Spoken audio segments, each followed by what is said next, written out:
Miller Anderson, are you there? Ready? And has anyone heard from Councilman Lanier? No? I think she'll be here. I wasn't informed otherwise. All right, well, let's get started. Gentlemen?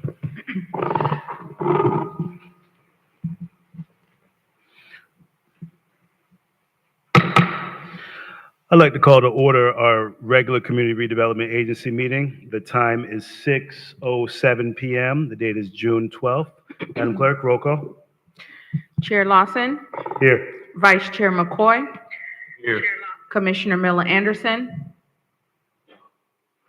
Commissioner Lanier, Commissioner Spiritus. Here.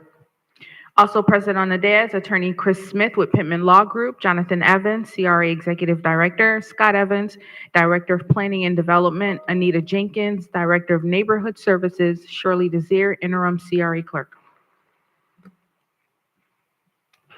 Thank you. We have a quorum. And if we can have a moment of silence, it is summertime, so we're kind of running low on Pledge of Allegiance, so I had to bring a special guest tonight. If we can have Miss Madison Jade Lawson join us at the podium. Madison is a star volleyball player playing on the Push One Team Volleyball Libero position. She just graduated from middle school, and she's going to be attending high school. She's celebrating a birthday this week, and she looks to attend Spelman College when she's done with high school. So if everyone can give a round of applause for Ms. Madison Jade. If we can all stand, and we will go after you, Ms. Madison. I pledge allegiance to the flag of the United States of America and to the republic for the United States, one nation, under God, indivisible, with liberty and justice for all. One more round of applause for Ms. Madison Jade. I'm also honored to call that little one my daughter. So thank you, Princess, for being here tonight, guys. Do we have any additions, deletions, or substitutions to the agenda? None from staff, Mr. Chair. Disclosures by the council. Mr. Chair. Commission. Dr. Spiritus, go ahead. Yes, I met with the Marina Development Team developers prior to this meeting. Additional disclosures? Disclosure, I did have previous meetings with the development team for the developers. Mr. Chair, Councilman, I Commissioner. wanted to disclose I'm not as important as you guys, and I did not meet with the development team. They don't call me, so. And, just so Mr. Councilperson Spiritus, we get in the custom of doing these disclosures, but, it's my understanding that disclosures are only for two reasons. Number one is if there's a voting conflict, and then secondly, if this is a quasi-judicial hearing. So I think we've made it a customary thing to state these disclosures. But Mr. Smith, if you could look into this going forward, just so members are aware. I mean, I don't know that there's any other requirement other than specifically a voting conflict disclosure. And us sitting in the CRA capacity, I don't think there'll ever be a situation where we'll have I guess there will be a situation where we could have a quasi-judicial proceeding here, but those are the only two that I know of under the law. Mr. Chair, thank you. Dr. Spiritus, go ahead. All right, I just want to state for the record that I was advised by the city attorney Wynn that in situations like this that I would be better off disclosing these meetings. Thank you. Motion to adopt agenda. Mr. Chair, Council, Commissioner Miller Anderson, go ahead.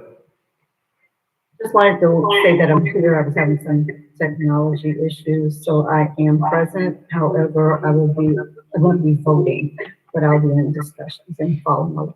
Thank you. Let the record reflect. Commissioner Miller Anderson is here. Motion to adopt. So move. Second.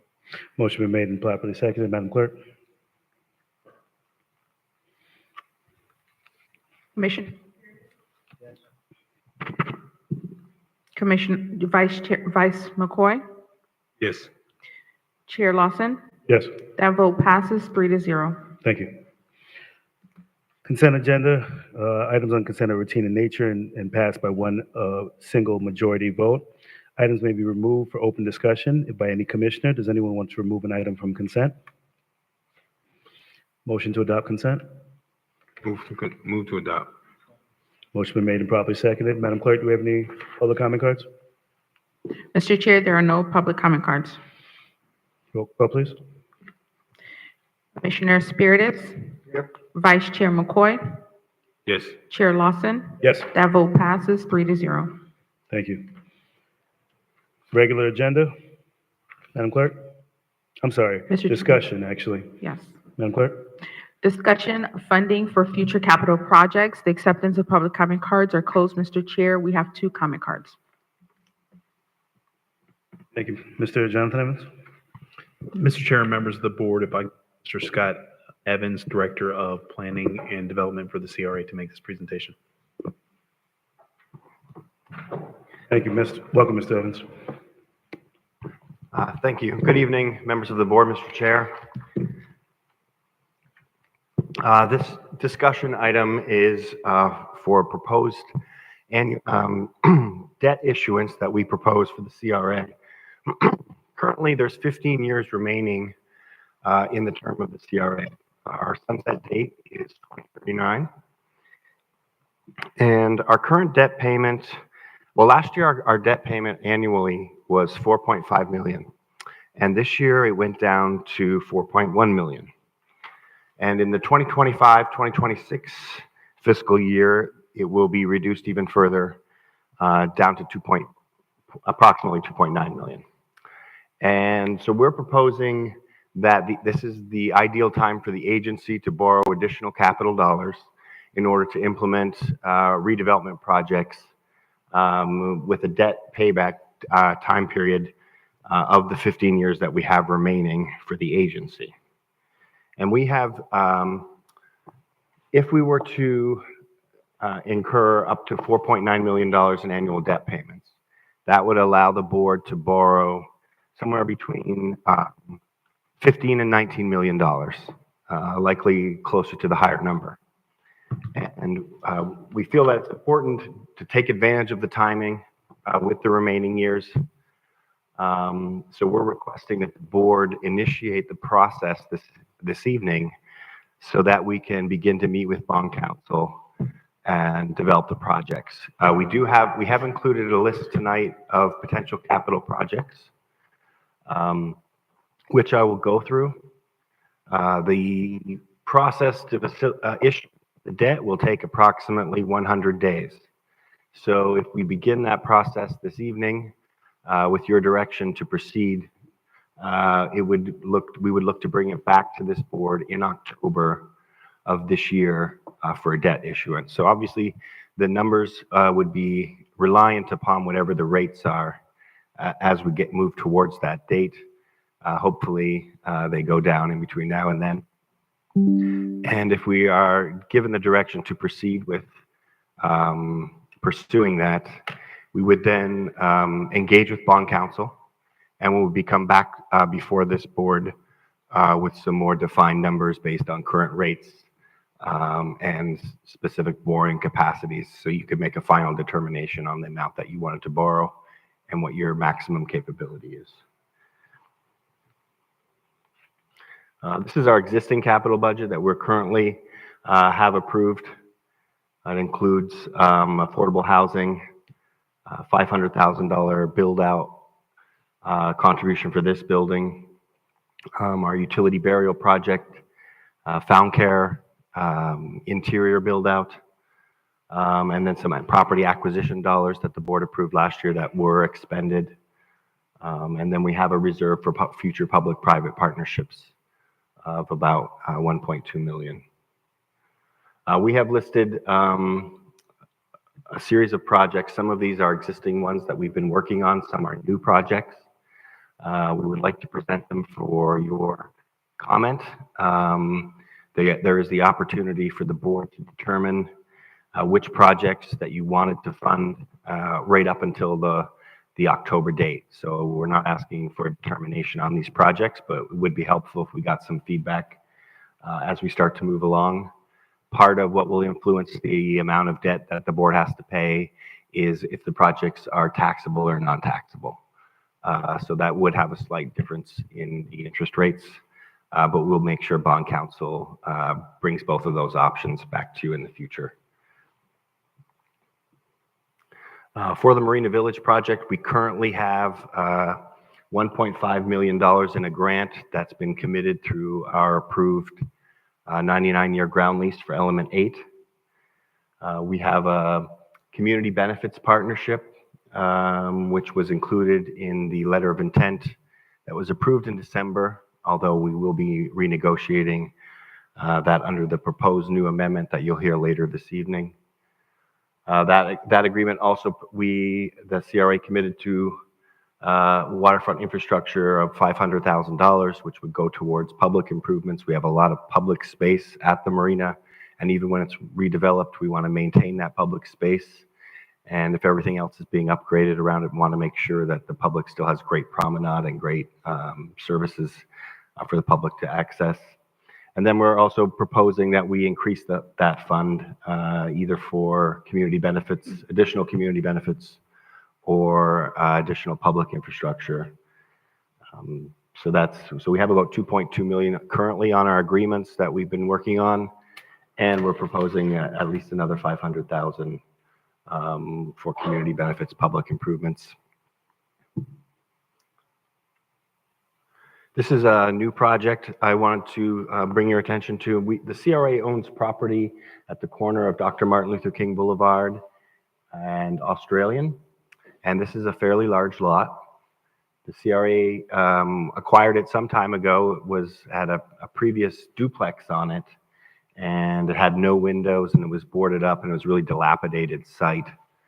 So we purchased it when we knocked down the building, which immediately improved the area just by removing the building. And at that time, the board determined to make it open space.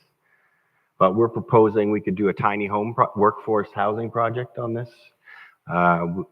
The actual details and implementation, of course, would be up to the board, but we think we could do home ownership. We could divide that lot into 3 different units and build small homes. These could be in the area between 900 and 1,100 square feet with 2-bedroom, and we would look to provide those for sale to create new homeowners in the area. And the construction budget for this potential project is estimated at $900,000, which means we could provide those mortgages for much less than if we built a regular single-family home in the 1,400 to 1,500 square foot range on its own lot. Those prices continue to push well above $450,000, which makes it difficult even with subsidy for a new homeowner to afford.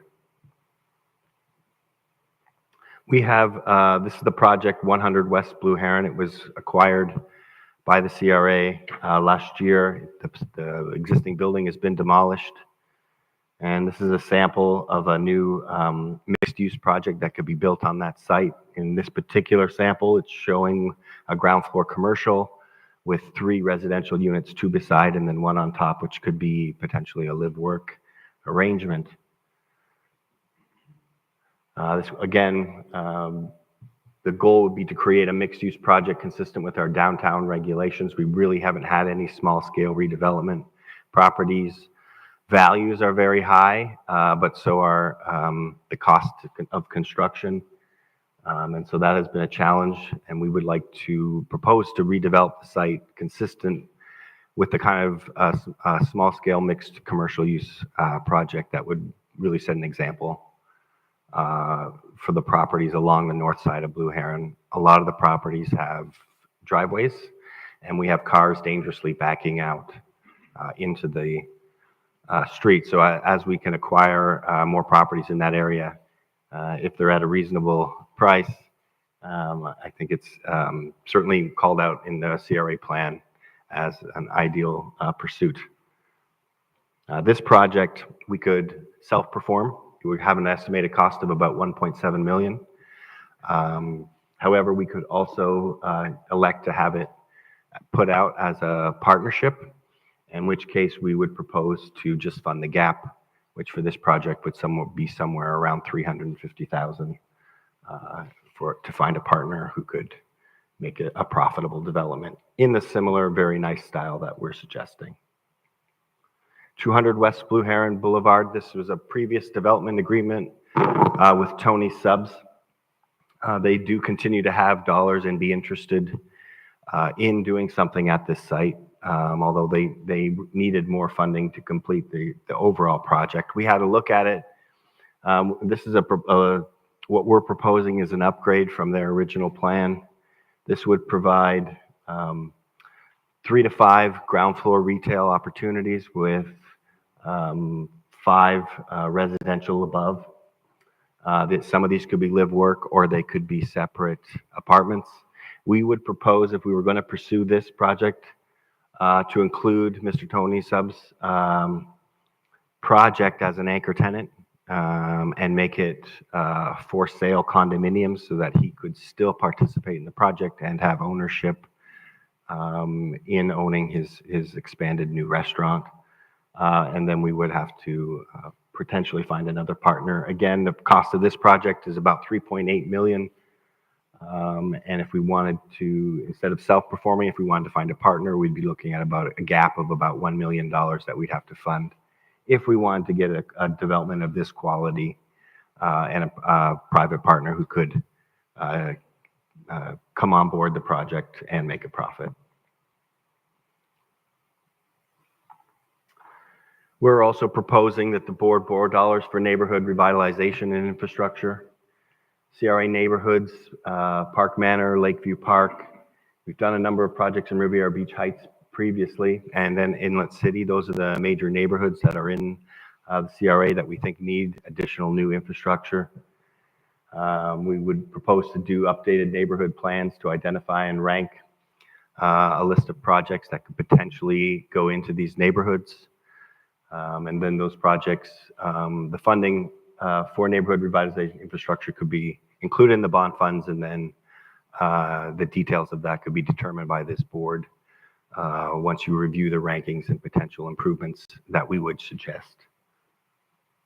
These could include complete streets, new parks and open space enhancements, some water quality enhancements. We could contribute to joint projects with the city for some infrastructure improvements, as well as housing stabilization and neighborhood beautification. And the last item for the board's consideration would be to create a reserve dollars for future strategic property acquisition, or to put into additional public-private partnerships. This could be used to attract new housing developments, facilitate new projects. The cost of parking, structured parking particularly, can be an inhibiting factor for developers, and when they're particularly looking at developing the Broadway and Blue Heron corridors. And we could potentially provide gap financing, funding to help with some of those costs for projects that are trying to provide a product that's affordable for a workforce and for our residents in the surrounding area. And again, tonight we're looking for your direction to proceed with that 100-day process, to bring back to you the very specific dollar amounts. And then we would propose to work through those various projects in our upcoming budget discussions. We're ready to take your feedback on some of those projects this evening. The projects that I just went through, I estimate would cost somewhere between, would be 12 and $14 million. And again, the CRA, in keeping our maximum debt at 4.9 million per year, could still borrow potentially up to $19 million, or possibly even a little bit higher. And of course, if the board priorities change after October of next year, there is the possibility that you could reallocate those dollars to different projects within the buckets that you approve it. So if we borrow dollars for non-taxable funds, they just have to remain in a non-taxable project, or else they would have to be refinanced over into taxable. There's usually about previously when we borrowed dollars, there was about a 1% difference. And we were looking at markets as of today, and we think we'd be looking at somewhere between 4 and 5% for a non-taxable issuance. But I would let the bond council come back to you either during the budget workshops or at another CRA meeting to give you the details on exactly what's possible related to that possible funding. Thank you, Mr. Chair. Thank you, Mr. Evans. We want to hear from public comment first, board. Public comment, Madam Clerk.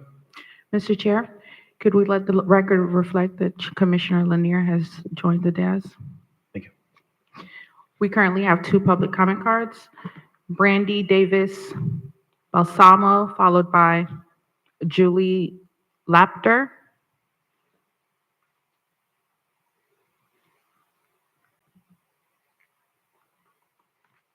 Welcome, Ms. Brandon. Commissioners, Mr. Chair. So I have brought with me some photographs, but I'll talk about them and then they'll be distributed. I live in Lakeview Park and it's one of the neighborhoods that's listed up there. Just grabbing my notes here. I want to talk about the stormwater issue that we experience in Lakeview Park. In our neighborhood, we have observed that the 3 outfalls are dysfunctional and they're non-compliant with the federal standard for water treatment. So there is a safe water standard that has not been applied. That would include putting baffle boxes at these outfalls. None of them have that. So trash is just going straight out into the ICW, as is sediment, pesticides, chemical runoff from the boatyards, and has been going since, I guess, the beginning of time. The other thing is that the dysfunctional outfalls actually back up and salt water comes up to our streets. So this has been happening for, I spoke to one resident and she said 15 plus years. The photos that you see there, there's one, the very first one is of Lakeshore Drive. That is after Hurricane Nicole in 2022. So that was a Category 1 hurricane, and that's several feet of water that you see just on Lakeshore Drive. The second photo is the end of East 24th Street. That's the day after the hurricane. The third photo is the end of East 22nd Court. That is in April of last year. That's just after heavy rains. And then the other photos are of East 24th Street. That is where we're missing the top of a seawall, which we've been missing since, I don't know, the beginning of time. They started putting up one and then they tore it down. That was in 2021. And the last photo is what happens when the rocks that the city put in, where they tore down the seawall, they get dispersed and all the debris gets dispersed over the street when the flood happens. So flooding happens several times a year. This is not flash flooding. This is, again, saltwater flooding that is actually affecting the property of homeowners. And this is an ongoing problem with apparently no resolution until it gets funded. The other issue that happens in our neighborhood is that there is overpavement. There's pavement of the city-owned swales. I don't know when those got paved, but some of them sporadically became paved. And there's overpavement of some of the area businesses. All of this is causing more runoff. So if you think about the double punch problem, we have the outfalls backing up and we have more runoff hitting them. And so all of this is causing damage to property owners. It's a dangerous situation and it's against the federal requirement. So it does need to be fixed. Somehow this needs to be funded. And we are your front line in a hurricane. So there's the barrier island and then there's us. And if a hurricane comes in and we're going to receive that damage, it's going to be worse for whoever is behind us because your front line needs to be protected. And so that is what I'm advocating for tonight, is that this finally gets taken care of. Thank you. And if you could give your name for the record, please. Brandy Davis Balsamo. Right, the timing on this. Brandy Davis Balsamo. Thank you, Ms. you. Brandy. Julie Lapton. Hi, my name is Julie Logston, and good evening, everyone. I think most of you guys have probably heard this same discussion a couple of times because we brought it up several times. But just to reiterate what Brandy just said, I have a couple of rental houses on 25th Street, and there have been times, not even with hurricanes, just when we've had the king tides and we've had heavy rains, where I couldn't even turn on to Lakeshore to get to my rental house. My renters couldn't leave the house because, fortunately, my house is up a little bit on a hill, but when they came down, the water would have been up to the door of the car. And I, too, have sent many photos. I've sent them to all of the commissioners, the council members. I sent them to Jonathan. It's probably been a couple of years ago that I sent those photos showing the issue that we have. Since then, probably a year and a half ago, I saw the gentleman I know him because he came to my house for permit, but he was the head of the permitting. I want to say Michael or something. He's no longer here. But I ran into him on 25th Street. He said at that time that there was a study going on to do something to address this. Jonathan, I know we've talked about addressing this at one of the meetings, and still it has not been done. And it damages not only the cars, because salt water underneath of your car is corrosive, it damages the lawns, and it makes it impossible to drive over there. And so that's just in support to everything that Brandy just said. I really hope that this time this will be part of this budget and that this will finally get addressed, because it's been like this for far too long.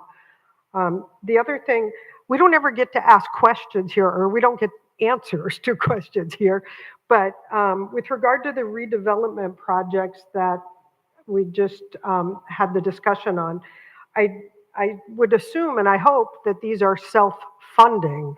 I mean, I know you're talking about going out and getting funding to put them there, but then I assume that somebody's paying rent in the tiny houses and somebody's paying to rent the retail, et cetera.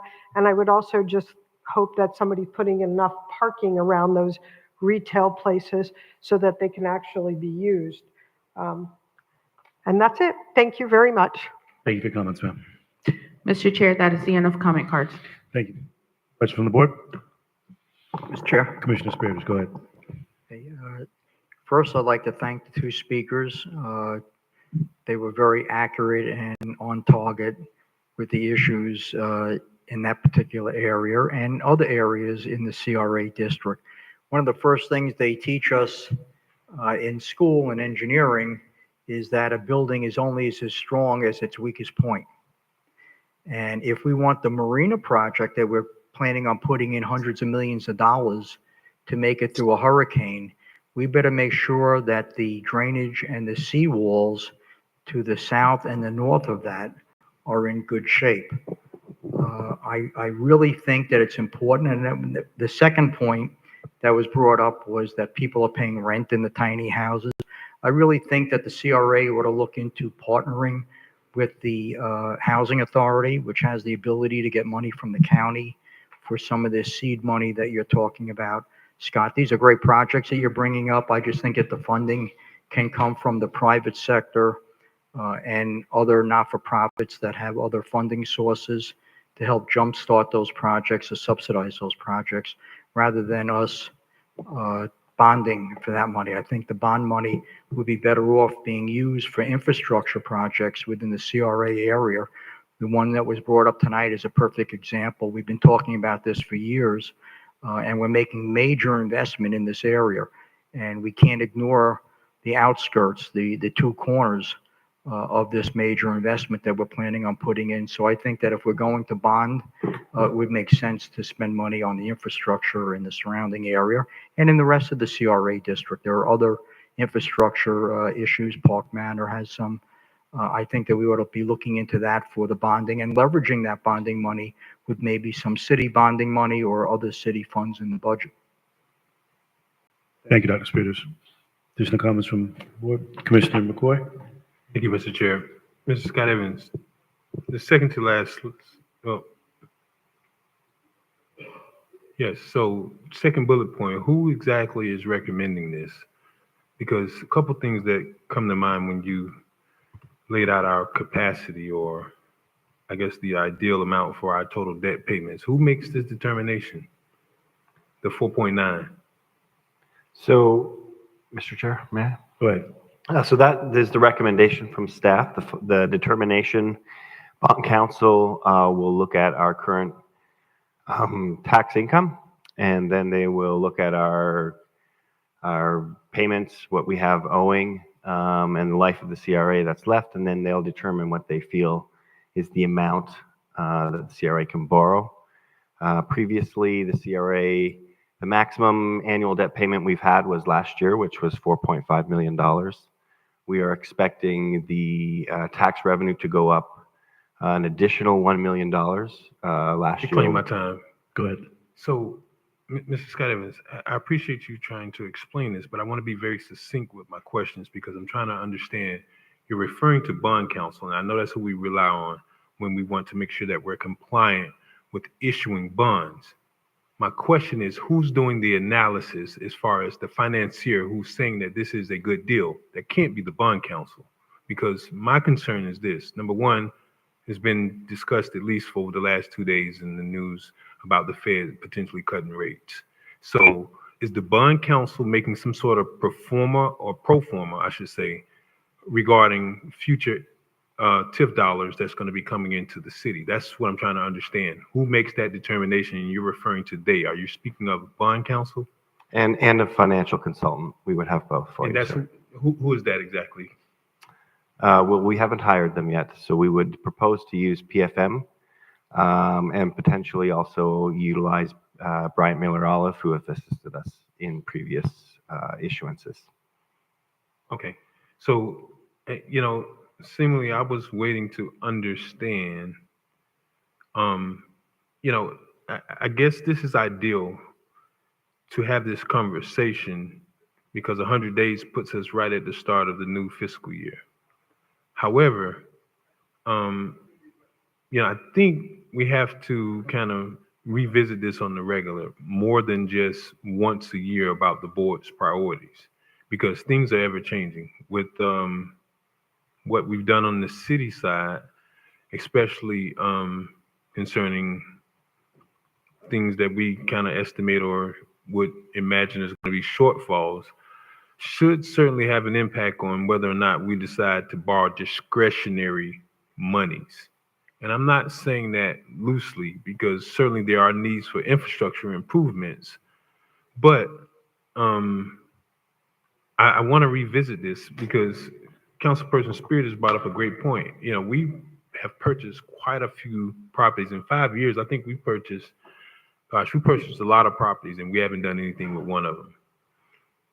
So it's great to have these goals and only having about another 14 and a half years left with the CRA. In the last 5, I can't see that we've made good on any of the capital acquisitions that we've done. 2600 is one of them. I mean, when we got here, Blue Lagoon was still outstanding. We've seen some things in terms of the private sector, but I'm not enthusiastic, nor am I specifically concerned about going ahead and authorizing staff to go forward with borrowing money for the very reason that we need to prioritize what's important instead of, borrow money, then we'll find the projects. That seems like that is, it certainly, should be a thought, but I don't think that needs to be the driving factor in how we move because, and I'm saying this in the, real direct manner that I just don't see that we're executing on where we are. I came prepared to ask, and I see that is listed the utility burial. What projects that we have already in our 5-year capital plan that we have not funded, that we think that's currently in our 5-year plan that we think we're going to need additional dollars for? Well, we need additional dollars for the Marina Village project. We have commitments that I referenced earlier on element 8. And then we do have some commitments on the previous LOI that was approved for elements 1 through 6. Those are the main commitments that we have. The other projects would be whatever the board determined, be it the ones presented tonight or some different approach. Chair. Go ahead, Commissioner. So thank you, and I appreciate that. But and I understand the commitments, but I'm asking: is there a gap between what we have now and what we anticipate without actually going out to borrow new debt? Are we projecting 2025 fiscal year that we'll be short $2 million in our capital plan? Like, what is the necessity? I don't want to borrow just for the sake of borrowing, because that, for me, in Riviera Beach, surely we'll find something to spend the money on, but that's not what I'm looking at. Are we at a shortfall for 2025 based on the numbers that we need to actually go out and borrow to complete our 5-year capital projects? Mr. Chair? Go ahead. No, we're not at a shortfall. We can use our annual reoccurring revenue to pay for the existing commitments that we have. If the board chose to do that, it does limit the scope and scale of what we can accomplish. But the CRA could elect to just pay as you go on an annual basis if that's what you determined. Mr. Chair, may Stebbins? some of the projects that I identified tonight, if the numbers that we provided are if we self-perform, but even if we find a development partner for 100 Blue Heron, 200 Blue Heron, for those types of projects, we're going to have to fund a gap if we're going to get the project to come out of the ground. So there is some costs if we go that route. But again, if the board decided to take them one by one on an annual basis as we can afford them, the CRA is not facing a deficit. And I guess, so you're saying it both ways, Mr. Evans. It seems like you're saying we will have a gap. So, I guess I'm trying to find out, you said we will be limited. If we're going to be limited, then, is there any better way to say that we're going to be short? There's a gap. If we're limited, there's a gap. That's what I'm trying to understand. Mr. Chair. Go ahead, Mr. Evans. If we do all the projects, if the board determines to do new projects, so we don't have a gap based on what's approved. So the approved budget, the approved capital projects, we don't have a gap. But if we wanted to proceed with new projects, that's what we would need the funding for. Thank you, Mr. Chair. Go ahead. Sure. Ms. Miller Anderson, go ahead. I'm sorry. Miss Councilwoman, Commissioner Lanier, go ahead. Of you. Yes, ma'am. That was a question I wanted to ask in regards to the existing projects, and are they budgeted? Because when I look at the marina project, and you know how I feel about that, we keep sinking money into this project, and I already see on the agenda there's another change to the project. I think that we spent upwards of $2 million with this project, and we have not done anything in terms of anything. And that's been 5 years since I've been here. So when you talk about borrowing money and then you go and you give a 15-year abatement to this project where they don't pay taxes for 15 years, then that is where some of the money is. When you need to fund projects, then you need to, if you're going to do projects for people in terms of public or private partnerships, you have to have them to pay taxes. So when you have a situation where you've given 15 years without taxes, and then we're still asking for more money to put into this project, that's a problem for me.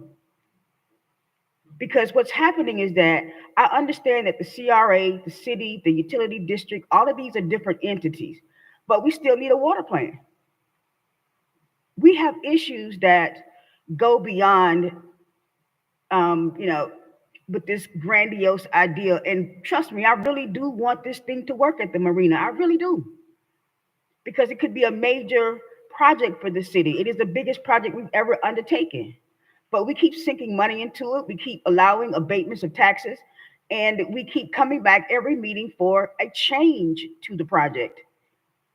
Now, you tell me what developer would not want that deal. Come in, you can make changes where you want to, ask for money when you want to, get what you want to get. That's just not working for me in terms of, and then you say that we are not in the red in terms of funding the current project. So if anything we're going to fund, it needs to be infrastructure. It needs to be these neighborhoods. It needs to be where people are feeling the brunt of the flooding we have all week.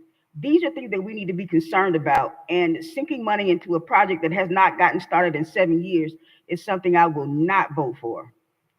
So in terms of looking for additional funds for additional projects, I have to agree with my colleagues. You have projects that, that you have said you're going to do, and we haven't seen anything from that. You bought the property next to Popeyes for over $500,000, or at least $500,000, and then you want to put more money into it. Isn't the land enough? So I just think that, asking for money, asking for to go into more debt when we don't need to is something that I cannot support, because we don't really need to. We need to take care of what we have on the table and then try and fix these things that we have here instead of, keep going out and getting in more debt, because that is not going to serve anybody in the next 25 years.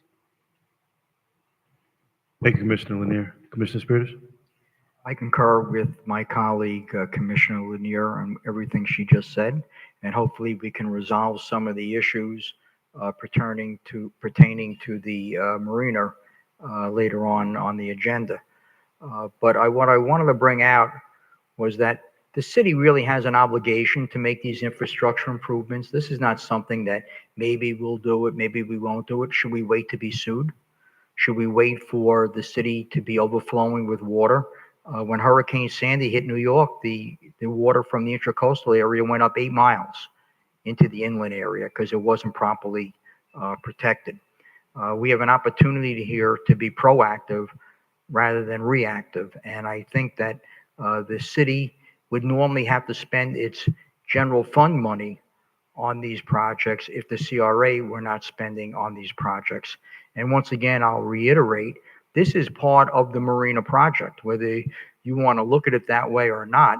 This is protecting hundreds of millions of dollars of investment, the infrastructure improvements that you're going to make in the surrounding areas of the marina. And it's a necessity. This is not something that is maybe we'll do it, maybe we won't. We're going to have to do it one way or another.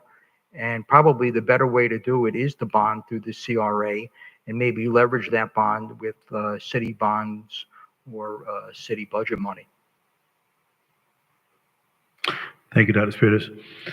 Mr. Scott Evans, the request to bond funds, timeframe, what bond council, I'm assuming, would give us.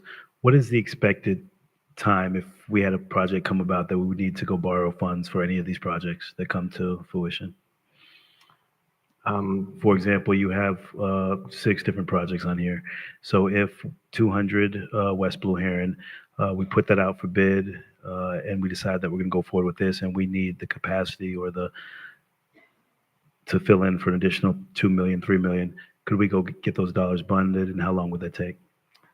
Mr. Chair, Go ahead. that would take about a little over 3 months for us to obtain those funds. Okay. So if we put out a solicitation and we decided that we wanted to go bond at that time, we could do that individually as opposed to bonding the full 13.8 that we're looking for? Mr. Chair, Mr. Evans? it's possible to do project by project. It's a little more costly. What is the but, cost difference? we would have to bring that back to you to get a breakdown. But we can do that. I think the concerns, what I'm hearing from my colleagues and some of my similar concerns are that bonding the entire amount and then not actually executing on the projects is the biggest concern that I'm hearing from my colleagues, as well as just having these projects out to put them out, potentially to have back, just to have the funds available without actually getting anything shovels in the ground. But the number one concern that I'm also hearing is infrastructure. That is a priority. Infrastructure across the city, especially our CRA. Utility district, as Commissioner Lanier said, has been a priority. So I don't know what kind of funds or support we can give for UD, roads, infrastructure, Inlet City, in addition to, last but not least, revenue generating projects. Can we actually bond some funds for a potential parking garage? Mr. Chair? Go ahead.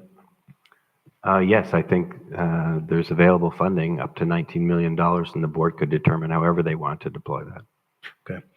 Bonding and looking at the opportunity of a parking garage as well, which would generate revenue for the city, in conjunction, putting a subsidy for a parking garage and doing a partnership with a developer, especially at our marina. Going on any given Saturday or Sunday, there are cars parked throughout the entire marina, all the way up Broadway. So if we're starting, and we should be starting generating revenue, we need to use these bond funds to make money. And we shouldn't just be sitting on them. So if we're going to be spending it, we need to address infrastructure, start generating revenue from the dollars that we're actually taking out from day one. Putting up our parking policy that we recently did, we could invest into putting parking arms and start charging from day one to generate revenue for that marina.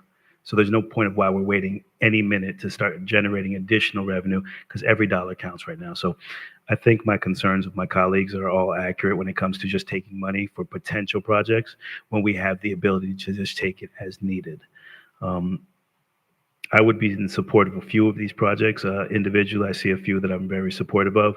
Definitely infrastructure. I've seen the effects, and trying to add more and more development without addressing our infrastructure is just not going to be feasible.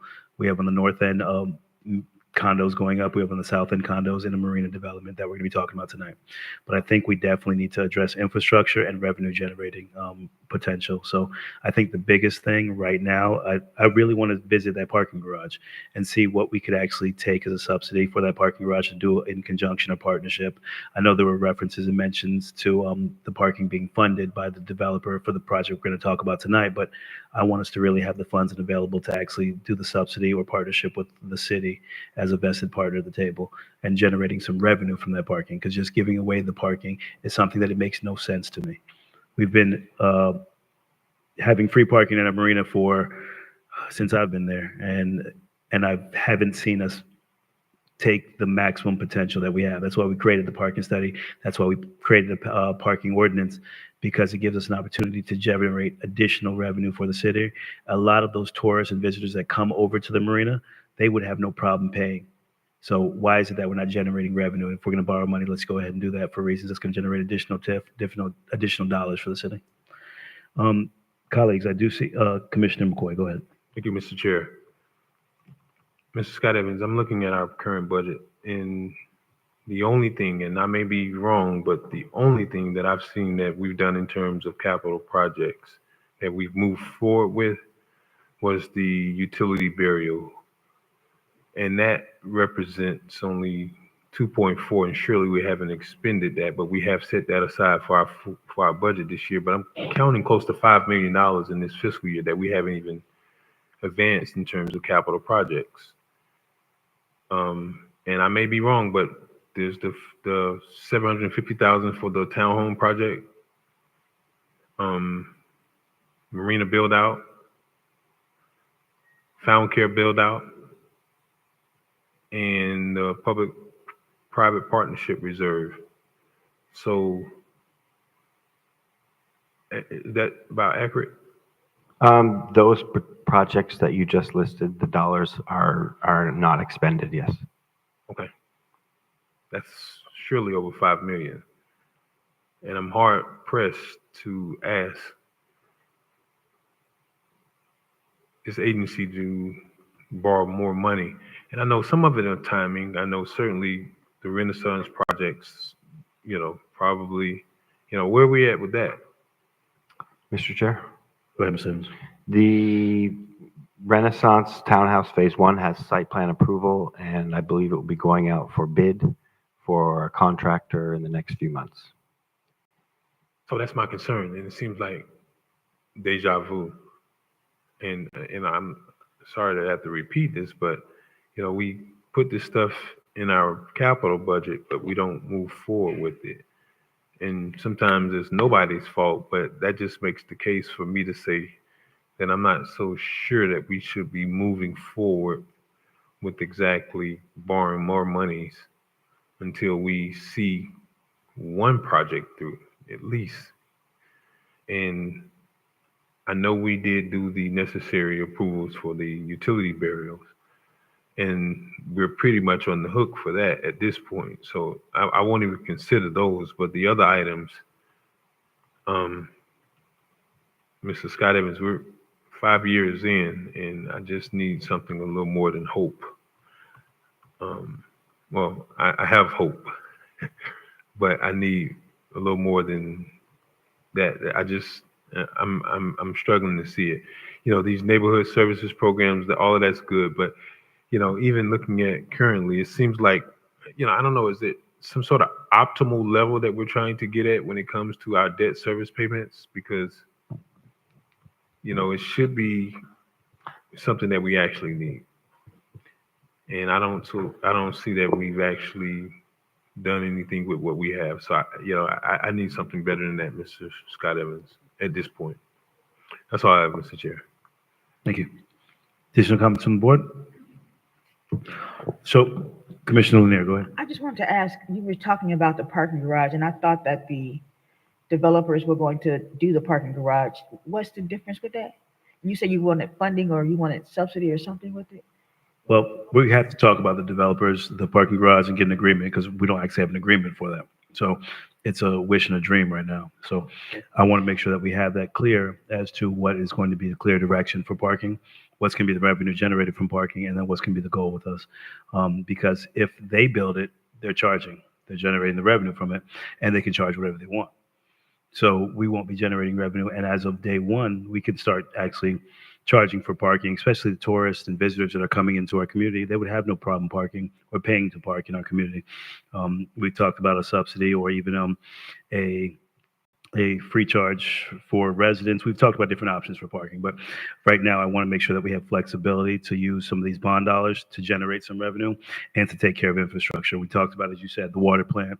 I don't know if any of these dollars can actually be contributed to water, but that's been a conversation, a topic across the city, UD, and CRA. So infrastructure, generating revenue, and some of these other pet projects that are here. I mean, Councilman McCoy, Commissioner McCoy said it. We haven't completed some of the ones that we've talked about for the last 5 years. So let's get those done first before we start adding and coupling on more projects. Additional comments? Yeah, Mr. Chair. Go ahead, Commissioner Spears. Mr. Evans, of the $5 million that Pro Tem McCoy was referring to in the budget, how much of that money is actually encumbered 100%? By resolution that we have no choice but to spend that money? Mr. Chair, Stevens, go ahead. and I am just trying to do it off the top of my head, but for example, the Renaissance townhomes, if we're going to put that out to bid, that's $1 million that it's not encumbered, but we wouldn't want to proceed any further if we weren't going to spend the dollars.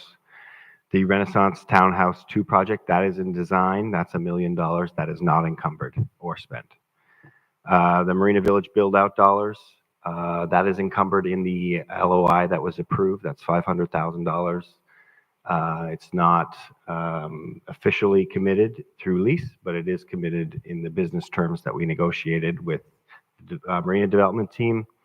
The utility burial project is $3.6 million. Of that, 2.4 has been spent, and the other 1.2 is encumbered in our agreement with the Florida Power and Light to complete the project. The Found Care build-out dollars is a lease commitment that we have to complete build-out of the interior space, and it's encumbered in that we have an agreement to do it. We would have to find another alternative, perhaps someone else to do it if we decided not to do it. But we are, through the lease commitment, agreed to with Found Care that we would finish those projects. That's $1 million, so that is essentially encumbered. The property acquisition dollars are $400,000 that was spent on the acquisition of 100 Blue Heron.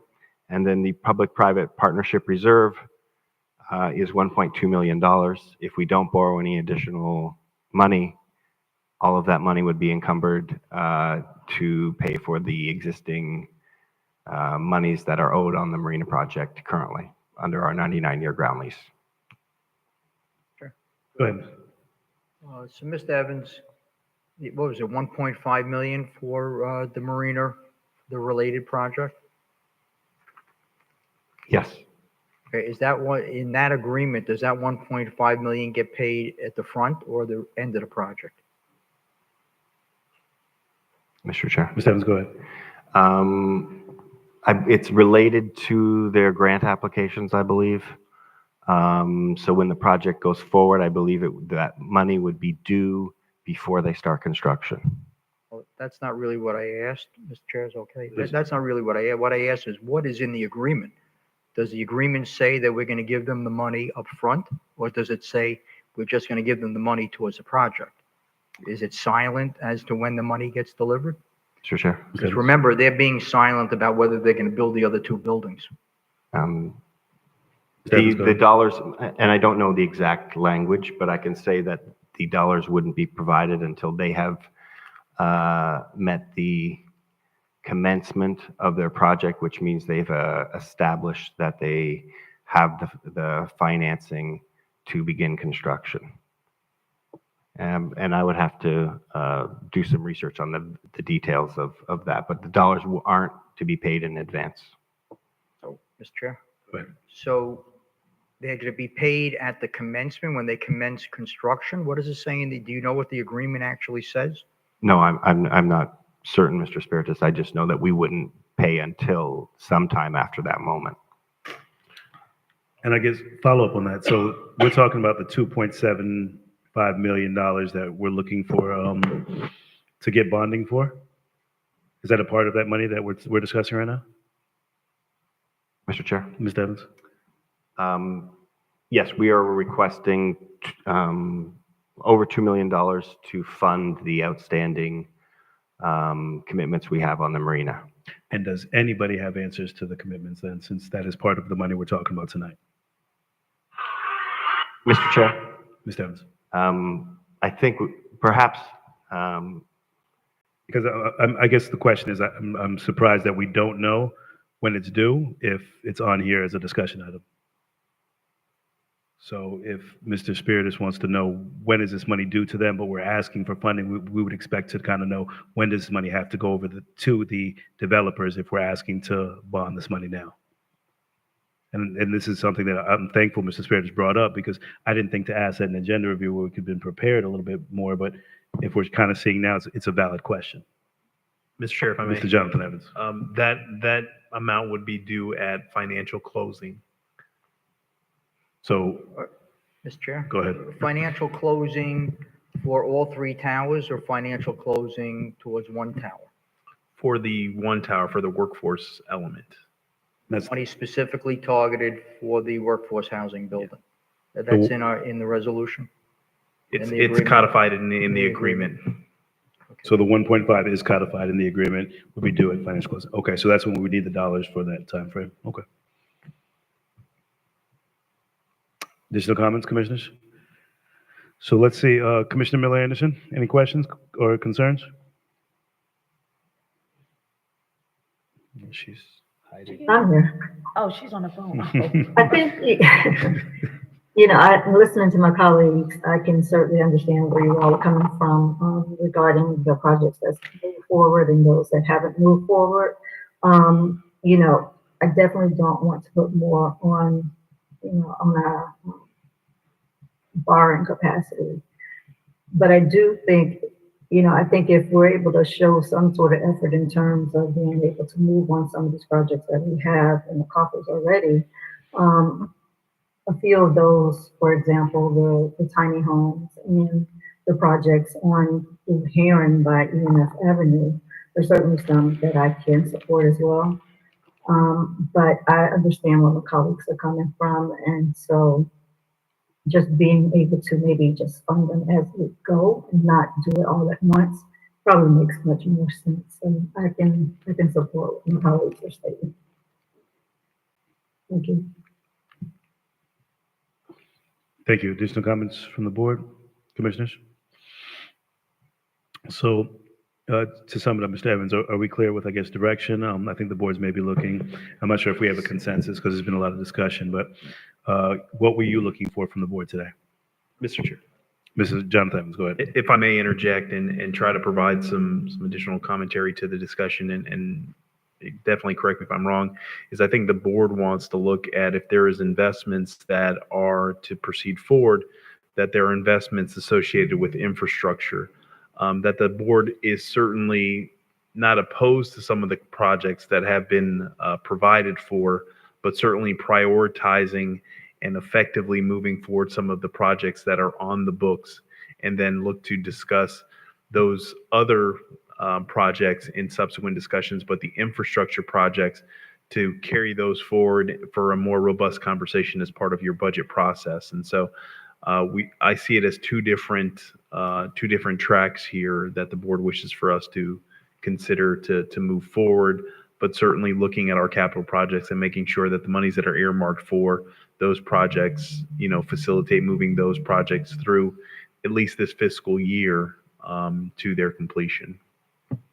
One additional concern that I would have is just in the time frame and timeline of bonding.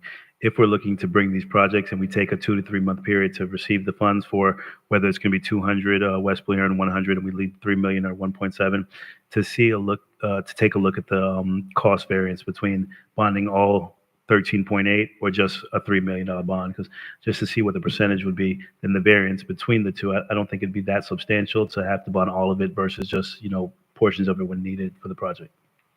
Mr. Chair. Mr. Evans, go ahead. Also, some of these projects require some design and engineering work that needs to be done. So that there's a built-in time that's in fact incorporated. So as part of the budget conversations, when you get more details about these projects, if the board says, yes, in fact, there's an appetite, we can do the legwork. So those projects are in essence shovel ready for then now getting the capital monies to move the projects forward. So we can still move forward just in a different pathway and then get additional clarity from the board if that's the direction the board chooses to go. Sure. Commissioner Spears, go ahead. Mr. Evans, thank you so much for bringing that up, because that's what I wanted to discuss, was that we have to make these projects shovel ready, because there might even be federal funds that we can go after for many of these infrastructure projects. So I would suggest that we start right now on we know some of the major problems, like in Lakeview Park, like in Park Manor. We know where these infrastructure issues are. I suggest we take a certain amount of money right now and start design work on these projects, and then bond after we put it out to bid and we know how much money these projects are going to cost, then we bond it. Commissioner Lanier. Yeah, I just want to say that, we've had these conversations about these projects, these buildings, this fund, that fund, but we still haven't seen anything. Nothing is moving. Nothing is coming out of the ground. Nothing. And I think that is where our frustration is, our exasperation is that we have these conversations once a month about the projects. We were supposed to get a quarterly report on all the capital projects through the CRA that give us an update about what's happening with them, where they are. We never get that. And we just come to meetings and we don't know where it is. Scott is saying that, Scott Evans is saying that one of them is in site plan, but we didn't know that.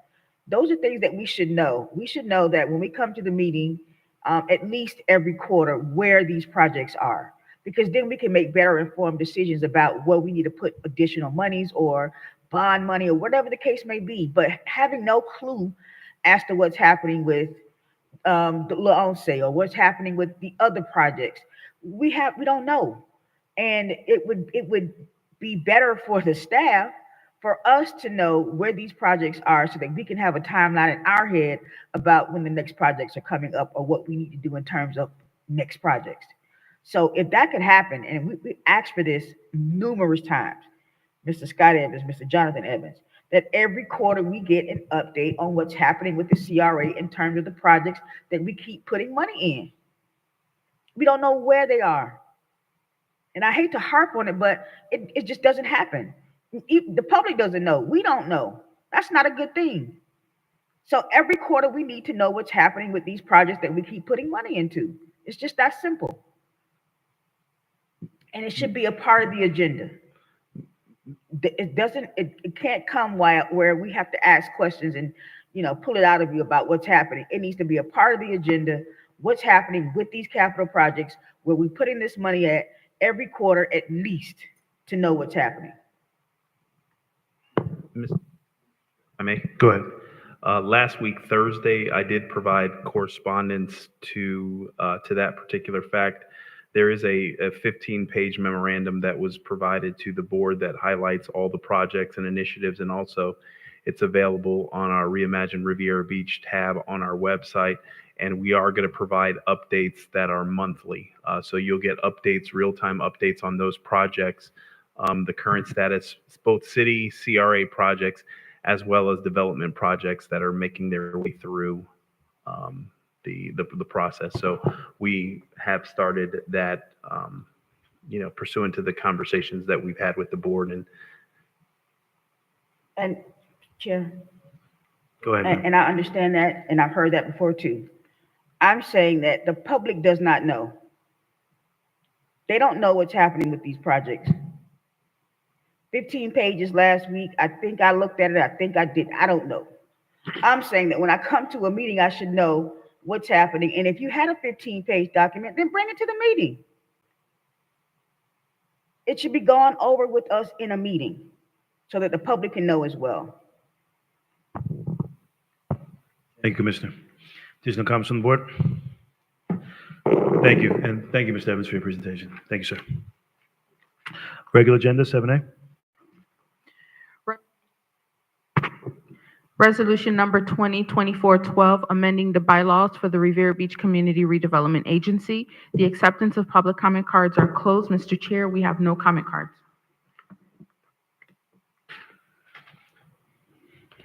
Motion to adopt resolution?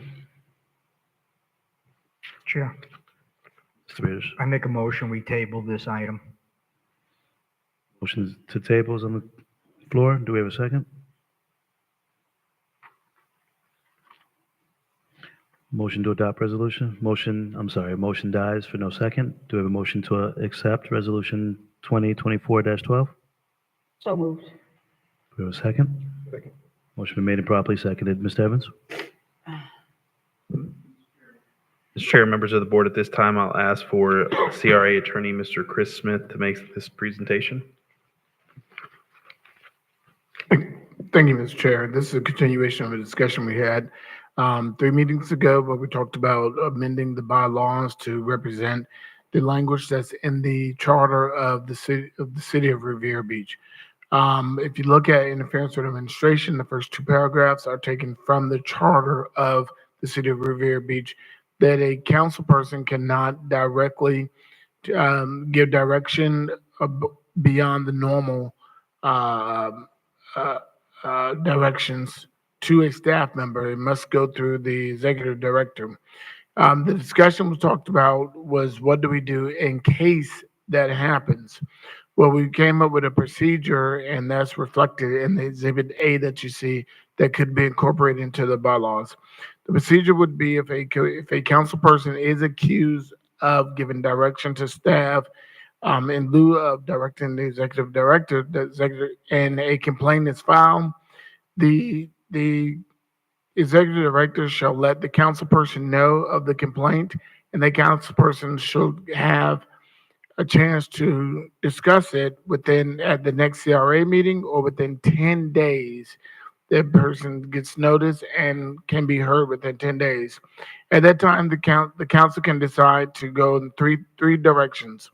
They can hire an independent investigator, refer it to another agency, or take no action. If the council decides to hire an independent investigator, 3 independent investigators should be provided to the council by the legal counsel. And one of the questions that was brought up at the last meeting, Councilperson Lanier, is what are the qualifications of the independent investigator? It should be a lawyer with knowledge about labor and human resource law. And 3 will be given by the legal counsel.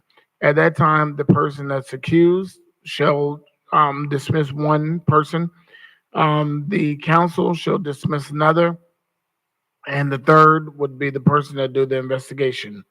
After said investigation and the results are given within 90 days, the council shall have the ability to give an oral reprimand, a written reprimand, a public censure, a public reprimand, referral to the governor for action, referral to the Florida Commission on Ethics or any other agency deemed appropriate, or any lawful penalty deemed reasonable and appropriate by this commission.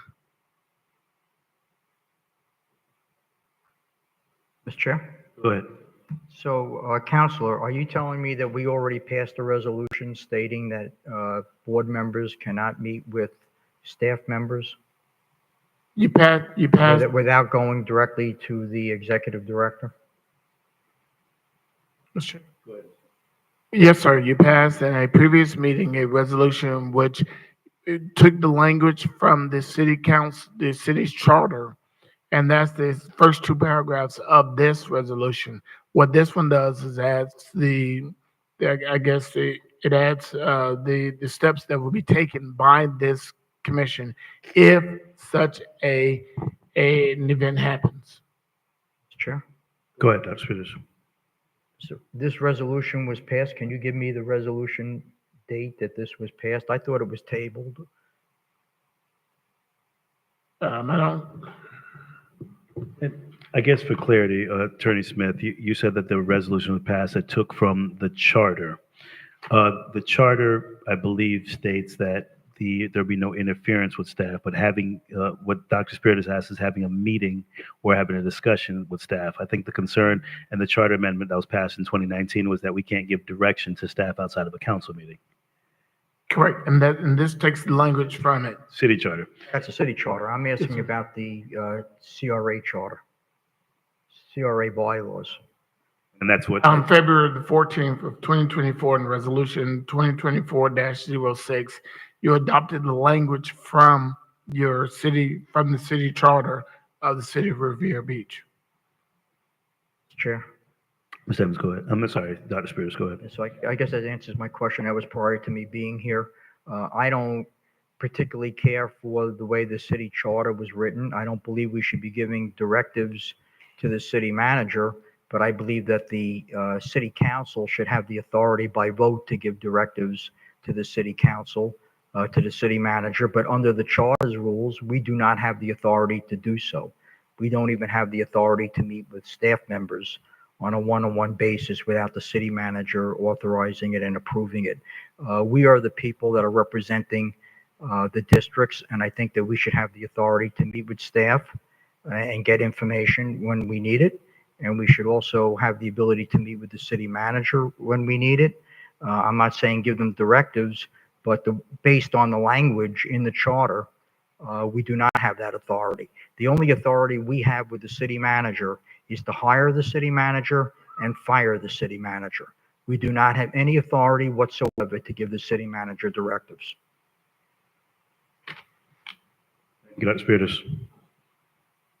Commissioner Lanier?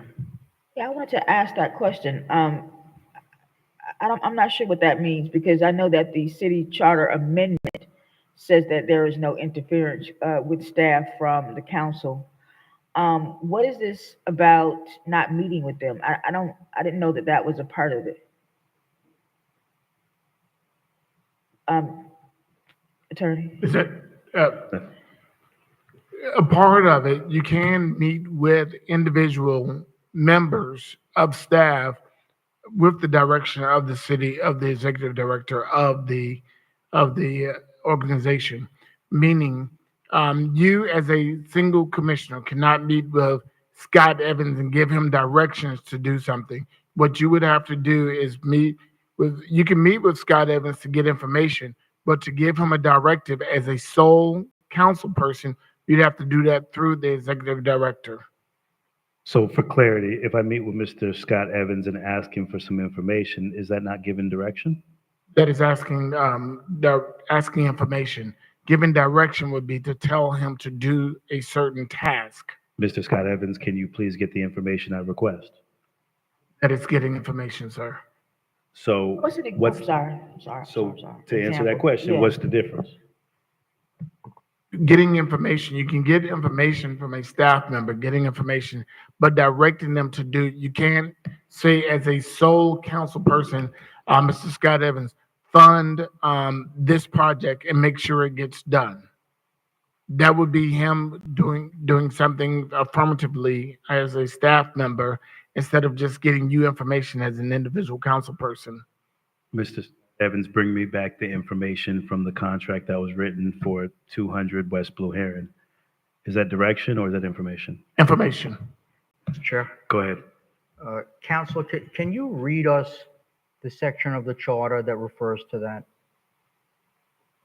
Yes, sir. This provision does not prohibit advising appropriate agency personnel of the need for assistance with agency assigned to computers or equipment. It is the express intent of this provision that recommendations or suggestions for improvement in agency operations by individual commission members may be made solely and through the executive director. Well, under your charter, it says the city manager. The commission members, the council members may discuss with the city manager any matter of agency business and may notify the city manager of problems. However, no individual commission members may give orders to the executive director or city manager. Any such action taken in contravention of this restriction shall be malfeasance within the meaning of section 112.51 Florida statutes. Mr. Chair? Go ahead. So I don't see where, I see where it says what we have to do to speak to the executive director or the city manager. I think it's a little clearer in the city's charter, but I don't think that we are given the right to speak to the employees without the city manager authorizing it. What this provision, the provision of your city charter and this would direct individual council persons or individual commissioners from this board for giving direction. And I think that is the spirit of this provision within your charter and it will be within the bylaws. It is in the bylaws that an individual giving direction to your executive director or an individual employee, you would have to do it as a body. And that is the spirit of it that's in your charter, and that's the spirit that's in the bylaws. Chair? Mr. Spears, go ahead. So does it say that the city, the CRA board may give directives to the executive director? It's within this provision, it just says that an individual member cannot. But a commission within the part that deals with executive director, yes, the council can give direction to the executive director. But within this provision, this deals with individual commissioners or council persons, if you look at your charter. Okay, so can you just tell me where in the charter it says that the board can give directives as a board to the executive director? Okay, I'll give that to you. I'd have to look back in to that provision that deals with executive director. I don't have that in front of me right now. Thank you. Commissioner McCoy, then Commissioner Lanier. Thank you, Mr. Chair. Mr. Smith. Yes. Excuse me. Did you work on this? Yes, sir. Okay, so I'm very curious, being the consummate professional that you are, how is it that you're citing 112 and not the provisions in the chapter that's solely dedicated for community redevelopment agencies when a board wishes to sanction a member for misconduct? That was given a directive to take the exact language from your city charter. And this is the language, and that's the section cited for in your charter. We could use the language from the CRA portion of Florida statutes, but also this language is also good to be used within a CRA board. Oh, Mr. Chair. Go ahead. So, Mr. Smith, you are aware that Chapter 163 does provide for, it's actually 163.356, and that's going to be subsection 4. The governing body may remove a commissioner for inefficiency, neglect of duty, misconduct in office only after hearing and only after he or she has been given a copy of the charges at least 10 days prior to such hearing and then has had an opportunity to be heard in person or by counsel. So effectively, the language is almost the same, but there is a huge difference. And let me tell you why. Seemingly, we're relying on Chapter 112, correct? Yes, sir. Okay. And I think I met you probably 12 years ago, and you were working as a legislator in the Senate. Well, did you know Senate Bill 7014 was just adopted and passed by the governor? Actually, it was signed by the governor a couple months back that actually amends Chapter 112. And here's what my concern is. Number one, I don't think this is a good idea, because then this is an opportunity for any employee to decide arbitrarily to bring you before a public board meeting without even a probable cause hearing. 112 of the Florida statutes sets forth, the Chapter 112 sets forth ethics in public officers. You can't raise any kind of ethics complaint or concern against any kind of public officer or complaint without first, number one, formalizing a statement under oath. That's the first thing. We don't even have that in our language. So a person can just make an accusation, write an email, and that triggers a board action. And I can tell you why that's a problem. A lot of times, and what I've seen is employees hear non-interference, and they take that as this council person, this commissioner has no business coming to ask me questions or query into the work that I'm doing, which is in fact completely allowed under both the charter and under our role as commissioners. So just merely by the fact that someone has a misunderstanding can trigger a public hearing in front of a city council meeting. We've seen that happen in January. None of the allegations were substantiated by a sworn statement. So I think it's a due process issue, number one, because if state statute now requires that not only that 112 requires that these statements be provided under oath, then certainly we shouldn't be doing anything that will dilute or make the requirements that much less for a person to just make any kind of accusations. That's the first thing. Secondly, there's no probable cause hearing. There's no independent person to determine whether or not there's factual cause for element of this to have occurred. That's the second point. Lastly, specifically to this bill also specifically provided 7014, and I just so happened to watch the debate on the Senate floor, and our very good friend Senator Powell had this very question, and I can remember it very, very distinctively, is a person needs to have personal knowledge.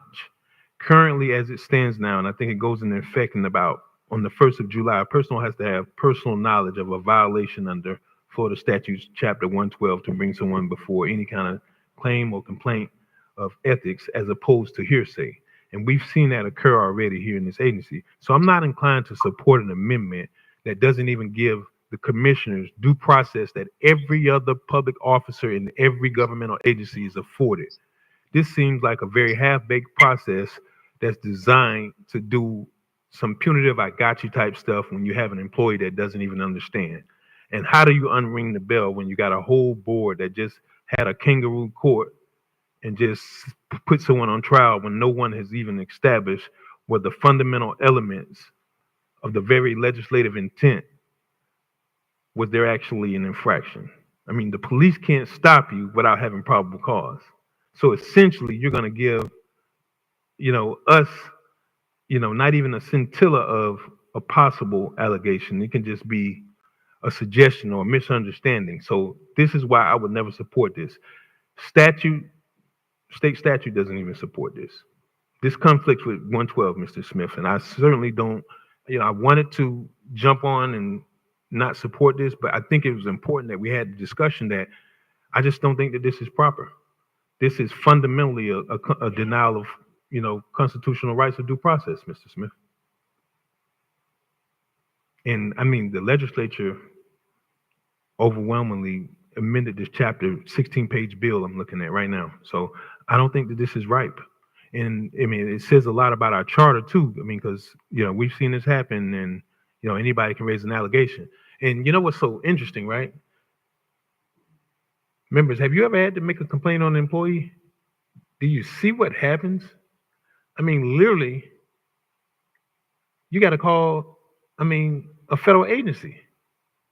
But all someone has to do is just merely say, oh, Councilman McCoy asked me to open this door so he can come into the Marina Event Center. I mean, I am a commissioner of the very building that, my picture's hanging on the wall, at least for now. So, this doesn't even make sense. So unless a person is willing to, and think about it, right? Our public reputations are on the line here. So you're going to give somebody the ability to just say, make a statement, and then they have now, this creates this whole position where someone can do it in bad faith, and then they have whistleblower protections. Like, how do you not address the whole totality of it, Mr. Smith? You kind of see where I'm coming from? Yes. For a person to just make an allegation, and it could be with malice intent. So fundamentally, you guys approve it if you choose, but I can assure you that it won't pass constitutional muster, because this just clearly doesn't account for what the real world scenario that we just seen. And then what does that mean to send someone to the governor? Because you know what happens when you send someone to the governor, Mr. Smith? In fact, I've had a conversation with the governor's chief of staff and deputy chief of staff. Absolutely nothing. The Constitution of the state of Florida provides the very circumstances in which the governor may take action against a public official. So, we're putting this stuff in place, but do we really understand or know whether or not it has teeth? To go before the Commission on Ethics, you have to have a sworn statement. And again, Mr. Smith, I can share with you again, Senate Bill 7014 now requires that a person or a complainant not only do it under oath, which has always been the case, but in order to get past the probable cause stage, they must have personal knowledge. So that's why I think this is not ripe for us to even consider. Mr. Chair, thank you. Commissioner McCoy, thank you. Additional comments from the board? If I can respond. Please, Attorney Smith. It seems to me your basic premise of your problem with this would be on this first stage where the executive director takes the alleged violator and goes to the individual commissioner. You're saying that they need to be under oath. If there's something like that, we can put in there. But if you're saying none of it is constitutional or none of it works, then that's one thing. But if you want us to just add something where we give an additional step between the executive director taking it to the council person, because what we have right now is if a person goes to the executive director, if a staff member goes to the executive director with a complaint regarding a commissioner, it looks like you're looking for a step that it has to be sworn under oath or some type of probable cause. That is something we can add to this. Mr. Chair. Go ahead. Thank you, Mr. Smith. And that is the first step. But then too, aside from the executive director, would it be prudent to have the executive director be the one to determine whether or not an actual allegation exists that rises to the level of probable cause? It would seem like there'd be some sort of independent person. I mean, because clearly you got an executive director who in part reports to the commission, and then the executive director who also is the direct hiring or the direct report for the employee. So there's a few things missing here, Mr. Smith. And I just don't think you can connect the dots by making the executive director the end all be all. I mean, you can have an executive director or even, someone that just wants to do this out of malice intent, but I just don't think that one person, obviously, even in the criminal justice system, obviously before you go to execution, you have to have some sort of arrest. There has to be a statement of facts, there's a bill of particulars. And that bill of particulars needs to be based off of some sort of sworn affidavit. When a police officer makes the arrest, their statement is under oath. Why should this not be treated any differently? Why shouldn't there be, for example, when one of our officers does a police report, it's now signed off by a supervisor. I don't even think they can make an arrest without a supervisor first signing it off. They probably can do a detainment, but at some point after a police report is taken, there has to be someone besides that person. And I'm not sure the executive director, in my opinion, is it, especially when state statute for the statewide model doesn't even support it. Commissioner, you keep bringing up criminal accusations. The law is replete with differences. There is a difference between a criminal complaint and a civil complaint. So the law can treat you differently if it's a criminal complaint as well as a civil. And that's the way our judicial system is set up. So a criminal complaint, of course, it takes a lot of things to do a criminal complaint. We're talking about a civil complaint. And what I'm trying to get at, sir, is a workable solution for this organization. And so what I'm asking, at the last commission meeting, Commissioner Lanier gave a lot of suggestions, and we took some of those suggestions. So we're asking for, are there any suggestions, or if this is just a no? I mean, I could take a no. I don't, that can be, but I'm trying to get at something where our employees feel that they're somehow supported and that they somehow have recourse, because if they don't have recourse, only recourse they have is the court system, where they have some type of recourse, and that there is a procedure by this board to deal with the employee having some type of recourse. Oh, Go ahead. thank you, Mr. Smith. Thank you, Mr. Chair. I think I got it for you. 112.326 is this new language. Additional requirements by political subdivisions and agencies not prohibited. Semicolon. Certain procedures preempted, except as provided in subsection 2. This part does not prohibit the governing body of a political division by ordinance, agency, by rule from imposing upon its own officers and employees additional or more stringent standards of conduct. Number 2 says specifically, if a political subdivision or an agency adopts by ordinance or rule additional or more stringent standards of conduct and disclosure requirements pursuant to this section, any non-criminal complaint procedure must, letter A says, require a complaint be written and signed under oath or affirmation by the person making the complaint. So I think even if we were to move forward with this right now, this would completely be in violation of that very provision. And I'll give it to you again. Florida Statutes 112.326. And that's going to be number 2, subsection 2. 2A that was. 2B goes on to say, require a complaint to be based upon personal knowledge or information other than hearsay. Letter C says, prohibit the initiation of a complaint or investigation by the governing body of the political subdivision, agency, or any entity created to enforce the standards. Letter D, include a provision establishing a process for the recovery of costs and attorney fees for public officers, public employees, or candidates for public office against a person found by the governing body of the political subdivision, agency, or entity created to enforce the standards to have filled the complaint with malice, malicious intent to injure the reputation of such officer, employee, or candidate by filing the complaint with knowledge that the complaint contains one or more false allegations, or with reckless disregard for whether the complaint contains false allegations of fact material to a violation. So, Mr. Smith, I think we need to first revisit Senate Bill 7014, specifically Florida Statutes Chapter 112.326, because this is specifically preempted to the state, and any specific procedures that the local government chooses to do must contain those following elements.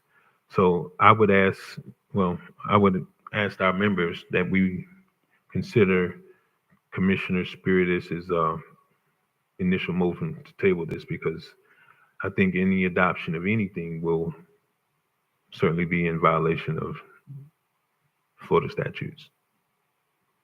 That's me, Mr. Chair. Thank you. Thank you. Commissioner Lanier? Yeah, I think that the issue here probably, I mean, there's several issues, but I think that what we were trying to get at was an employee who felt that a commissioner or a council person was either telling them or forcing them to do something that was other than information. You need to make sure that this building gets built, or whatever the case may be. But I think what happens is that when we're looking at the CRA and then also looking at on the city side, of course, those are two different entities. Second of all, the CRA does not have to be commissioners. It could be residents on this board. It doesn't have to be us, which means that we can have the ability to put in our own rules. But with that being said, because there is a statute that governs CRA, I think that we need to have that as the incorporation instead of the city side, because they are two different entities and there are statutes that are associated with the CRA and these kind of issues.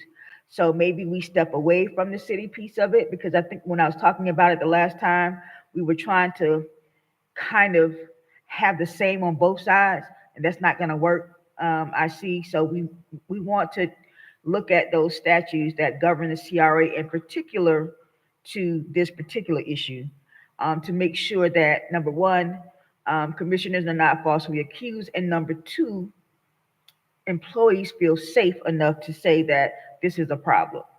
So yeah, I can agree with going back and looking at just the CRA part of this, and taking out the whole city piece of it, because it is kind of, supplanting what the CRA statute says. So we can go that route. Mr. Chair? Dr. Spiritus, go ahead. Yeah, I just want to reiterate this. I'm reading this over and over again, and it's very confusing. And I think it's just leading us down the wrong road. When I read this, it says, except for the purpose of inquiries and investigations made in good faith, Board of Commissioners of the Riviera Beach Community Development Agency, CRA, shall deal with agency officers and employees who are subject to the direction and supervision of the executive director solely through the executive director. And no member of the Board of Commissioners of the Riviera Beach Community Development Agency shall give orders to any such officer or employee, either publicly or privately. I think the first section here is very confusing. Who's to say what's a good faith investigation Thank and you. what's not? Mr. Chair. Commissioner Spiritus, are you finished? Yes. Commissioner McCoy, go ahead. Thank you. I was just going to say that this is so subjective. Members, if I can have your attention, particularly Commissioner Spiritus, you may recall November 17th, 2023. I think we had some conversations the morning of November 17th, 2023, and you shared with me that you had gotten information while you were in New York City from the city clerk, which was like, I think maybe 6 business hours left of qualifying, that you needed to complete a brand new form and that there was no way that you can get this form done. And ironically, me being an online notary, I said, sure, I'll be happy to do it for you. So I think prior to me getting to my workstation, you had already gotten that document notarized. And when it came to my attention, I had already even previously shared with the city manager that our clerk at the time needed some additional training and supports because, you know, I felt like the laws were already difficult enough, but for whatever reason, you know, at the last moment, she decided to insert a new form that she believed was required. So once you forwarded me over the notarized document that you did get executed, I delivered it to the clerk's office personally. And while I'm there making a good faith inquiry and investigation, I said, I want to see everyone else's qualifying documents, because if this gentleman is told 6 hours before the deadline, I don't want a situation where now every other person that has come up here that has filled out their paperwork and this employee not be privy. And that's the other thing. Now, does a commissioner have to now tell an employee that they're subject to an investigation?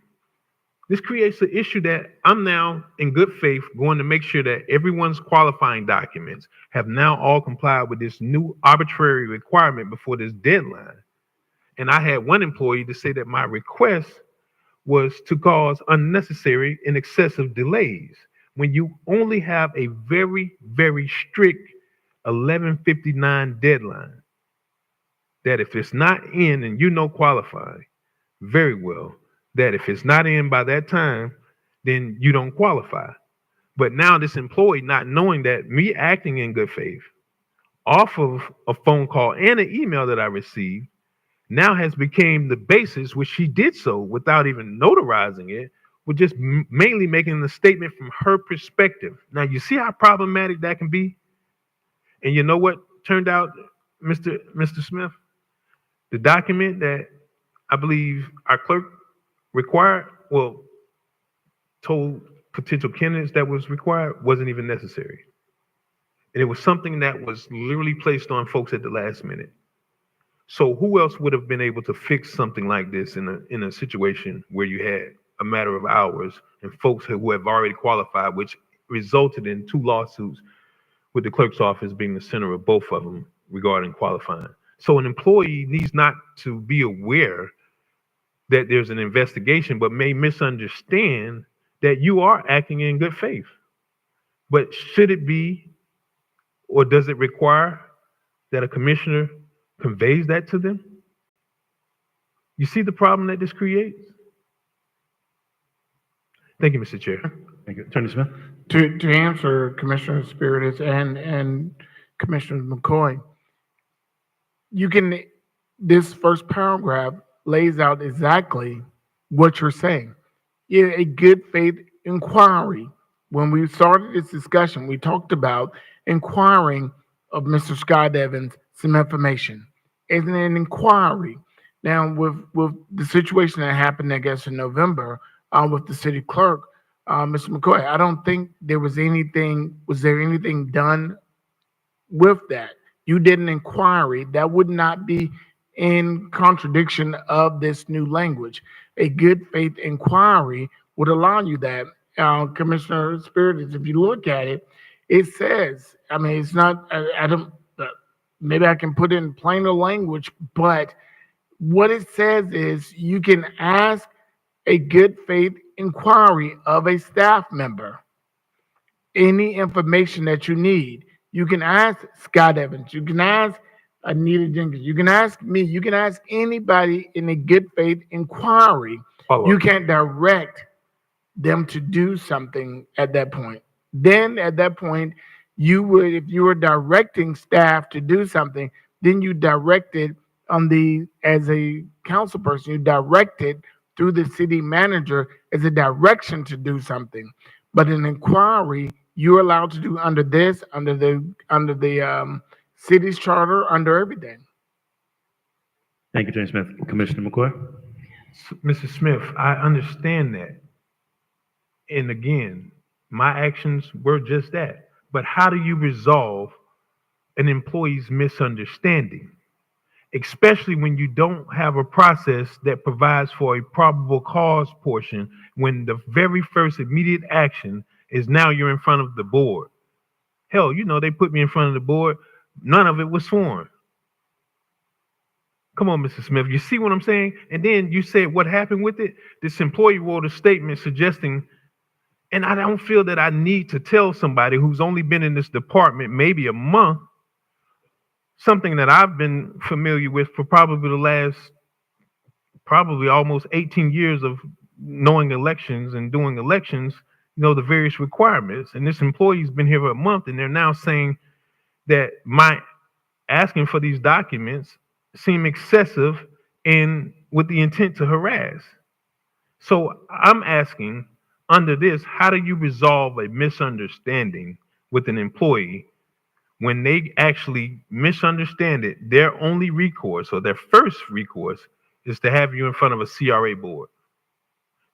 And now, once a document is created in this organization, it is a public record, Mr. Smith. You see what I mean? Yeah, and well, that goes back to my first inquiry of you, councilperson. The problem with this, we can look at the statutes and see what the statutes and the Senate bills that were passed this year that took effect in July. But your issue is a probable cause, the first step. Whereas under here, we have the executive director coming to a council person that's been accused of something. You would like a probable cause at that stage before the executive director even gets involved in it. You'd want some type of probable cause, and you can't pass anything to stop any employee from saying anything. I think it was made, anybody could sue over anything. Anybody can make an accusation. Your concern is any accusation, you want a probable cause before it becomes public. Is that what you're getting at? Yes, sir. Okay. And then I think statute already speaks to it being a sworn Yes. complaint. Mr. Chair? Oh, I'm sorry, go ahead. No, I just wanted to say that we said that we would table this. We said that this needed some work to be done to it. We said that we would take out the city part of it because it needs the CRA statutes. And I think that we should move on. Commissioner Spiritus. No. Commissioner Spiritus. Okay, just one statement.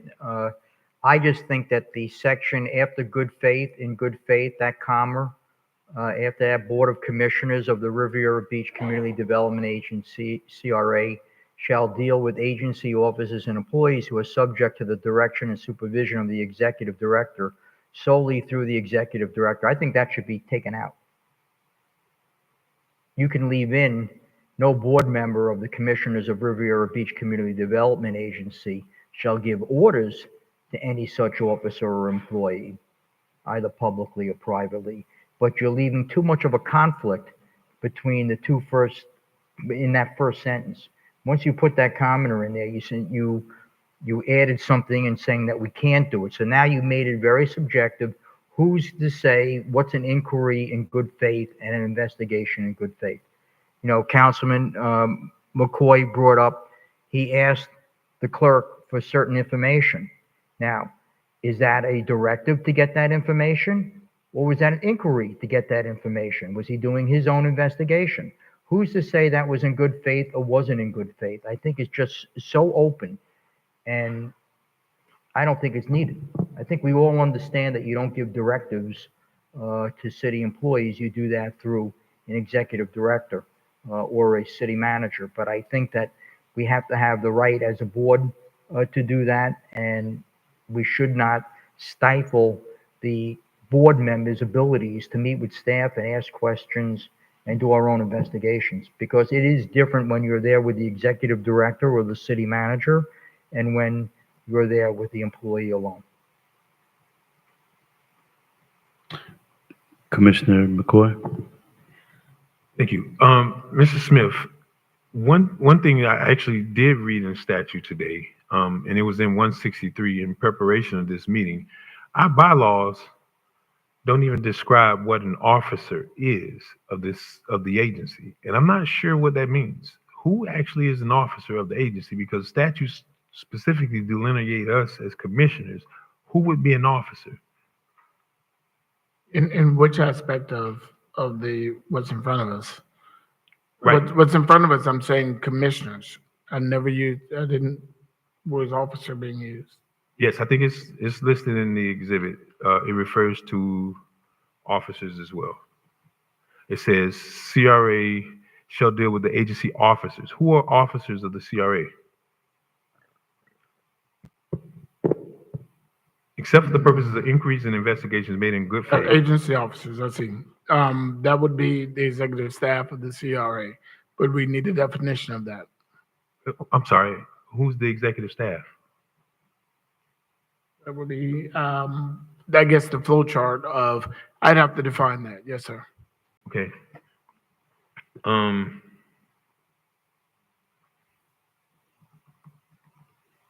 Yeah, I think It says agency officers and employees. So a definition of officers of that would, a definition of agency officers is what you're looking for. well, the reason I'm asking, I would just hope that the definition of officers in your interpretation is the same as state statute. Because state statute does refer to officers in 163, and I just want to make sure, because I don't think I've ever heard anybody in the agency described as an officer. If you're speaking of the executive director, is it speaking of the director of planning, and speaking of the neighborhood services? I mean, so. Well, it also says and employees, so that would cover anyone within the I'm aware, definition. but Yes, sir. if you want to really Yes, sir. understand why I'm saying that, because there's specifically in state statute that officers shall not hold multiple positions. Officer of the community redevelopment agency should not have another position within the municipality. That's why I'm trying to understand what the actual definition of officer is. Because here's the one for you, Commissioner Senator Smith or Mr. Smith. I looked up special districts, which is registered under the Department of what used to be Economic Opportunity. And Mr. Evans is listed as the executive director and also the registered agent. And in most cases, registered agents is more or less a de facto officer of the organization. So I just want to make sure that I'm understanding what the actual position is, because they refer to directors in 163 and in 163, but then they also refer to officers. So if you could bring some clarity on that as well, that'd be outstanding. Thank you. Mr. Chair. Commissioner Spears? Okay, I make my motion now that we table this item. It should be amended. Okay, I believe there's a motion on the table and a second to adopt this resolution currently. Additional discussion about the board? I take back my, my so moved for this original item. There's a resolution on the table. Commissioner McCoy, do we have a second? Second, on the amended resolution by Commissioner Spiritus.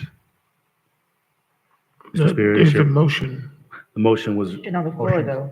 Motion is to table the this resolution? item. the motion of the second was withdrawn. Commissioner McCoy, you withdrew your original motion for the resolution. Yes. Motion is on the table for Dr. Spiritus and seconded by Commissioner McCoy. Additional discussion? Roll call, Madam Clerk. Do we have any public comment cards, Madam Clerk? Mr. Chair, we have no comment cards. Roll call, please. Commissioner Lanier, Yes. Commissioner Spiritus, Yes. Vice Chair McCoy, Yes. Chair Lawson. Yes. That vote passes 4-0. Thank you. Madam Clerk? 7B. 7B, resolution to extend the legal service agreement between Pittman Law Group. One Oh, moment. Go ahead, Commissioner Leonard. Do public comment? No, I mean general public comment. General, yes, Do we have correct. general public comment cards? Mr. Chair, we do have public comment cards. We have 3 comment cards. Thank you. Thank you, Commissioner Lanier. Comments from the public shall be heard at 7:30 unless there's no further business of the CRA, which in the event it shall begin sooner. In the event that item is being considered at 7:30, then comments from the public shall begin immediately after the item has been concluded. Please be reminded the CRA Board of Commissioners adopted rules of decorum governing public official meetings, which has been posted at the front desk. In an effort to preserve order, if any rules are not adhered to, Commissioner Chair may have any disruptive speaker or attendee removed from the podium, from the meeting, or from the building. Please govern yourselves accordingly. Madam Clerk? Lloyd Brown, followed by Jamie Lamern.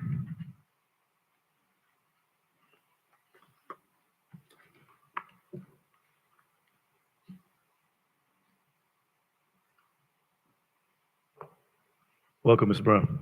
How you doing? My name is Lloyd Brown. I live in a pre-Camp Lejeune city. After a while, we're gonna be having problems like Camp Lejeune. And you know, the people ask me, why are you gonna build a police department right there where you got the pool? And I said, well, the guy said, well, you know, the kids need somewhere to go. I said, well, that's why they put in the jail there, because with no jobs and everything, that's going to be the only thing that's going to affect us. And then another thing, the people don't even know, the people I know, they don't even know anything about what you're doing over here. You come over here and you got a few people who are going to kiss your butt, but not me. And you got a lot of people out there. And let me tell the people out there, if you're looking at me hanging around them stores all day long, and you people in them churches who hire people from the outside, but you collect money from the people who are in your church who can do the same jobs, I'm gonna start saying something about you when I come over here. If I see your church hiring somebody besides the people that's in your church, I'm gonna say something. And all you brothers on the corner are always coming up to me with that BS talking about keep it up, but you sit in front of them stores all day long. And then these people up here will promise us they were gonna close down these stores at a certain time and still not closing them. And I mean, for every Saturday morning, all I hear is police cars. And I mean, that's not the problem we got here. The problem we got here, we need jobs. I mean, we need jobs, and we don't need these people up here. You know, I done went to every black politician there was, and you believe they didn't do anything? So I believe it'd be better if there was some white politicians there, because they know if they don't do nothing for you, they'll be considered a racist. So they're gonna do for you anyway. But these people here, all they're gonna do is feed you all this BS about how we making it, how we doing it. Not many people, like I say, know you're gonna pull that pool out of there. Girls say, well, you know, my son goes over there to Barracuda Bay. They talking about it's not making no money. Well, if you tear it out, put the police department there, you're gonna jam up. We don't wanna be like Delray, Atlantic Avenue. We don't wanna be like 8th Street. Y'all call it Martin Luther King Avenue, but it's still 8th Street to me. Because you know what, on 8th Street, you took out our downtown. Now you're trying to make Blue Heron Boulevard congested. You need to go to these parks like Cunningham Park and have a meeting there and tell the people exactly what you're going to do. Because a lot of people I know say they don't even watch this BS here. And if you don't get out there and talk to them, you're not going to be here. And like I said, I've been to a lot of black politicians. You know, I can name them. I can name them from Hastings, Taylor, Bernard Mack, Powell, I done been in the city council of Riviera Beach at the time and they ain't do nothing. Get them out of here. Get them out of here. And tell them to meet at the park and tell you about the problems that we have. Well, we can tell you about the problems. Thank you for comments. Jamie Lehman, followed by Scott Lewis. Hi, Jamie Lehman, 237 East 25th Street. Several years ago, I contacted Public Works asking for documentation regarding a survey company that I saw on a vacant lot across the street from me. A man from that company was walking around the lot, poking holes in the ground with a metal stick. Prior to me seeing this happen, the house on that lot had been demolished. It reportedly had a sinkhole in the kitchen. What caused the sinkhole? Well, sometime after the survey company sighting, there was raw sewage bubbling up on the lot. Lots and lots of raw sewage. There was so much raw sewage that it was spilling out onto the street. A man who owned a business right behind this lot on Blue Heron told me his toilet kept overflowing while the sewage was bubbling up in this lot. He also said that there was a breach in the plumbing or the infrastructure on Blue Heron Boulevard. To this day, Public Works has not been responsive to a single inquiry on this matter. And I'd like to know how far that raw sewage seeped into surrounding lots, and did that raw sewage go into the Intracoastal Waterway? And if so, for how long? I'd also like to know, is this an ongoing EPA toxic disaster that could bankrupt our city? And would this kind of liability leave our city uninsurable? I think it's time for a change in leadership.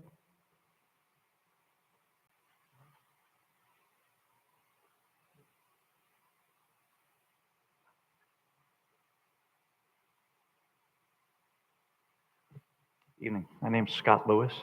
I'd like you to start thinking about changing your direction with the CRA and focusing more on investment that's going to draw investment. What do I mean? Carol Roberts, 40 years ago almost, appointed me. I was chair of the Westgate CRA for 5 years, founded it and chaired it. And we had a good executive director. We had no sewer, no public water, no paved roads 2 miles from the county seat.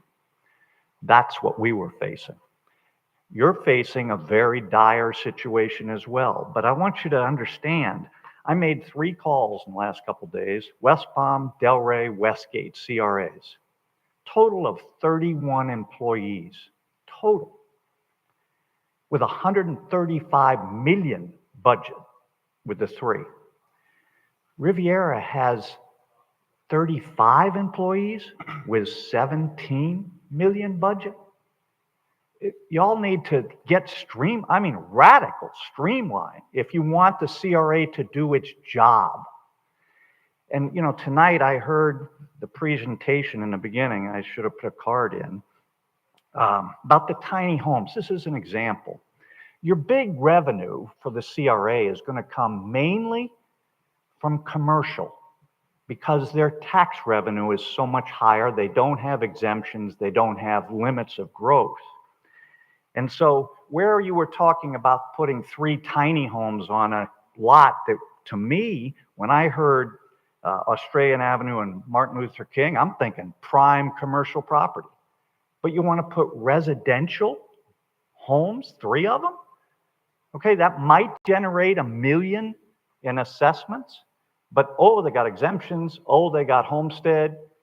Versus if you put it up and you put a commercial business there that might be $5 million in value, you got a 500% increase in your revenue for the CRA. Then you can take those monies and help out on the tiny homes and other things. I sat in your PZ&B meeting a couple of weeks ago, And there was a gentleman sitting next to me, and they were talking about all this affordable housing. He said, we got enough affordable housing in Riviera. I don't want this to be the center of Palm Beach County drawing in all the affordable housing. Now, he was black talking to me, right? You don't need to focus first on that. Get the revenue and streamline your operation, because this is not streamlined. You're doing the opposite of what a CRA ought to be doing. Please relook at what you're doing as you're changing directors. Thank you. Mr. Chair, that is the end of public comment. Thank you. 7B. Resolution to extend the legal service agreement between Pittman Law Group LLC and the Riviera Beach CRA. The acceptance of public comment cards are now closed. Mr. Chair, we have no comment cards. Thank you. So we have three options. Motion to accept resolution. We still would need to pick an option, so we're just going to make a motion to accept the resolution with the adding an option after discussion. Dr. Spiritus has made a motion to accept. Second. And we have a second. Mr. Evans? Mr. Chair, members of the board, at this time, we turn the presentation over to Attorney Chris Smith. Mr. Chair, the contract for legal services would be the same as it is now. There's no change in any of the recitals of the contract, including the pay structure. I would like to point out in section C, which Commissioner Spiritus inquired about, this contract can be terminated as set forth. Termination by either party may terminate this agreement without cause on a 30 days written notice to the other party.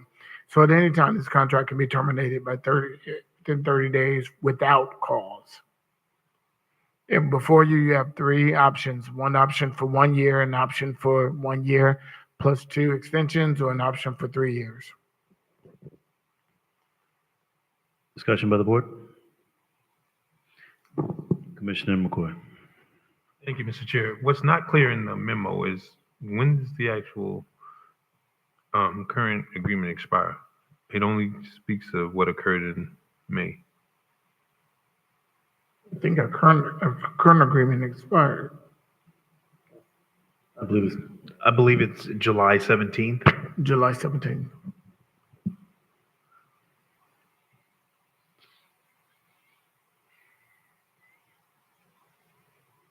Sure. Additional comments, Commissioner McCoy? Yes. And I guess I don't recall the previous agreement, but was there any monitoring or anything that required us to do any kind of assessments of services? Do you recall, Mr. Smith? No, sir.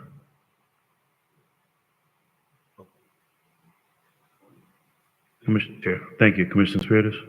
I'll waive to Commissioner Lanier. Commissioner Lanier. First. No, I just wanted to go with option 3. 1 year with 2 1-year extensions? Yes. Okay. Commissioner Spiritus? That a motion? Well, I just think that was her recommendation. Comments, Commissioner Spiritus? On your additional years, is there an increase in the fees? No, sir. Okay, so then I would recommend that we go with the longest term possible, since there's a 30-day cancellation clause, so it really doesn't make a difference.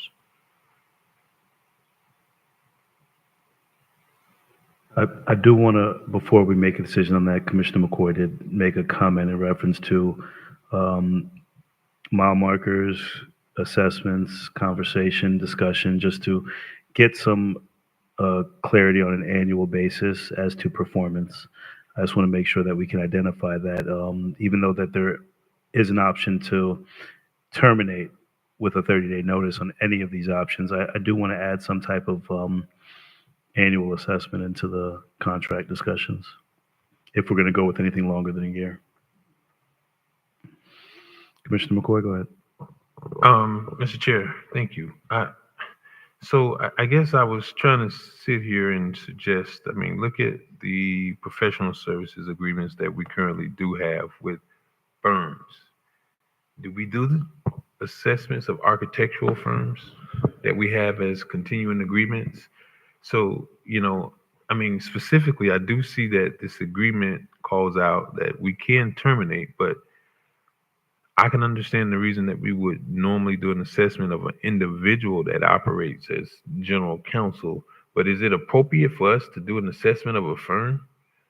And similarly, this professional services agreement is no different than any of the other professional services agreements.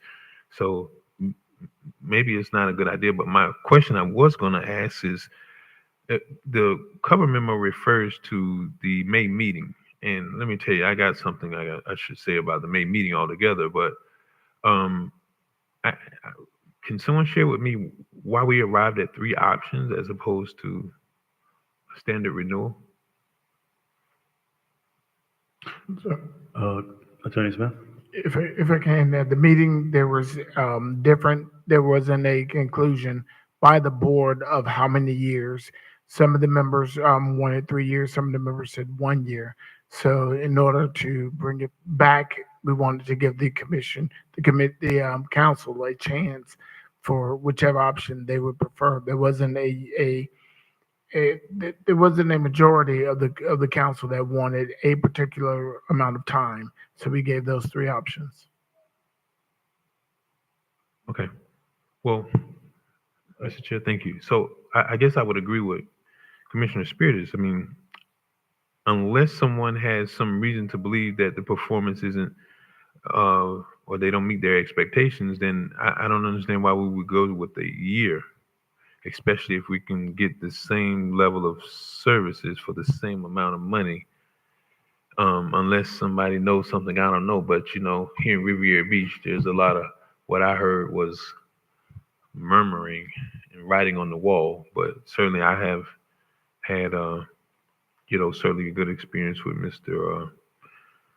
Smith. So I don't understand why we would not go, and I'm welcoming someone to provide some other reasoning, but I would be inclined to support what Commissioner Spirit is recommended of going with the 3.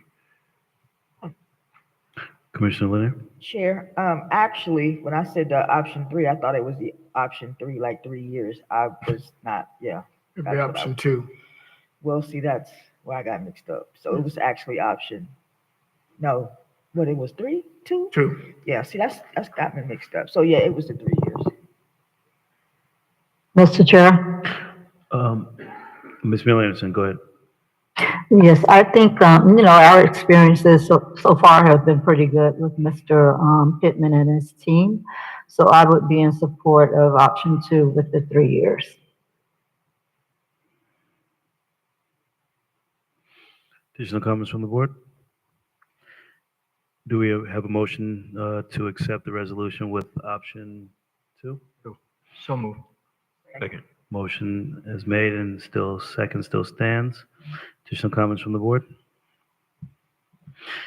So before we take a vote, my only question or concern was I know that we don't necessarily review engineering firms, as my colleague said, but in regards to our legal counsel for the CRA, having some points of annual review, because I've had a great experience with the Pittman Law Firm, and Attorney Smith has been doing a phenomenal job as the representative from the firm, but having an annual discussion and having an annual assessment, because at any moment we want to have some mile markers or something just to state, what does this conversation look like?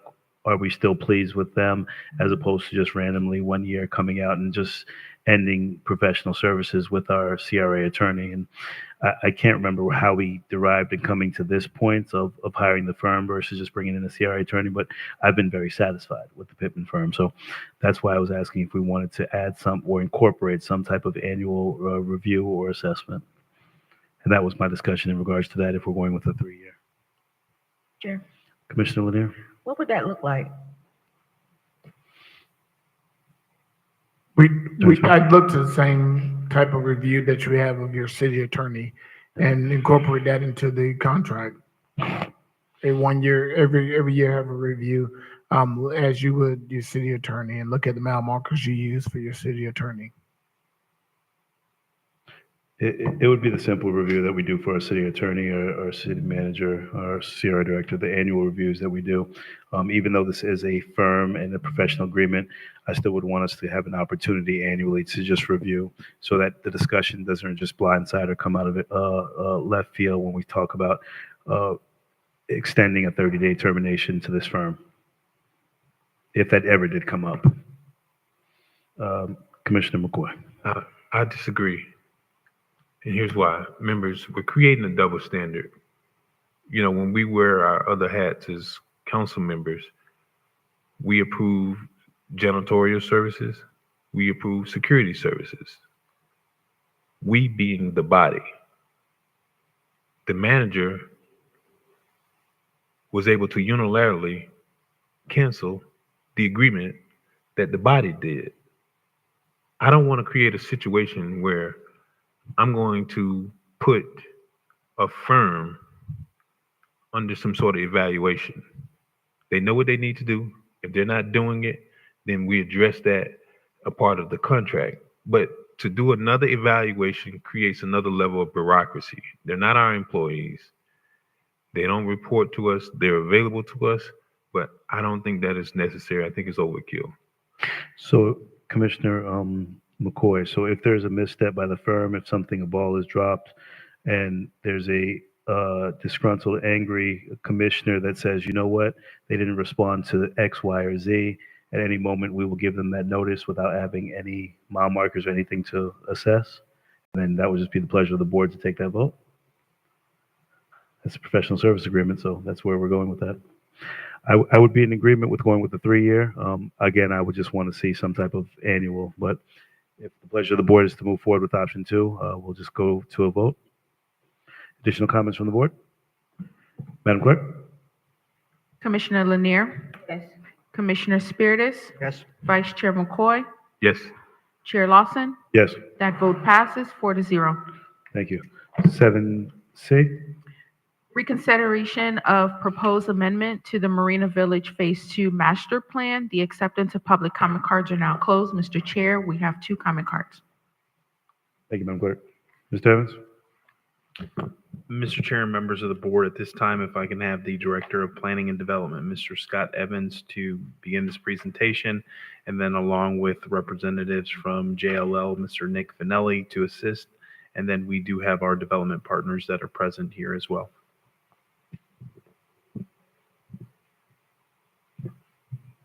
Thank you, Mr. Evans. Thank you, Mr. Chair. Thank you. Before the board tonight is a proposed amendment to the Marina Village Master Plan for the hospitality elements. The staff originally targeted the May 22nd board meeting for your review of the amendment to the plan that was requested by the development team. At that meeting, since the team was still working internally on finalizing their plan, the board directed the timeline that's shown above. The first milestone is this evening, which is for the board's review of the proposed master plan amendment. The second milestone would be at our next meeting on July 24th, where we would propose to review the negotiated business terms, and then move very quickly, and this is an accelerated time frame, to board review of a ground lease for all of these elements on August 28th. And the development team has been working on this plan. They've been trying to coordinate it amongst their team and amongst the related group who's also developing directly adjacent to this project. That we received the proposed amendment to the development plan last week. We held off posting the agenda until we received it, and we posted it on Thursday. Since then, staff has been working with JLL to review the plan and come up with some comments. We have not had We have not provided those comments yet as we're still doing our assessment since the plan has only recently been provided. But our preliminary assessment does show that this plan appears to increase the intensity of the project. It appears that it would significantly increase the economic return to the city and CRA. But we would have to negotiate the terms of the business terms and a proposed LOI, which we would hope to do so in a very accelerated manner and bring that back to you in July.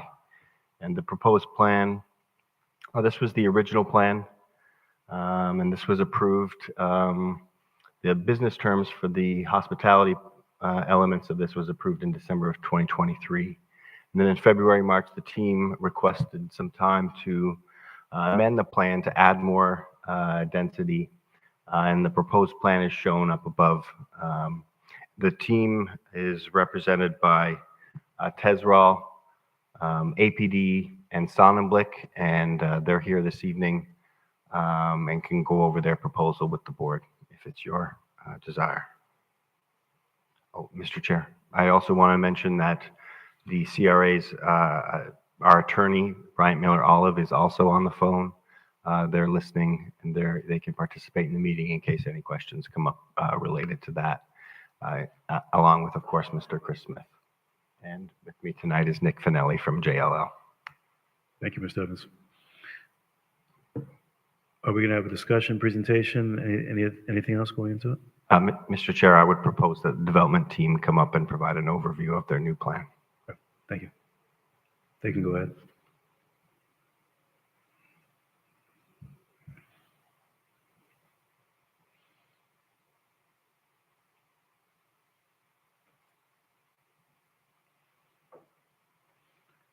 Welcome back, Mr. Irons. Thank you, Mr. Chair. Good evening, everyone, commissioners, community members, staff. Thank you for the opportunity to stand here once again and represent the APD Solutions Real Estate Group, TESRAL Partners, Sonnenblick Development Team, as we effort forward with what we believe is a dynamic enhancement to our original submitted letter of intent back in fourth quarter of 2023. As you know, in January of this year, we spent some time with you talking through our thoughts on the Marina Event Center inclusion. And then subsequent to that, we were receiving feedback from some of you via one-on-ones, as well as other community members of some of the concerns with the letter of intent as it regards to our ability to add more economic value for the city in return.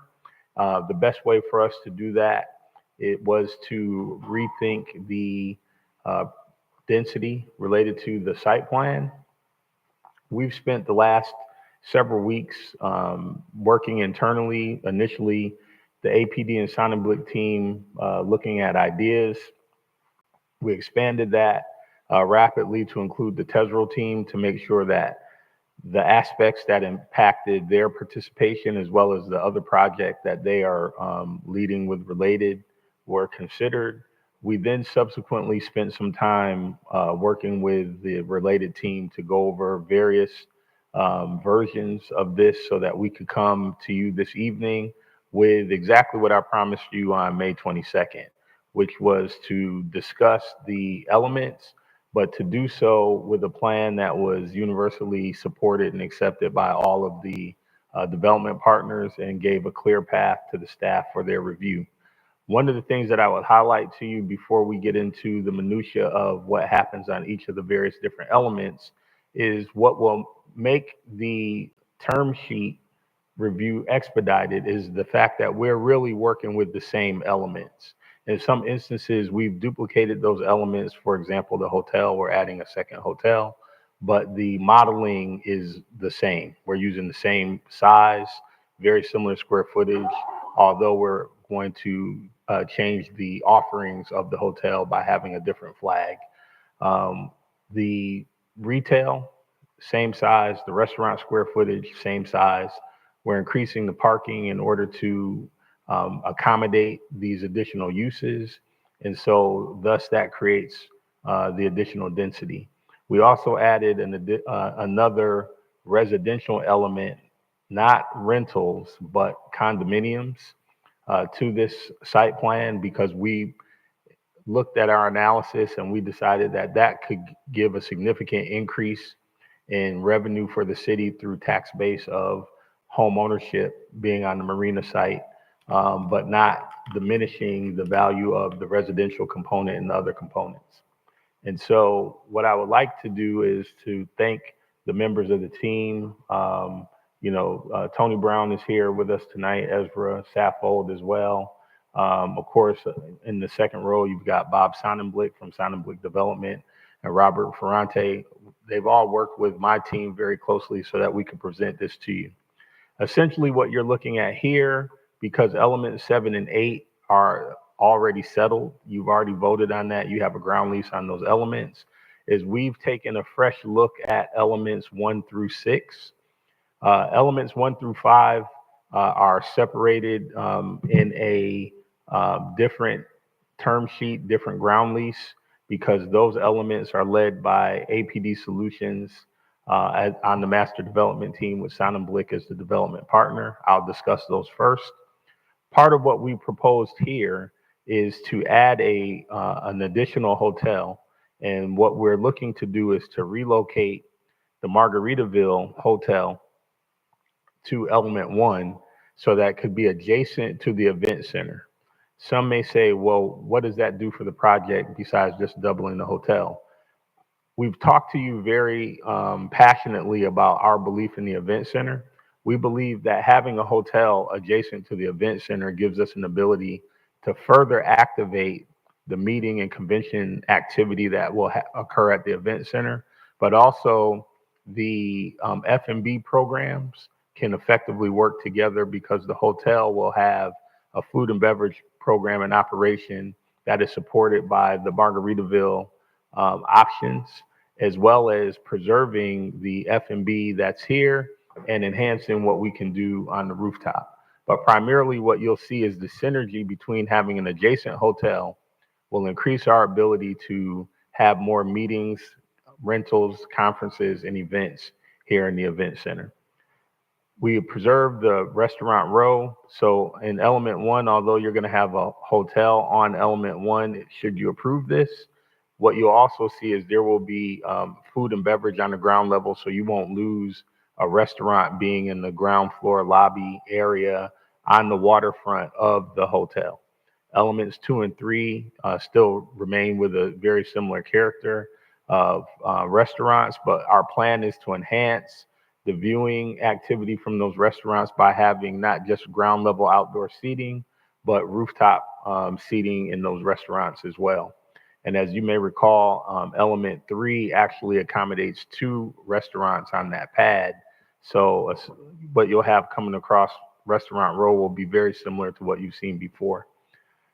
Element 5 has a unique change because the 100,000 square feet of retail and restaurants we committed to preserve.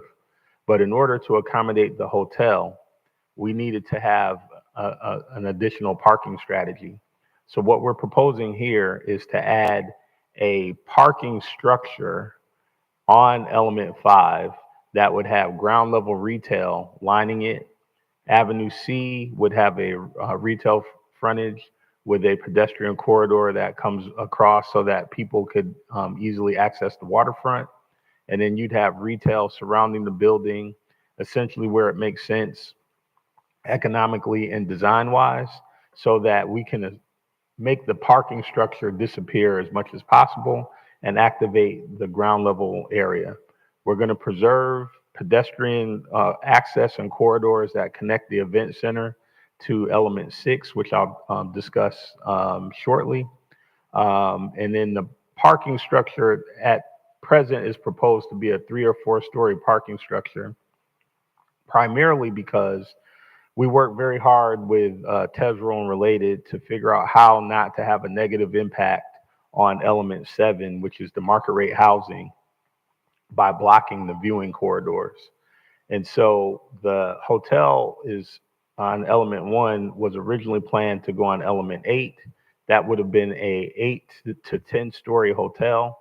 And we agreed in collaboration to propose moving it to element 1 to reduce blocking the view from the residential apartments coming across, but also to respect the vision that we heard from you over these years of having great viewing corridors and stepping down from the Broadway corridor down toward the waterfront. And so essentially, those are the primary changes and elements of 1 through 5. Adding an additional hotel, moving it to element 1, which would be a Margaritaville. We would add a parking structure on element 5 that would have ground level retail built into the parking structure. We would add additional retail activations on the east side of element 5. And then we would preserve elements 2 and 3 pretty much as you've seen them before, but enhance the design.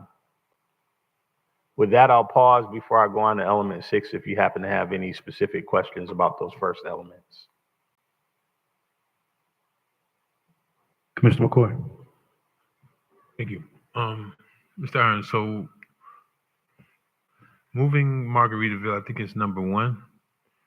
To moving Margaritaville Hotel to number 1, correct? Yes, that's correct. So number 6, will that simultaneously go up?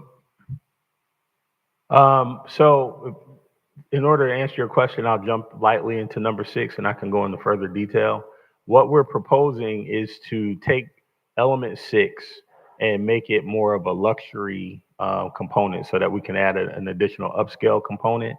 The goal is for Margaritaville and the proposed hotel on element 6 to kind of cater to different audiences. As mentioned last month, our plan is essentially from a construction standpoint to kind of have a 1A and 1B. And so not necessarily constructing in phases that leaves element 6 unattended, but to have a goal where we move with momentum from the north side, focusing on the hotel and the parking structure, and then moving to the southern end of the property.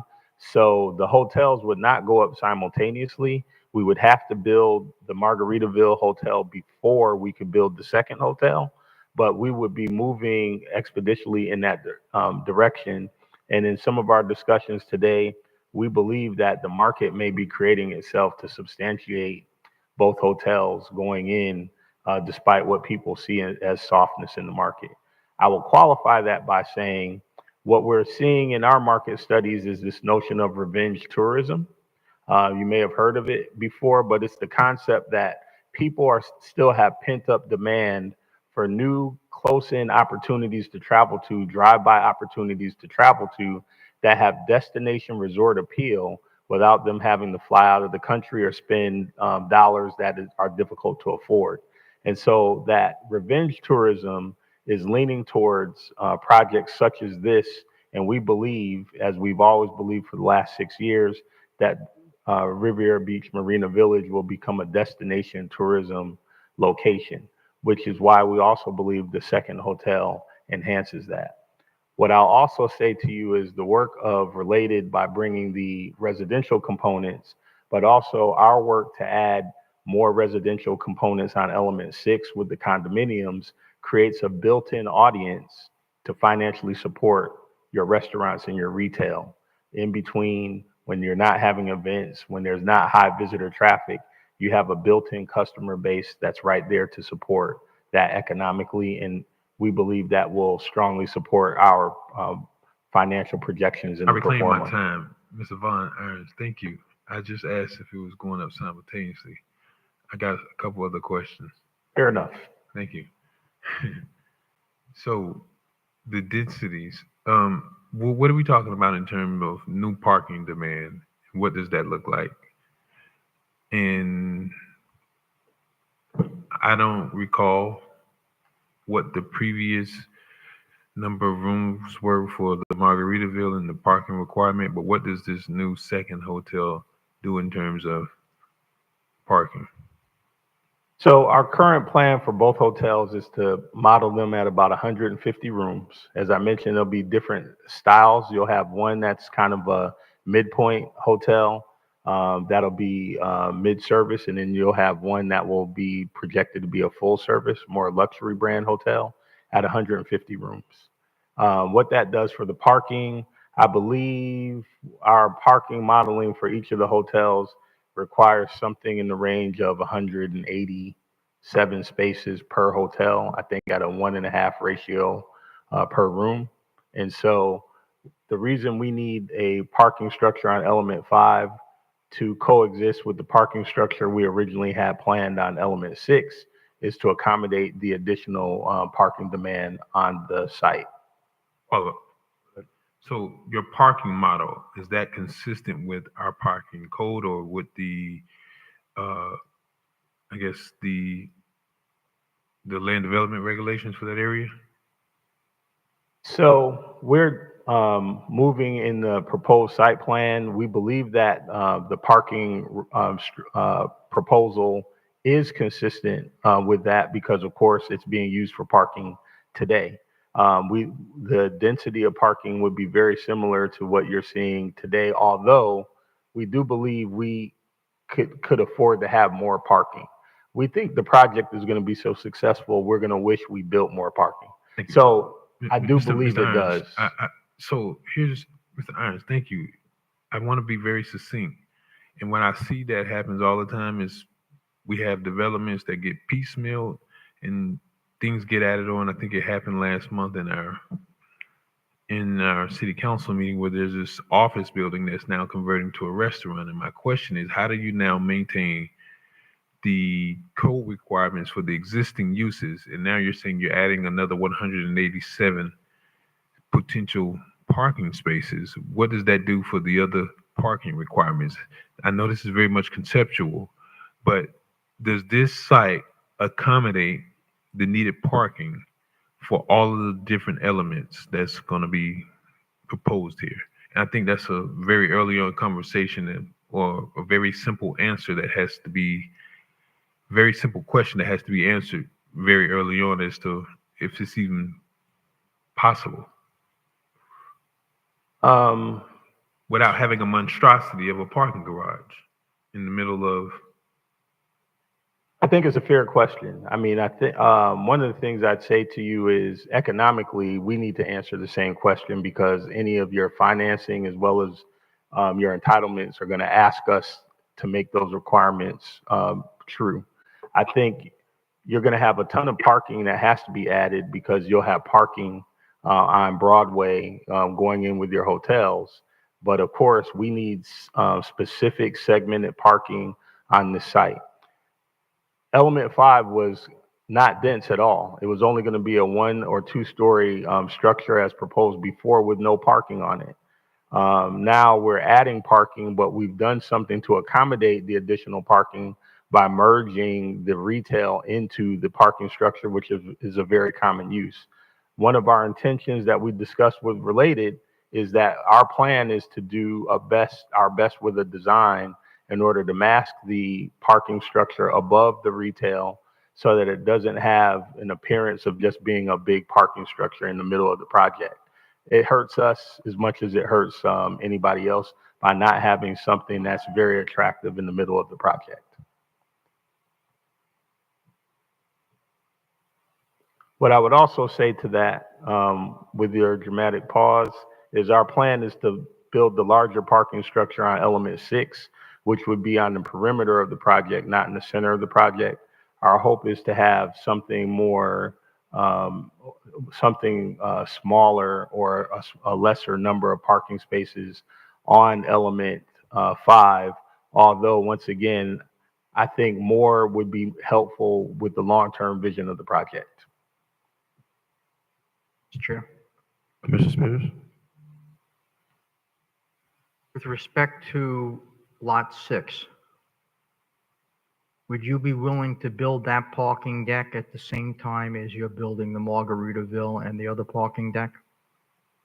I think when we started the project, our intention was to build one large parking deck on Element 6 We're adding our need for additional parking on element 5. So I think I'm looking at the Sign and Blick team. We discussed that earlier today. We would be willing to engage in the parking structure as an initial phase of the project in order to move that along, because we wouldn't be able to open anything else without the parking demand satisfied anyway. So then you're going to build both parking decks at the same time. You're not going to phase that.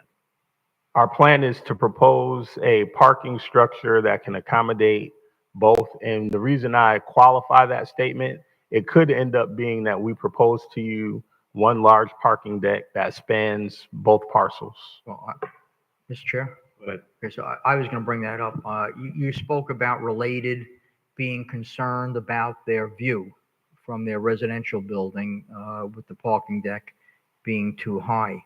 Would it make sense to go back to Related and say, this is something that the CRA would have to work out with Related, what if they built an additional 4 stories on their building, which are going to be the highest paid rent or sales units because of the views, and permit you to go up an additional 2 to 4 floors on your parking deck next to their building? Would that make sense? I think it's a good idea. We hadn't considered it because we don't control element 7, but we would be in support of doing that, because one of the biggest sore spots in our internal discussion the last 2 weeks has been, how do we accommodate all of the parking that is really needed on element 5 closer to the new hotel and keep it at 3 or 4 stories? So anything that allows us to increase the size of the parking structure, given our commitment to having proper design elements, we think would be great. And what I would tell you is our initial proposal included a larger parking structure that had some residential elements on the rooftop, so that the parking deck didn't look like a monstrosity. So we have been thinking very creatively about that. If there was an opportunity for us to work with Related, the CRA, and the city in order to create a solution that would make them happy and accommodate our ability to increase the size of the deck, we think it would do wonders for the entire project. Sure. Go ahead. My concern is that, as I saw Councilman McCoy also being concerned about the number of parking spaces, I think you're actually going to have a negative number of spaces if you build out this project the way you are compared to what we have right now. So I think you're going to have to increase the size of your decks. The decks are not going to meet those needs. I think, in all due respect to Councilwoman Lanier, who I understand her frustration. She's been sitting here for 5 years, 6 years, hasn't seen a shovel come out of the ground. I think we have to start setting some attainable goals to reach. And I think that we have to have something happening within the next 30 to 60 days with respect to agreements. I have some questions. I don't know if you're going to be able to answer this, or Mr. Sonnenblatt is going to do that. Are you willing to give us a performance bond and a payment bond on this project to ensure that it's being built? So Bob is indicating that that's not going to be a problem. As we did share with you, the financing for this phase of the project is already secured. And I think the ability to show proof of that, as well as any of other bonding requirements you would ask for, which in their line of business they're familiar with providing, would not be a challenge. Now, I have some questions for Mr. Chair, okay? Go ahead. Mr. Evans, I don't know, maybe Nick, maybe you can answer this. All the numbers in these proposals that we're seeing are stale. They're all a year old. They all have to be updated. I think that we have to maybe do a little bit better job on the taxing portion, as Ms. Lanier stated earlier today. We have to get some taxes, maybe some more tax revenue. I'm not sure if the ground lease deal, usually a ground lease deal is 10%, but I know that we have to give certain things to get other things. I know you have to deal this way to make it happen, but I think we have to revisit this. I think the appraisals, and this is a very unusual appraisal that it was a fee simple appraisal on a lease lot. I don't know how you could get financing on a 50-year. One portion of this was for condominium units. I don't know how you could possibly get financing with just a 50-year lease. I think we have to, I don't know if legally, maybe counsel, you can answer this. Can we give more than a 50-year lease? Can we give an option to renew for an additional 50 years? It was determined that in the marina, you can give an option under your code. And on the beach side, you said 50-year with no options, 50-year including options. On the marina side, which was adopted after that, you didn't put in the language that said no options. So we've determined that you can give an option past the 50 years. So that makes this a fundable project, obviously, so we should definitely include that in any agreement. I have a couple other concerns. One is we know that hotels, if they make it, they're great. If they don't make it, they become homeless shelters and other uses that may be negative to the surrounding community. Can we put some verbiage in these agreements that will ensure that that does not happen, that those uses are not going to be permitted uses in the future if the project should not work out? That's very important. Also with the parking itself, we had this discussion when we approved parking for the entire city for the marina and the beachfront area. It comes to almost $30 a day. If you look at some of the numbers that we passed, the people in this community can't afford $30 a day to bring their kids to the marina or to the beach for a day, for a weekend or whatever. I think we have to ensure that the local people have access to this project. And without parking, they have no access. So I think we have to incorporate. I'm still waiting for staff to give us the new resolution or ordinance, whatever, for parking that's going to give the people the opportunity to buy a monthly or yearly discounted pass to use the parking deck. Are you going to be willing to do this in your private parking structure? It's a great idea. This is the first time we're hearing about the monthly pass, but it's a fantastic idea. We had already considered that and been discussing it with your staff related to employees working at the marina, because of course they can't pay that type of money a day and still come to work. So that would be an extension of it. But I would also share with you, when we discussed in January, right before you came on the board, we had a work session specific to the Marina Event Center, and there was a large discussion on parking and accommodating parking and public access for events like this and other city uses. And we received a number of fantastic ideas as well that we're incorporating into the parking strategy that we'll be talking with our entire team. So that would be fine. We would be happy to do that. Chair? Go ahead.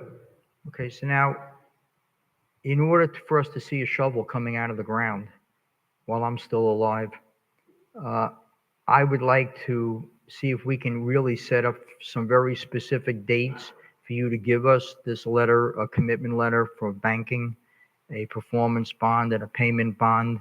And how quick do you think you can actually be coming out of the ground? Because you say you have the financing already in place for this. Right. So assuming that we move through this process and the timeline that you presented in August, we still have, the final due diligence period in the ground lease payments. You would have your design period, which we would try to do simultaneously to cut the life cycle. On a hotel, you've got a 14 to 18 month build on a hotel that size, but some of the smaller elements would be much faster. And so our goal would be to get a shovel in the ground first quarter of 2025 on some of the elements, but also to take a leadership role in getting some new activity in the event center, in the spaces that can be renovated and tenant leased, so that the community can see some new activity happening right away. And are you going to work with local people in the development of this project? We have presented a comprehensive community benefits strategy. which primarily focuses on job training and job training specifically for the positions and the roles that we know are going to be coming here at the marina. And so we would be preparing people for positions and jobs in the hotels and the restaurant industries, management opportunities, culinary arts, things of that nature. Steve White is here. We've identified Protective Hands as being our community-based partner in the execution of those community benefits trainings. And so we would be happy to give you an update on our strategy in one of the subsequent meetings this summer. But we were always upfront. It was in our original RFP that job training as a community benefit was a part of our strategy to get the local community actively involved economically in this project. That includes the construction, right?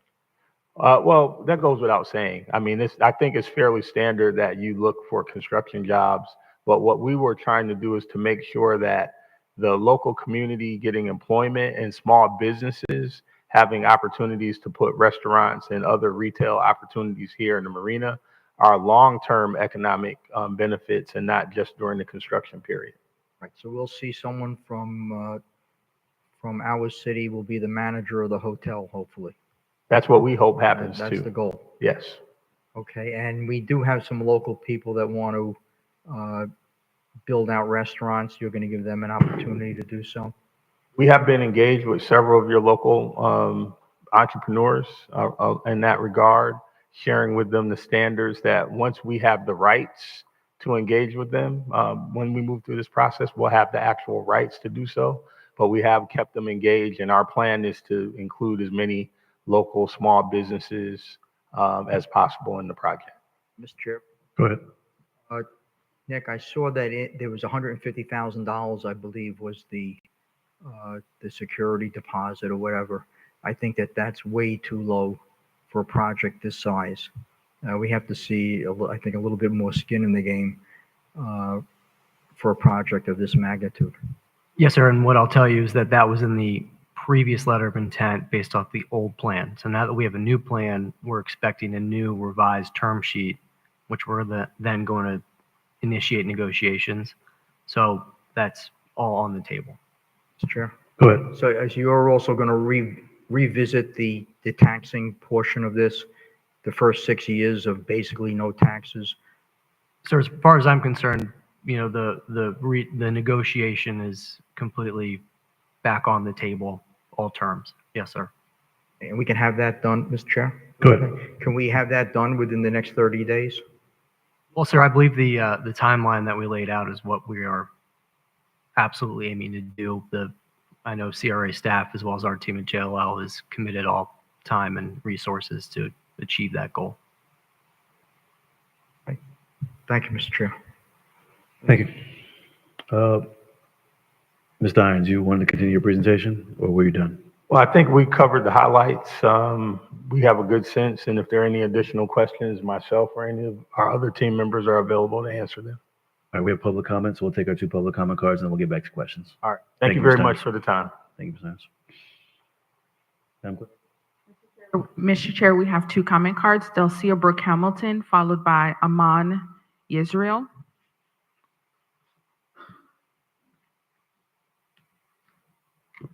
Good evening, Council, Mr. Chair, Vice Chair, Mr. Smith, and Jonathan Evans, City Manager. I want to thank you for your continued support and also for moving the Marina project forward.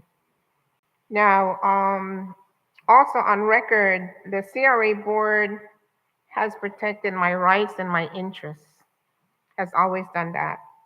Now, as CEO of Pangea Grill, as you all know, I have relentlessly and consistently for the past 10 years, enduring 4 city council terms. This is the 4th term. Now, I was promised by Mr. Irons from APD Solutions during a CRA meeting last year on record that I will be allowed to build my restaurant, and I appreciate him for that. So now that we are at this stage, I would like to have a written agreement between APD and Pangea Grill moving forward. As a woman, a Black woman, and a small business owner, I am asking the council for your full support. I don't want to be left out of this project. I have invested my time, my effort, and my money. So I want you to consider moving this project forward.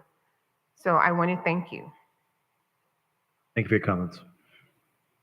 Mr. Chair, that is the end of public comments. Oh, did we say we had 2 cards or no? He withdrew. Okay, thank you. Okay, questions from the board. Commissioners, Commissioner Lanier.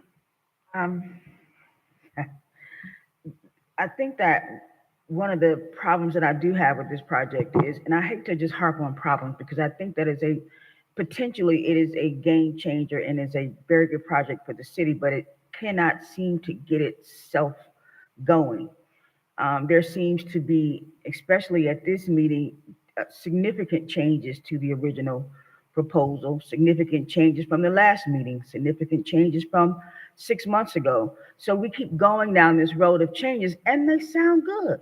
They do. It's just the fact that we keep doing this. We keep coming to meetings and we keep talking about what we're going to do and we make these promises and it sounds really good and we go nowhere. And I do want to say, as I said to the gentleman from Related, to the Sonnenblick people, that it's refreshing to see people come and say and do what they say they're going to do.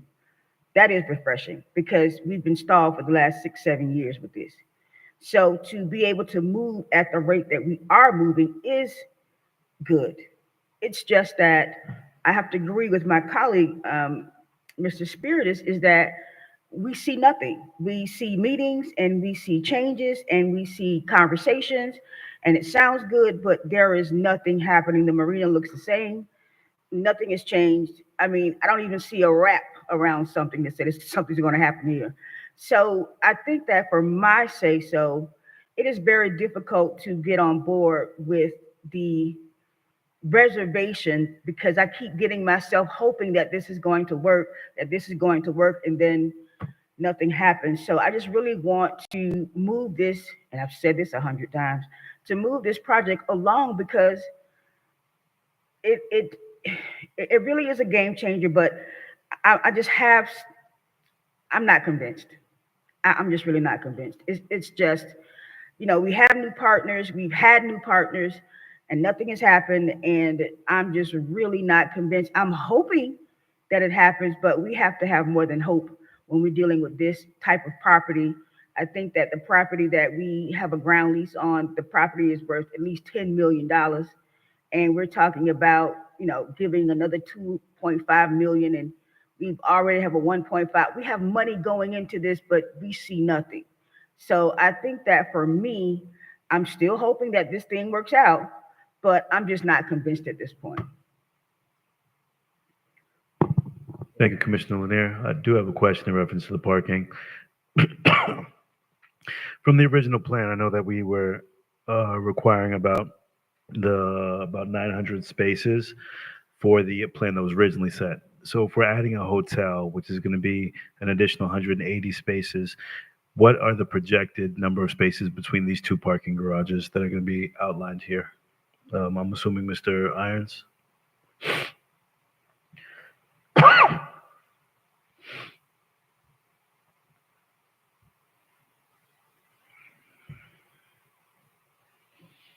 Thank you, Mr. Chair. We appreciate the question. 2 points of clarification. Your direct answer is we're thinking somewhere, we'll end up somewhere between 1,200 and 1,300 total parking spaces between the 2 parcels. We've been modeling and we looked at 800 spaces on one and maybe another 410 on the other. Going back to your original reference, we proposed 906 spaces in our December letter of intent. So that would more than accommodate. It would give us a little bump more than what we would need in order to accommodate the new elements. I'd also like to quickly clarify, it's been a pleasure engaging in talking with Ms. Davis about Pangea Grill. Just a clarifying statement, we say to everyone, we don't have the rights yet to engage with anyone because you all haven't given us the rights to do so. And so once that happens, we can be actively engaged with community members, and we can be actively engaged in, we don't have the rights to put a wrap on the building. So once we get approved, and we've been diligently following the process, we continue to support that process.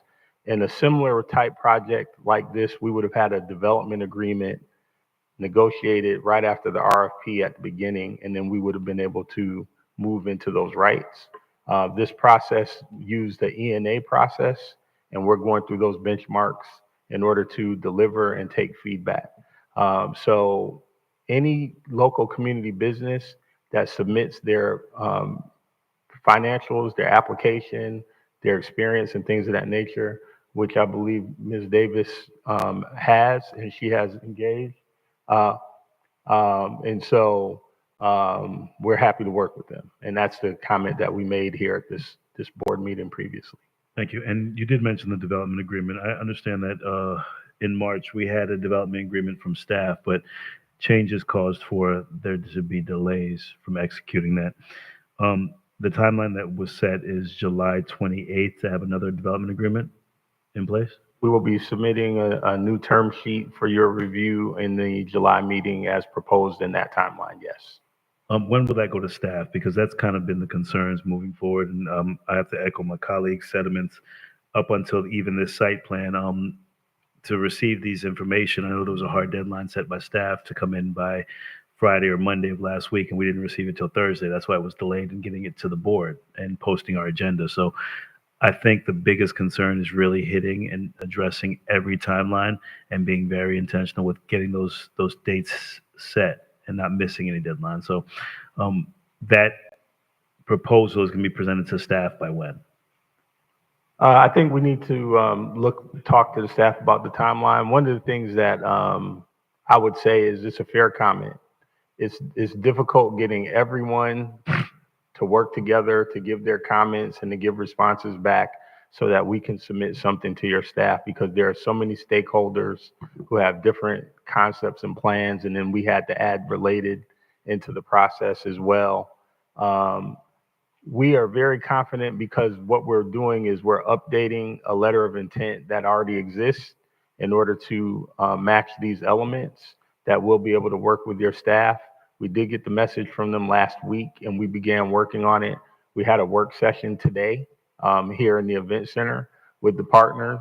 We have another work session here tomorrow morning in order to do so. So we're trying, now that we've gotten everybody on the page, once you all give us the green light on this site plan or something similar to it, we'll be actively involved in turning that letter of intent around for elements 1 through 5 and element 6. And I just want to kind of point of clarity where you did clearly state that there's a lot of turnaround with your stakeholders.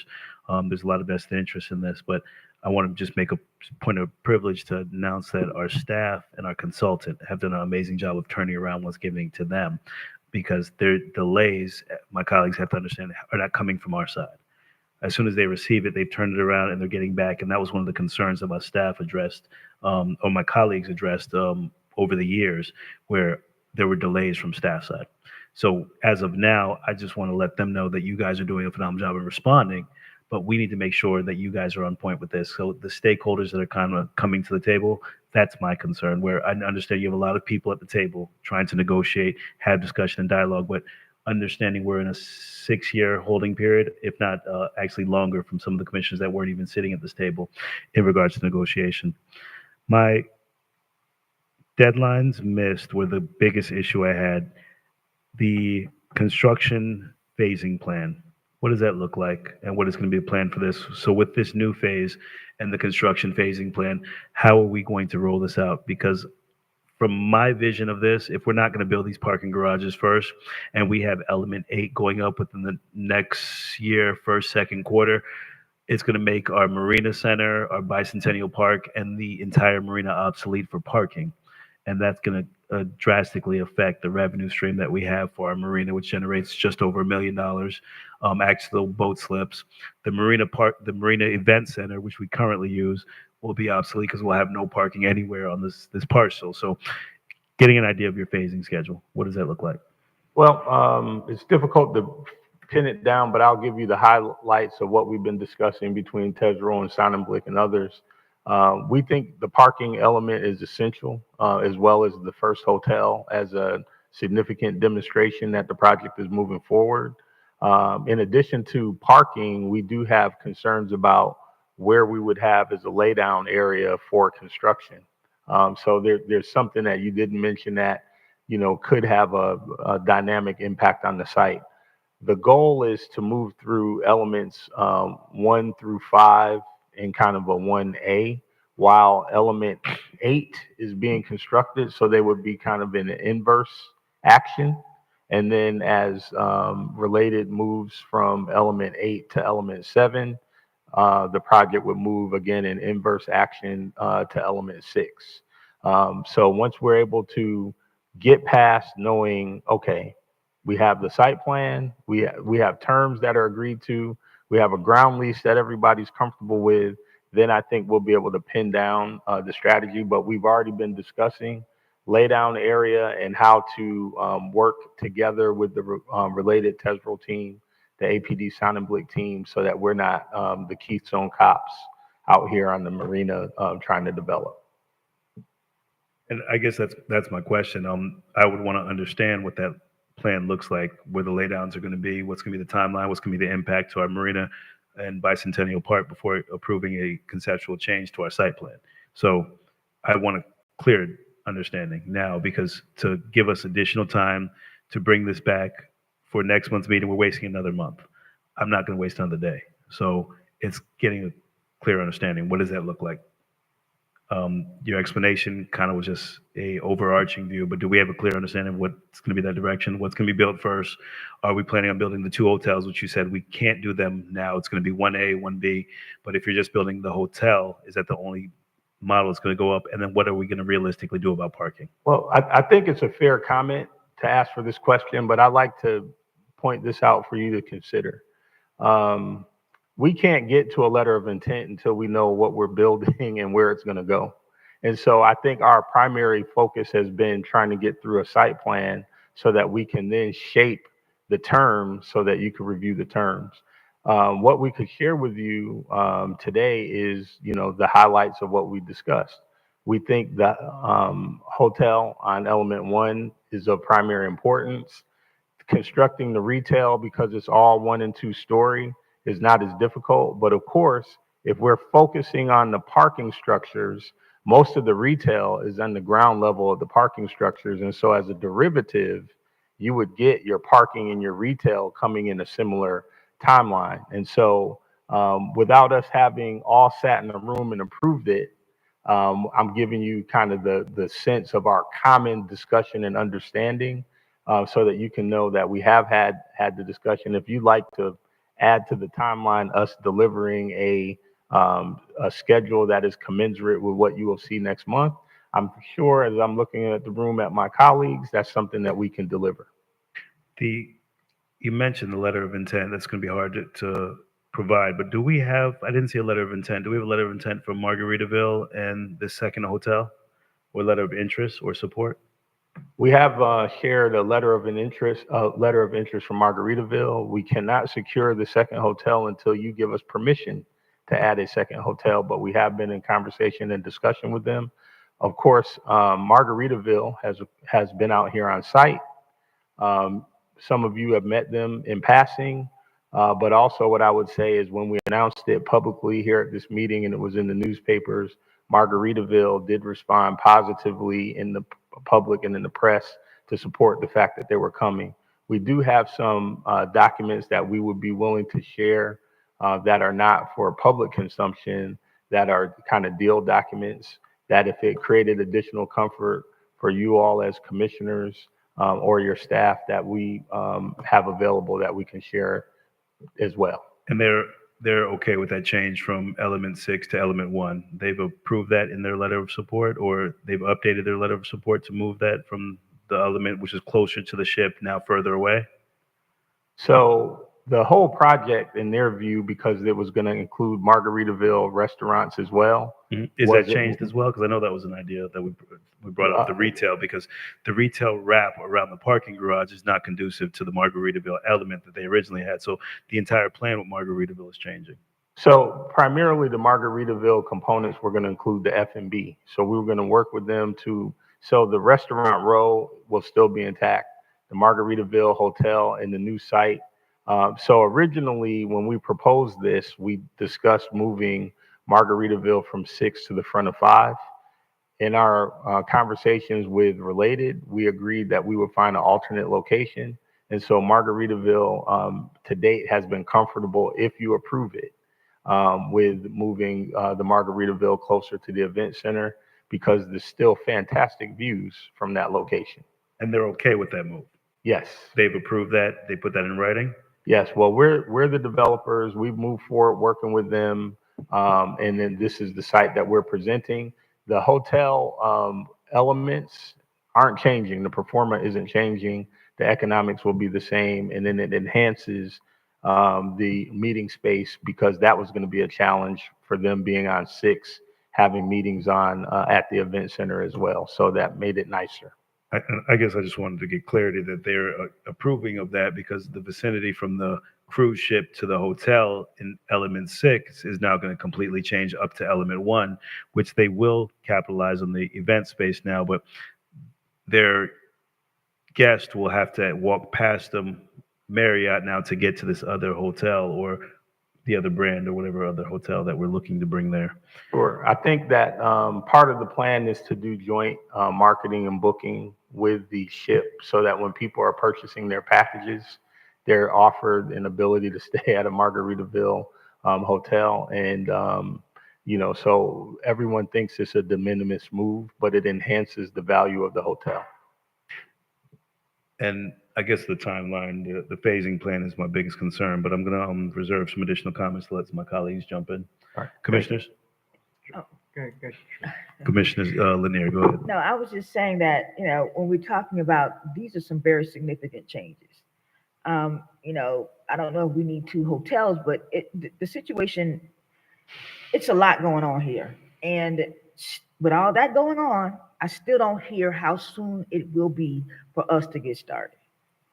And I understand, because you say that there are a lot of moving parts, which means there's a lot of partners, but that's not our fault. We need to be able to move this project along. And if we don't, then we're doing the same thing that we've been doing for the last 7 years. And I just don't want to keep harping on that, but I have to. Well, I appreciate you bringing it up again. I'd like to reiterate what I shared earlier this evening, and maybe I'll restate it so it could be more clear. Once we get the development rights, by the approval of the ground lease, and we execute the ground lease, we pay the deposit that we've been discussing. We will run our design elements simultaneously, and our goal is to get shovels in the ground first quarter of 2025. What we're also endeavoring to do is to bring in additional, because you can do land clearing, land disturbance, preparation. So we're going to look to do some of that simultaneously. I also shared that it's a 14 to 18 month build for a hotel of that size, so that you can see what the timeline you're looking at. But if shovel in the ground and seeing development activity, we can have 2025 shovel in the ground and development activity. What we're also proposing to do, which is why the event center is so important, is to add new businesses and activity in the event center, so the community can have additional options right here at the marina as well. Commissioner Lanier, you finished? Yeah, let me say this. I can't vote for this in the affirmative, not tonight. I really need to see something else. I've been voting no for this for the last 5 years since I've been here, because nothing has happened. And we're here tonight because nothing has happened. We have a whole host of changes that need to go on, and I I have confidence that you can do it. It's just the fact that it hasn't got done. So until I see something, then I cannot vote in the affirmative for this because nothing has happened in the last, I mean, we're talking about 2025, we're talking about 7, 8 years now. So I've got to see something happening before I can feel like it's gonna happen. Thank you, Commissioner Lanier. Commissioner Spiritus.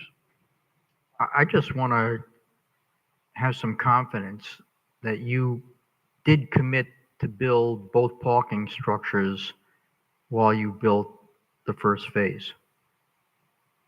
Yes, we believe that our strategy to add the parking, because the retail is included in that component, to include the parking spaces is important, is an important part of our strategy. So the answer would be yes.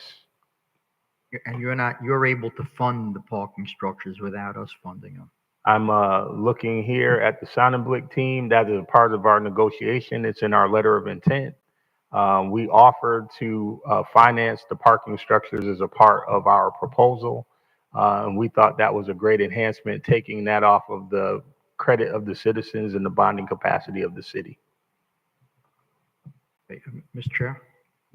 Go ahead. Okay, so I just want to, I'm trying to satisfy my colleague, Councilwoman Lanier, and her concerns.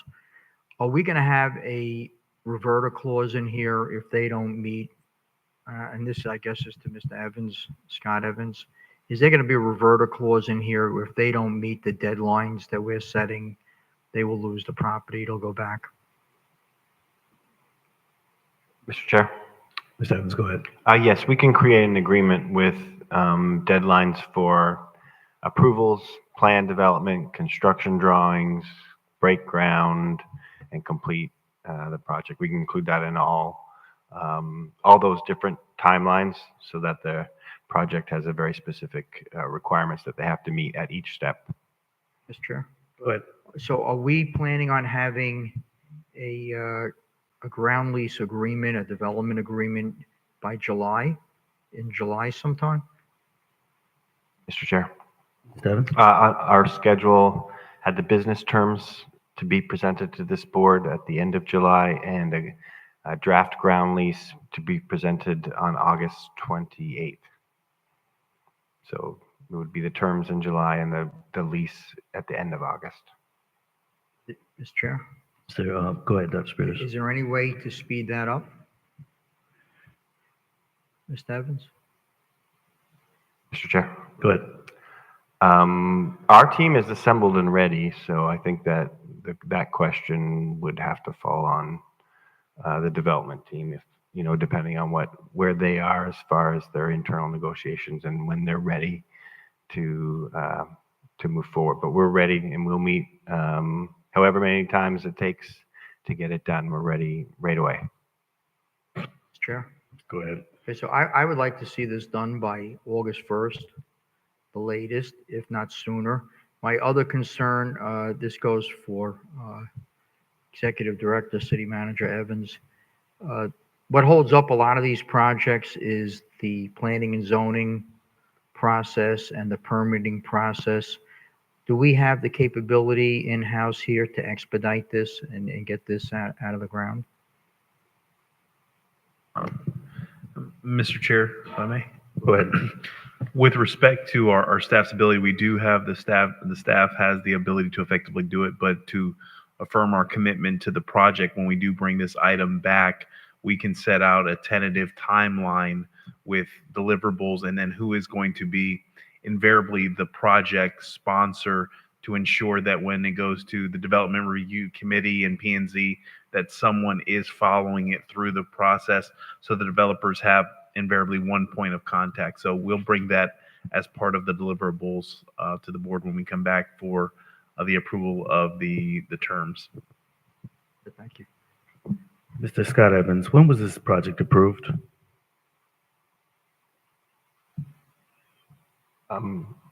Which component, Mr. Chair? I'm sorry. The approval of the solicitation RFP.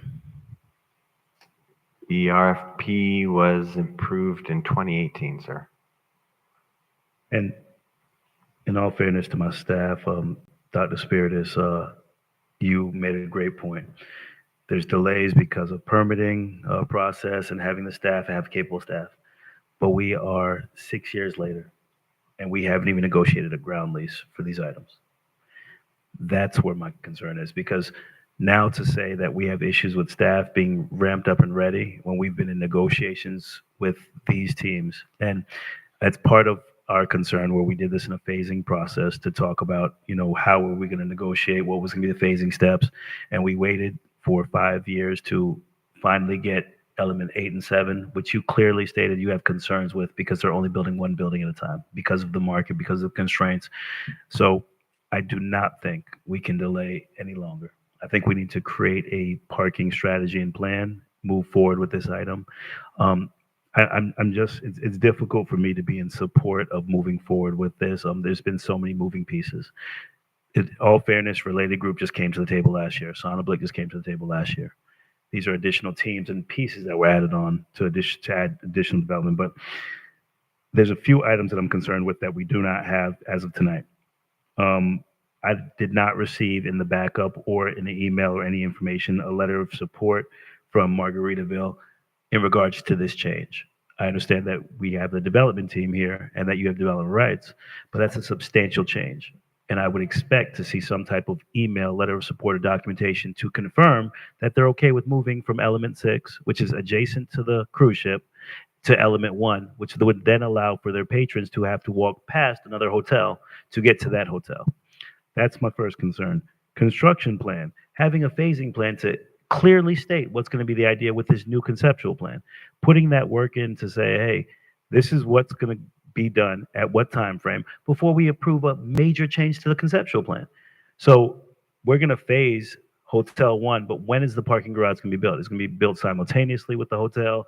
Is going to be built with phases 6 and 5 at the same time, and the total exact number of spaces. That's all the work I would expect to be put in. And then the most important thing was to receive an email. I'm just tired of us missing deadlines, and it's difficult to get these individuals together. But the last meeting we were very clear: do not miss another deadline. Yet staff again came to us and said we asked for them to have this by Friday.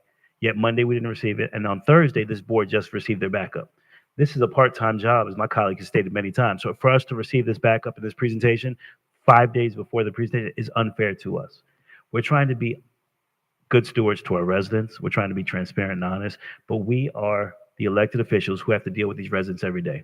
So to showcase a Margaritaville hotel and another hotel coming, and then not be able to execute it with a letter of support and confidence, it doesn't give me any vote of confidence that it will get done. Mr. Irons, you've worked aggressively. I'm very excited that you've stayed at the table this whole time, but it's just difficult now. Since 2018, when I watched this board, when I was not even sitting on this dais, put these teams together, and now me going into my 6th year to see that we're still talking about the same exact thing with 0 shovels in the ground. When on the city side, we've built 2 fire stations, affordable housing, multiple components. But we cannot activate the most valuable land on the Eastern Hemisphere through 2 economic booms, through the pandemic, and the fact that this land is tremendously valuable. We could put this back out immediately, and we would have people clamoring at this and bidding on this, activating the space, not asking for any abatements, not asking for anything in return, because it's oceanfront intercoastal land. So I'm very concerned with missing any deadline, something as simple as 4 days. That's not acceptable anymore. It was acceptable before. We just kind of turned our blind eye to it, but I think we need to address the plan. And I see Mr. Tony Brown is here as well. I did have a question, since Mr. Tony Brown is here, about Element 6, the parking, and also the details that you guys have internally, because I understand there's some internal development agreements that both teams have as to who is developing what. So if we could clearly just kind of state who are who's responsible for what now, because originally it was all Tony Brown, Tezrell Group, and Vaughn would come in and just kind of give a vote of confidence, and now everything is Tezrell. Since we don't have those nuances, it's getting a clear understanding, so moving forward, we can know what to expect. Mr. Chairman, members of the board, I'm Tony Brown. I'm the one of the principal owners in Tesra Partners. And Tesra and APD, together we formed a company, and we are your master developers. And even though that we've moved forward with our plan on 7 and 8, that we, with APD, are responsible for the delivery of the plan, whether the current plan or the amended plan. So I'm here to speak to inform you that we are in support of the changes on 1 through 5. They met with Related. Related shared with me that the modifications that they've made to 5 are acceptable. Related has no concerns on 1 or 6. I agree with you. We need to expedite parking. And in our arrangement, Tesra is responsible for the public parking. And Dr. Spirit has asked, could we have a lease agreement on as earlier than August? I'll stand before you to tell you that on element 6, we are prepared to have a draft lease agreement just for parking on element 6 to your staff in 30 days. I think that the plan and the laydown space makes sense. We likely, I'll need to confer with APD and Sonnenblick. The only proposed change I see on 6, instead of building the residential where there are condos on top of the parking garage, I would propose we build it as a liner so that we can come back to you with an expedited plan on the parking structure. The only issues are whether or not Tesra finance parking with the pledges that we've made, or whether or not Sonnenblick finance parking. So it's not a matter of if we will do the parking on 6, it's a matter of which financial source we use. And I think that because we are in support of delaying the second hotel until we finish our market studies to make sure that the market can support 2 hotels, I think we can come with you with, again, some dialogue with our partners that we can probably use a portion of site 6 for the laydown space while we are building the bigger garage. And that garage is for 900 spaces. So I will commit to you that Tesla will have a draft lease consistent with the draft that we've seen on the other parcels to your staff in 30 days. That's element 6, Mr. Brown? Yes, sir, on element 6. And what that does, it allows Mr. Irons to working with his partners in Sonnenblick. One of the reasons why we took a back seat on 6 was because Mr. Irons was negotiating with his partners on the development of all of the marina. And so with the hotel initially being on 6, we were engaged. And as they know, we had questions on the development. So by moving it to 1, it allows Mr. Irons and Mr. Sonnenblick to work out their arrangements. And we appreciate the fact that they cooperated with Related on 7. So now that allows APD and Tesra to focus on 6 and to present a site plan that would satisfy either Sonnenblick as an investor or someone else as an investor as we move forward to meet our obligation to you.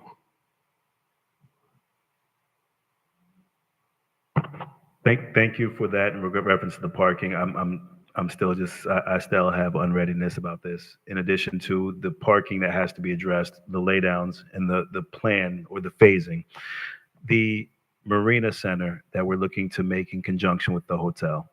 I don't think we finalized terms on element 0 yet in regards to the lease agreement.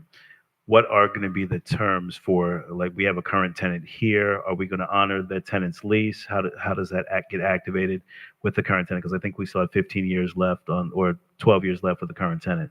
So what happens with the tenant that's here? And then also, what is the plan when we talk about the Margaritaville Hotel with this marina? Because then I'm assuming that this is just going to be an event center space for the Margaritaville Hotel. I'll take that backwards. Yes, sir. I think the event center is going to be an event center space for anything at Marina Event Center, and the Margaritaville Hotel being adjacent is a plus. So our goal is to fully activate Marina Event Center and not solely attach it to any one specific element. We have shared with you, we're committed to making sure that public meetings and activities still continue in Marina Event Center, and we understand the history. So I just want to give that caveat that it's not that we're trying to make Marina Event Center the Margaritaville Conference Facility. We're just trying to enhance Marina Event Center by the adjacency. I think as you went through all of the specific deal points, as we've talked to staff and Jones Lang LaSalle about moving this forward, the goal was to get past the site plan so that we could come back with terms in July. So that's what we've been working toward. So some of the elements, such as where we are with Marina Event Center terms, where we are with the other terms, we're still negotiating those out, from incentives to ground lease payments to upside share, things of that nature.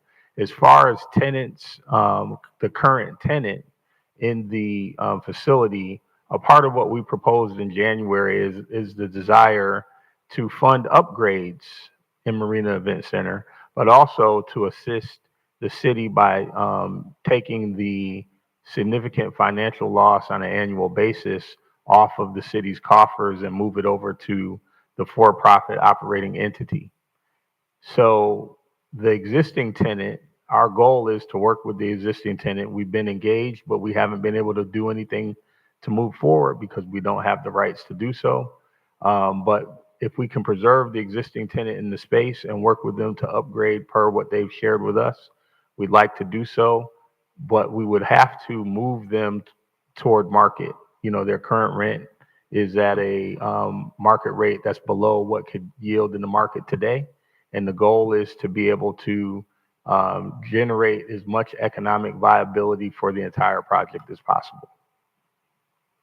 And the impact that the hotel, what is the density that you were looking at this Margaritaville hotel? Because originally the hotel at Element 6 was a 4-story. Are we keeping it at 4 stores?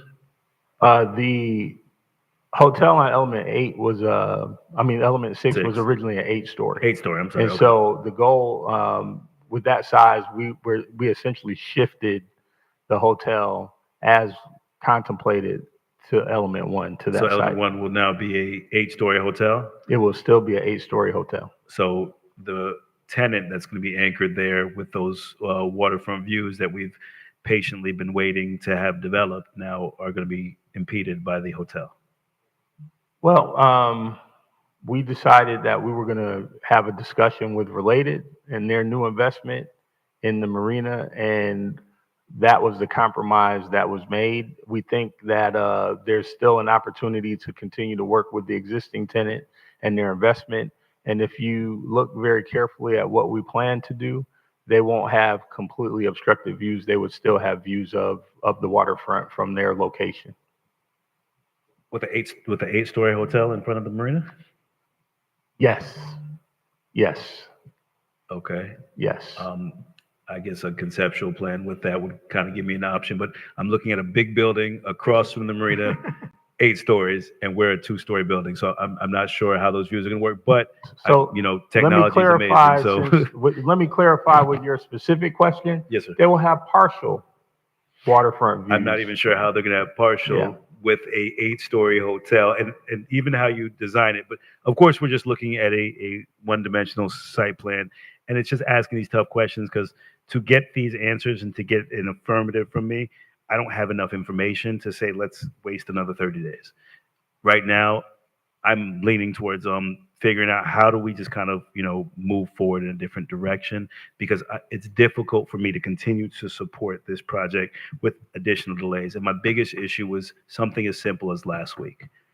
Mr. Irons, it's simple as getting the information to our staff in a timely fashion, and this board is no longer willing or able to waste any more time, not another day. And it's difficult to get your team together, but it's also difficult for me to leave my child for the last 4 hours when I could be home instead of having this conversation, because it took you guys an extra 4 days to get the information over to us.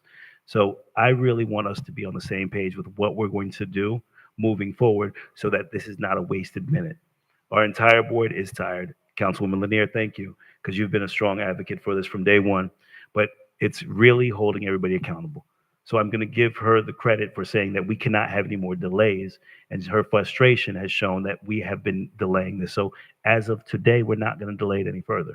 We have another solicitation that's due back in 2 weeks that's actually looking to develop the rest of the city. So as I said, on the CRA side, I've seen minimal development. And we had this conversation throughout the night. If you sat through, we haven't seen any progress on our CRA side, but we've done a lot of ancillary projects when it came to Renaissance Plan, when it came to some of the projects that Ms. Jenkins was over and Mr. Scott Evans. So we want to see some larger projects because we're an aggressive ward. We're amenable to bigger developments, big shovels in the ground, groundbreakings, ribbon cuttings. And they say we like to be in front of the camera and taking pictures. Yes, we do, because it's advancing our community. And right now in the CRA district, we haven't been able to advance it at all.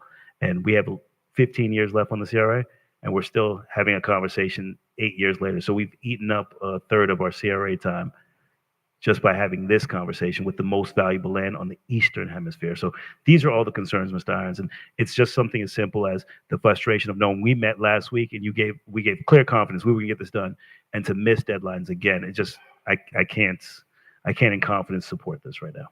But that's where my concerns are, Mr. Irons. Well, thank you very much for your candid feedback. I think we all accept it professionally. We stand waiting for your wise counsel as to how you'd like to move forward. Thank you very much. Thank you, sir. Comments, Commissioner McCoy? Yeah, right quick. I was almost asleep. Mr. Von Irons, come on back. I didn't even get a chance to finish. So, I mean, we're here at this point moving Margaritaville Hotel to Element to, I guess it's to the #1 site. Explain to me, so what are we doing? Was it something with the pro forma that makes it work better when you added another 150 units or hotel units? Yes. The hotel drives a lot of the economic value. And when we heard feedback from when the LOI was presented earlier this year for review and approval, that the economic value wasn't strong enough, we thought we would find a way to bring more luxury components so that we can increase the density and increase the economic value. And so having a mid-tier hotel and a luxury tier hotel that appealed to two different audiences, we felt could add to the appeal. We were ready to move forward with as what was proposed before. We were asked to go back to the negotiating table to figure out how we could enhance the project. And we thought we were, doing as we were asked. But yes, doubling the hotels doubles the economic value of the strongest element at the project. Thank you, Mr. Irons. So Chairman Lawson mentioned the actual moving of Margaritaville, but there wasn't really an explanation. And I was wondering the same thing. If I come off that ship, seemingly I would cross over the whole entire Marina Event Center and navigate through parking garage or market retail and even restaurant traffic just to get to the hotel. How is it not a good option to keep the hotel in its current location and put the other, what you call flag, at site 1? And I'm gonna tell you something. I've been to 2 Margaritaville sites. I've never seen the conference room. In fact, when people go to Margaritaville Resort, they ain't going to no conference. So let me give you a clarification since you made that point. What we propose to be here is a Compass by Margaritaville, which is one of the Margaritaville brands that competes directly with mid-tier and also has business element components. We thought very specifically about that because there are Margaritavilles nearby that have area restrictions. And so our ability to bring the Margaritaville components to combine with the ship and also bring the food and beverage was very well thought through. And those Compass by Margaritavilles do draw conferences. They do draw events and other activities. So I would highlight that. The second thing that I'd highlight to your question about location and the justification for it, our original proposal had it on Element 5, on the eastern front of Element 5 behind the restaurant row. We moved it to Element 1 as a part of our desire to be collaborative and work with Related because of their 20-story buildings directly behind, and an 8-story hotel from their vantage point would be blocking half of the views of their building. And so we thought this was a good compromise that everyone on our team could work with, and everyone on their team seemed that they could support. And so that's how we ended up with that proposal, moving it to Element 1. Mr. Chair. Go ahead. So, I would share my colleagues' sentiments, and I still can't wait to talk to staff about how we keep switching which Wednesdays the CRA meets, because I can't make a schedule off of that. But what assurances do we have? I know it was mentioned in terms of performance bonds. That's already contemplating we have a ground lease and work is to get initiated. But there's not going to be a change that I can really. I don't have any. I can't limit you with any more modification to a conceptual plan. That's not going to work beyond this, because at this point, I would venture to say that the benchmarks have already been missed. I have to be able to say for certain that this is going to work. What assurances, are we going to have leaving here today? What are the plans going forward if we approve a modification to this conceptual plan? Can I get, those next steps forward? Well, I think one of the assurances you can have is that we've already shared with you that we've gone out and secured the financing to do the project. We've gone out and secured the hotel flag to do the project. So if you decide not to move forward, you won't have a Margaritaville, right? So we've done that. It's been announced to the public. We stand prepared to do that. Part of what we did say when we presented the previous site plan, our feedback was increase the economic value of the project. The best way for us to do that and the most fair way was to increase density. So all the other elements are the same. Pretty much they're in the same locations. We duplicated the hotel. The Margaritaville Hotel, which is the flag that's on deck, would move forward first. It makes the most sense to move from the northern end to the southern end. And so all I can do is offer you the insight that we've used in our internal discussion and our planning. As I said 5 minutes ago, we await your wise counsel on how to move forward. So again, approving the modification to the conceptual plan, what are the next steps is my question, Mr. Irons. Where do we go from here? Approving the modification to the conceptual plan gives us the ability to be specific on the term sheet so that we have a draft of the term sheet that contemplates these elements, but we can be specific about the programming and the term sheet, which gives us the ability to update the modeling so that you can have specific economics, so that we can not just say, oh, we're thinking we're doubling the numbers. We can be specific by the next time we come back. JLL will have an updated presentation that says, based on these factors and our review, this is what your numbers and economics look like. Here's the term sheet. We've negotiated 95% of the aspects of the term sheet. The things that we discussed today with the ground lease, we had a draft of the ground lease from before, so we're not starting from scratch. So what you can expect to happen is we would be back in July as proposed with the terms for your review and approval. Based on the terms that you approve, those would be embedded into the ground lease because you can't initiate legal to move forward unless you approve the terms. Chair, members of the board,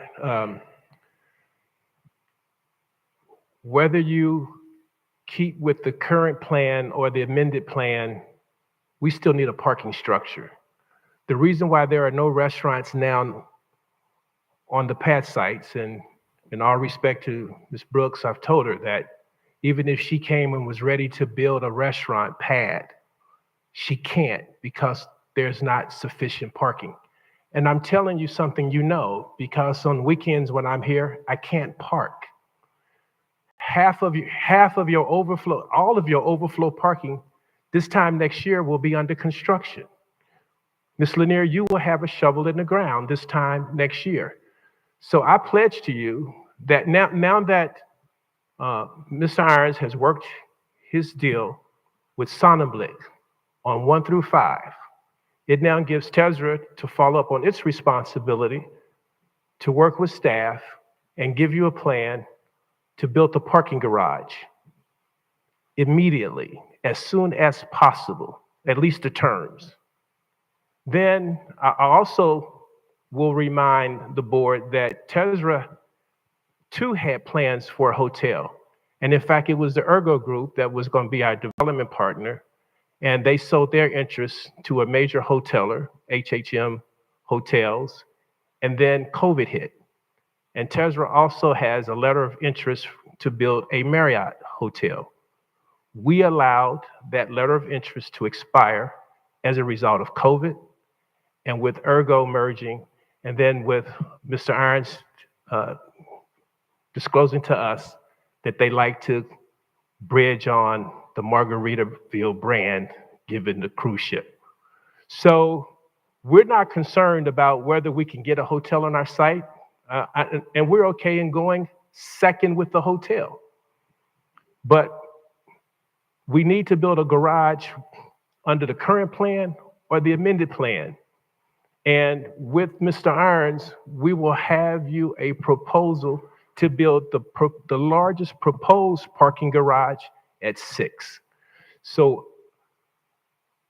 as the other half of the APD Tesra team would request that you allow them to come back to you with more details, perhaps some renderings and some more details of legends, so you'll know the amount of square footage retail.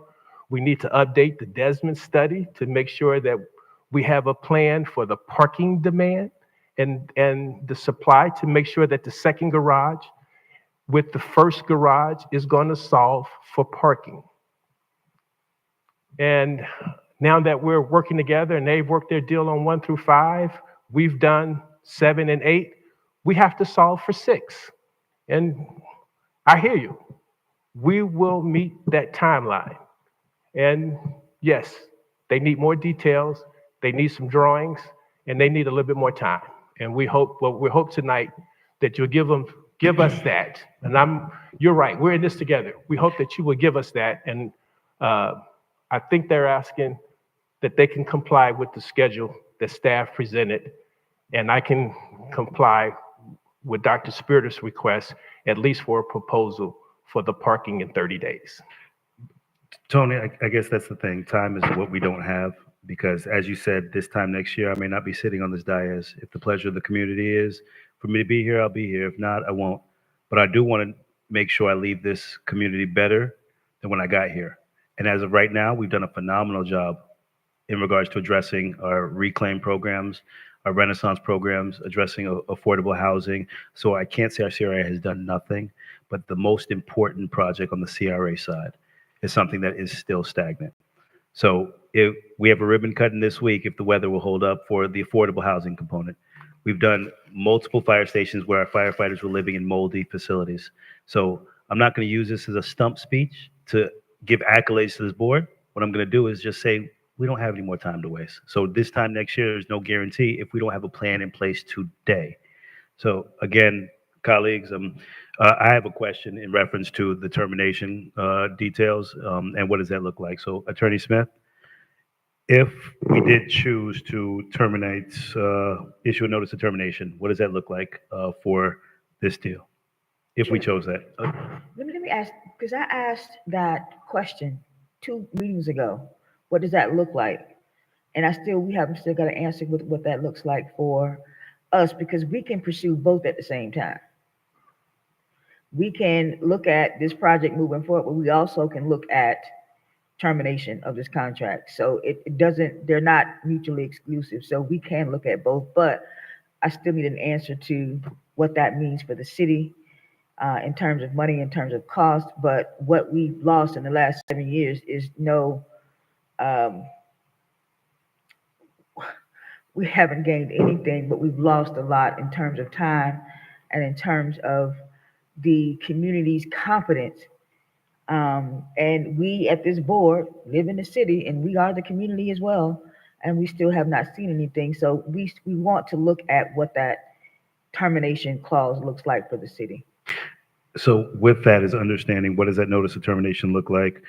And to Councilwoman Lanier's point, what does that time to cure look like? Because I believe that they do have in the terms a notice or a time that they can actually cure any concerns or issues if terminated by this board. So I just want to have a clear direction as to what is a notice termination. Is there a termination payment? What are the details if we decide as a board to move in that direction? But before we go into too far, Councilwoman Miller Anderson, did you have anything you want to opine on?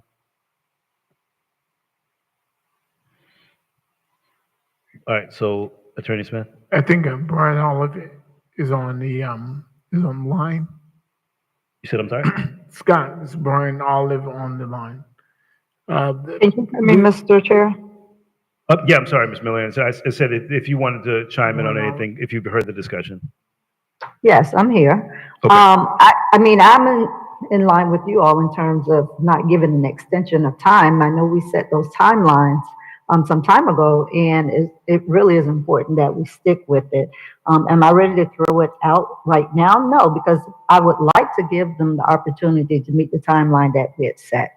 If they don't meet that deadline, I'm not into possibly extending it, but I do believe we provided them with a timeline and we should honor that timeline.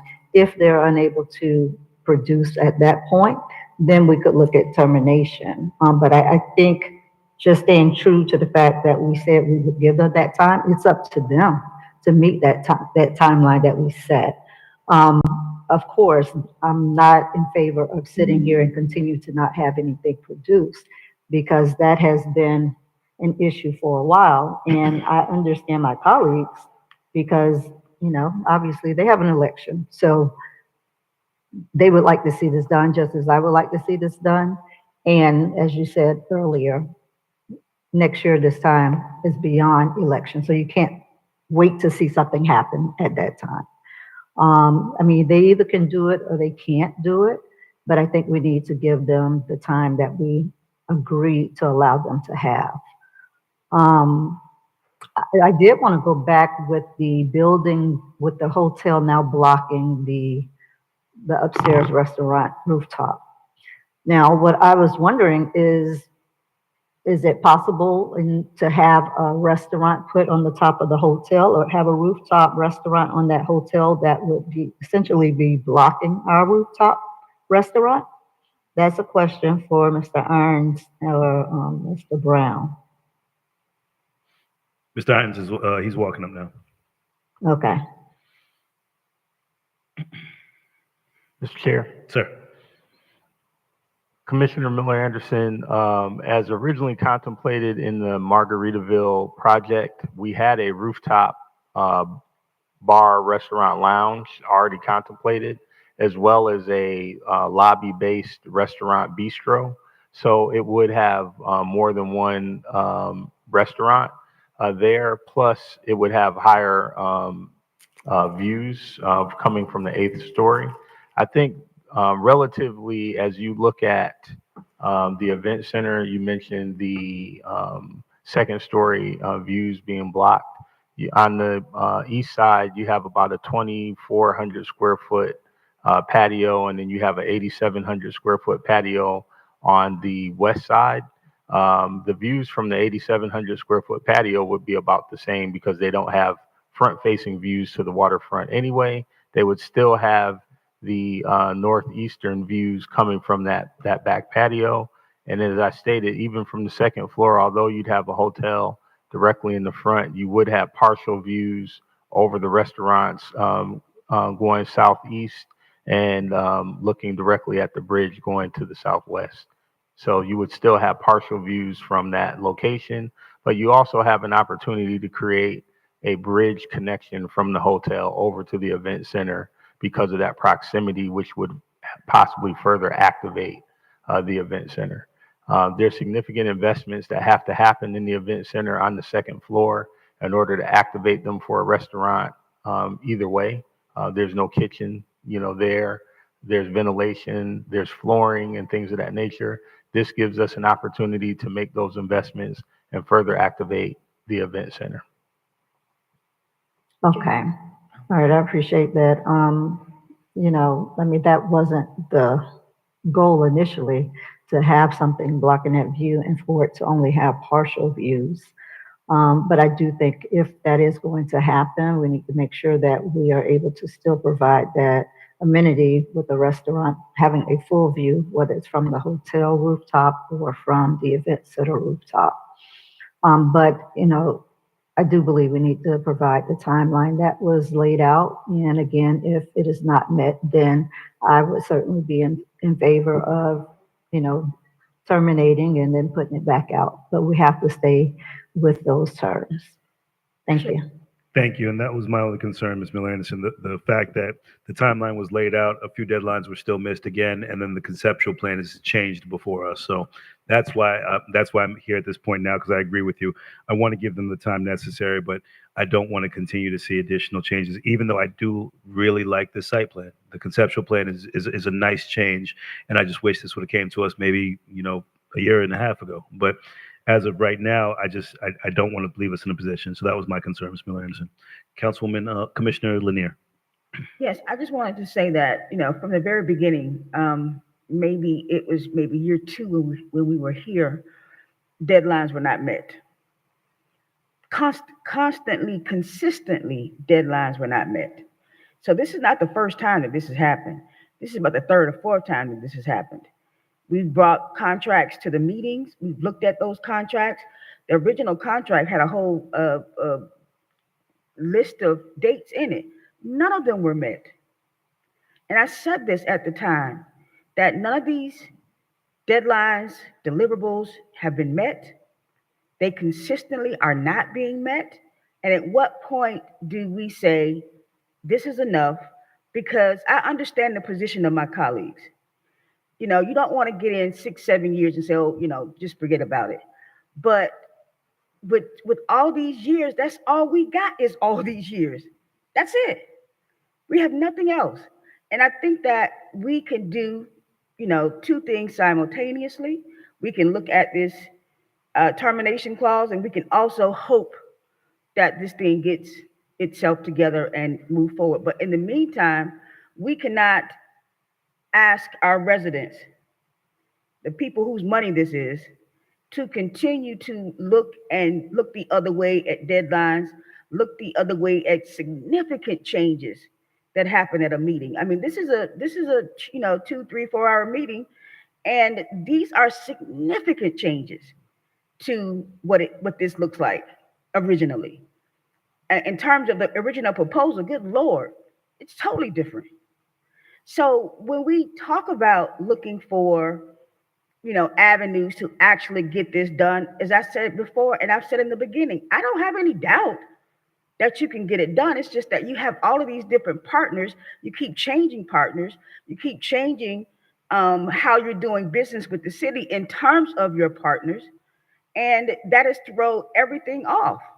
And when you have those type of missteps constantly, and I understand maybe you feel like at this point we got the right partners. Now it's time to, maybe so, but it really makes me feel like, I don't know, you sound very sure.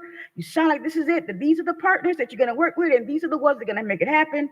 But I've heard this before. So my position is that, okay, we can keep moving forward, but at the same time, we need to look at that termination clause, because now we're putting the rubber to the road and we're saying, listen, this is the last time you miss deadlines. This is the last time you don't give the staff, because you cannot blame the staff. You cannot blame the consultants. They're waiting on y'all to get the information to them. So don't do that. But what needs to happen is this board needs to put its foot down and say, if this is it, then this is it. And no excuses if it doesn't happen. It's just that simple. And Councilwoman Lanier, thank you for those comments. I do want to just make note, though, that even during this time frame, while there was some hesitation, we did have a major developer that's come to the table that we've executed a lease with, that we will have 399 market rate units and 120 affordable units on our waterfront. So we're going to be adding an additional close to 550 doors to our waterfront with this process. So we've done some phenomenal things. We've gone through the hoops and hurdles. We've gone through the growing pains, but I agree with you. No, enough is enough. We've brought in great partners. We have a great partner here at the table now, but something simple as deadlines, we have to make sure we're holding them accountable for. So we have doors coming. So there will be groundbreaking regardless if we go forward with this or not, first quarter next year, because Related has committed and we've already executed terms and they're going through permanent process. So that is being done. But with that being said, we still need to address parking. So regardless of where we go, if we decide and get these terms now, we have to talk about parking tonight. We have to talk about the next phases tonight. We have to talk about everything that we're going to do if we decide to move forward or we don't move forward, whatever we decide. Dr. Spears, you had something? Mr. Chair, Go ahead, please. I understand and I appreciate everybody's frustration. I myself, when I wasn't on the board, was very, very frustrated in not seeing anything happen here over these years, as are most of the residents in the city. But we do have to accept the fact that right now, we're on the 5-yard line. We have a very, very substantial developer sitting in the audience here who flew in from California to be at our meeting. They definitely have the ability to do this project. They've done similar projects. I think that we have to hold them obviously to a deadline. I don't know why they can't meet. I think they can meet August 1st or August 10th to have everything to us that we need in order to move this project forward and sign a ground lease. I think our staff can do that. I think their staff can do it. It may mean that attorneys work overtime, but I've seen this happen before. This is not an impossible task. It's a very big project. We might want to consider an option payment, a non-refundable option payment to get us to that point. Maybe, $100,000 non-refundable option agreement to get us to that August 10th, maybe to satisfy everyone that we're going to meet that deadline. Maybe that'll give people an incentive to meet that deadline.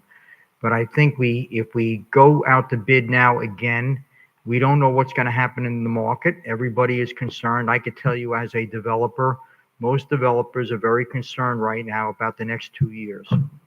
So if you put out an RFP right now, you may not get the response that you think we're going to get.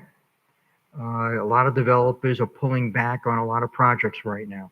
And we have developers here that have the ability, and I know their funding sources, and I know that they've submitted financial statements to the staff, and the staff has reviewed them.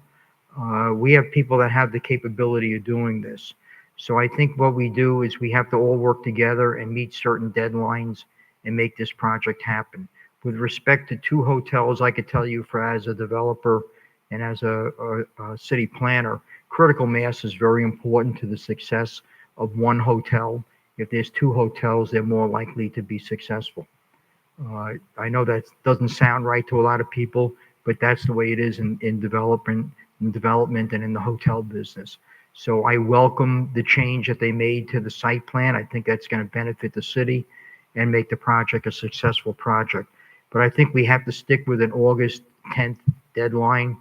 As you don't make that deadline, then a reverter clause or whatever, termination clause has to go into effect because we can't wait much longer. Maybe we have to think about something completely different for the entire site. Maybe it's not going to be this type of development. But I think we have to give them an opportunity at this point. Everyone's put in a lot of money and a lot of effort at this point. And I think if they need that change in order to move forward, Mr. Irons, you need this resolution in order to go back to Margaritaville. Is that what you need?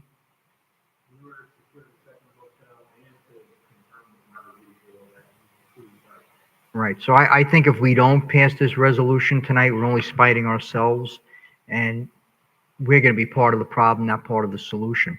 We can always go back and terminate this 4 weeks from now, August 10th, but at least we gave them the opportunity, the full opportunity they need to make this a successful project. Then it's not us that failed, it'll be the developer that failed, and then we can move on at that point. But I think we have to make that step right now and pass this resolution and give them the tools that they need to make this a successful project. Thank you, sir. Before we go on, can we have a motion to extend meeting? So moved. Second. Motion been made, probably second, and we're going to the end of the agenda. To it ends. Councilman, go ahead. I thought that was only a city requirement. I thought so. That's why I confirmed with our attorney, Attorney Smith. Yes, It's a requirement on CRA as well. because it's a publicly noticed meeting, yes. But I don't think I don't think on the CRA side we have a time restrictive 10 a.m. or 10 p.m. deadline. But that's why I wasn't sure and why we didn't make a motion. But if you could just give clarity on that, Attorney Smith. It is my understanding that as a public body that we have to have that motion, but if it doesn't hurt to make the motion, and I'll confirm that.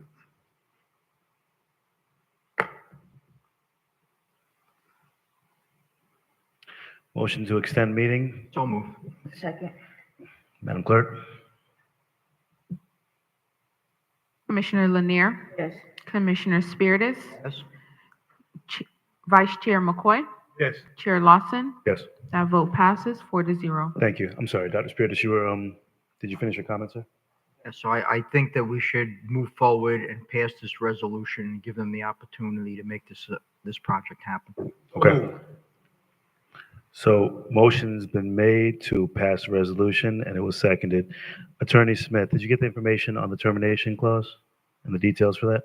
On the phone, we should have representatives from Brian Miller and Olive who wrote the original agreement. Jalinda Herring should be on the call right now to answer that. Right, but Mr. Hi. Chair, before she starts, Commissioner McCoy, go ahead.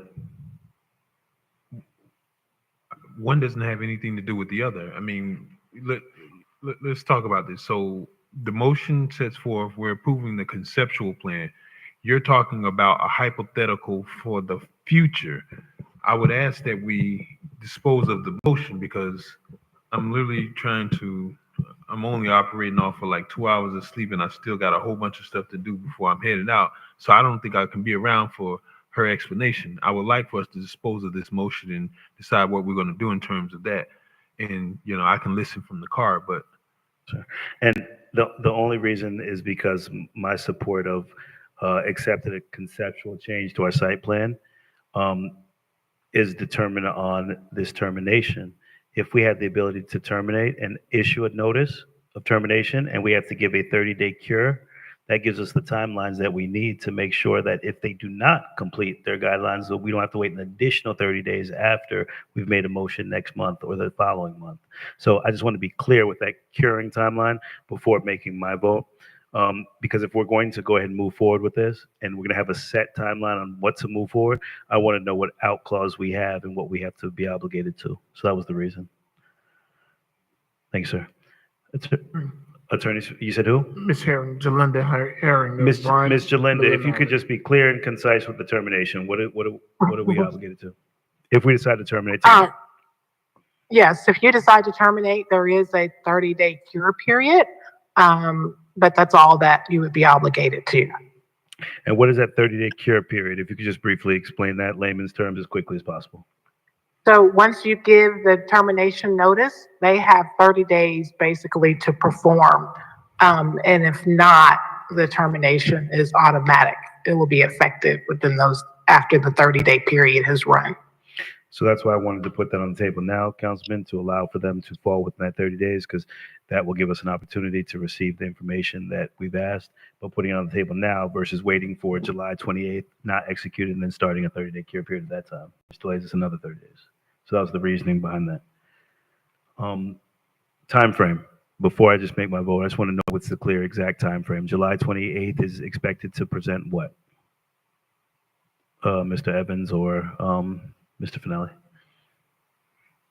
Mr. Chair? Sir. We had proposed to present the business terms in a letter of intent by July 24th.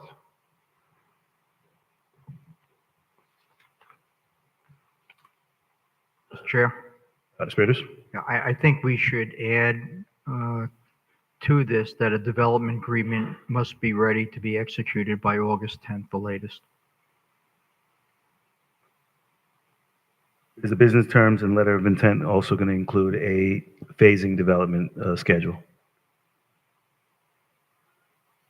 Mr. Chair, we can certainly request that from them, yes. Okay. Sure. Council Commissioner. I just want to make sure that that's given to us about what these deadlines look like, what these dates are, July 20th, I heard you say, or August 10th, and what does that mean in terms of termination? Well, I need to know what that all means, and how is that going to work with this motion? Business terms and letter of intent by July 28th. There's gray area because are we saying that we have to receive it, we have to approve it? Are we saying what does that look like to move forward with the board? And we have the discretion to again discuss it again and go through another lengthy meeting to determine what we're going to do. But that means they can deliver it. Are we expecting a certain date? Will they deliver it on the 28th and we receive that the day of? Are they going to receive that the 21st and it's going to be in our backup?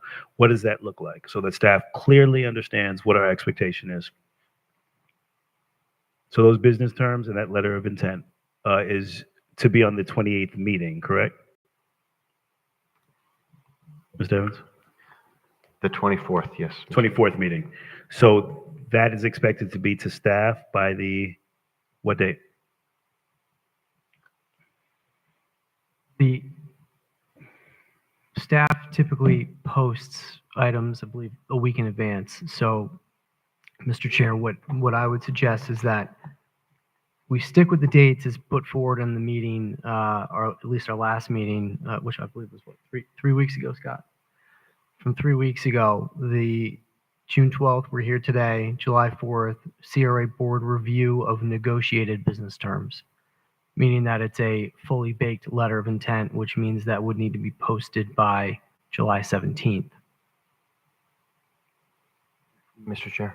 So, also, it depends on the scope of changes in the proposed business terms from the original letter of intent. I've heard a lot of discussion about parking garage. It sounds like the entire financing funding approach to the parking garage is changing.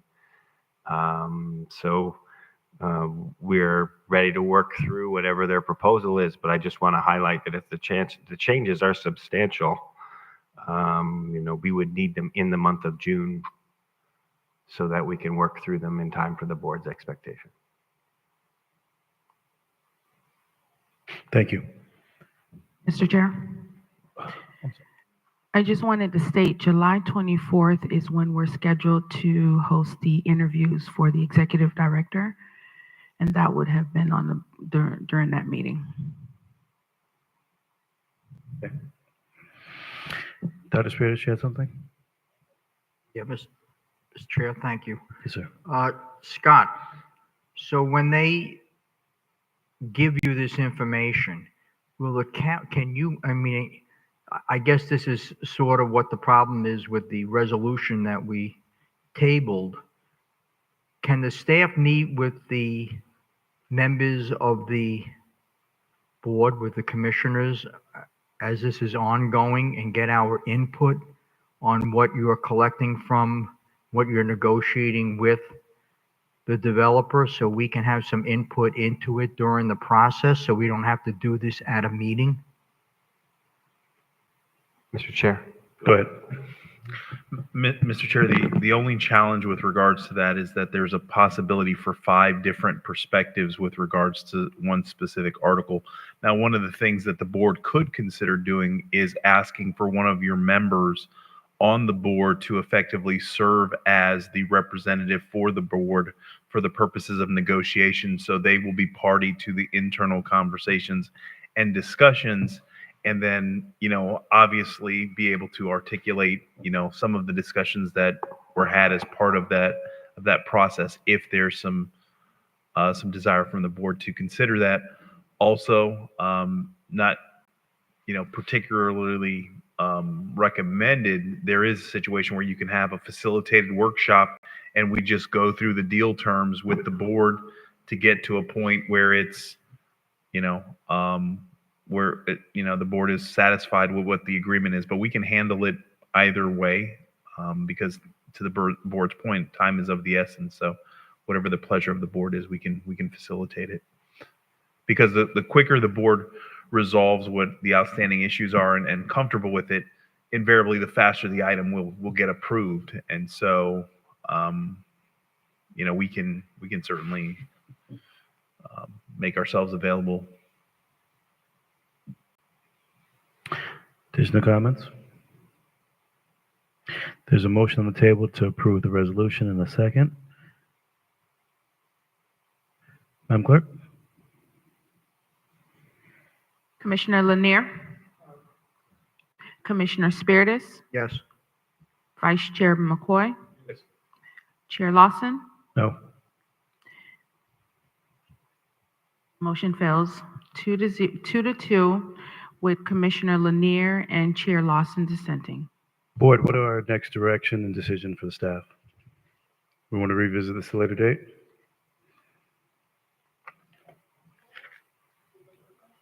Nope. The resolution has failed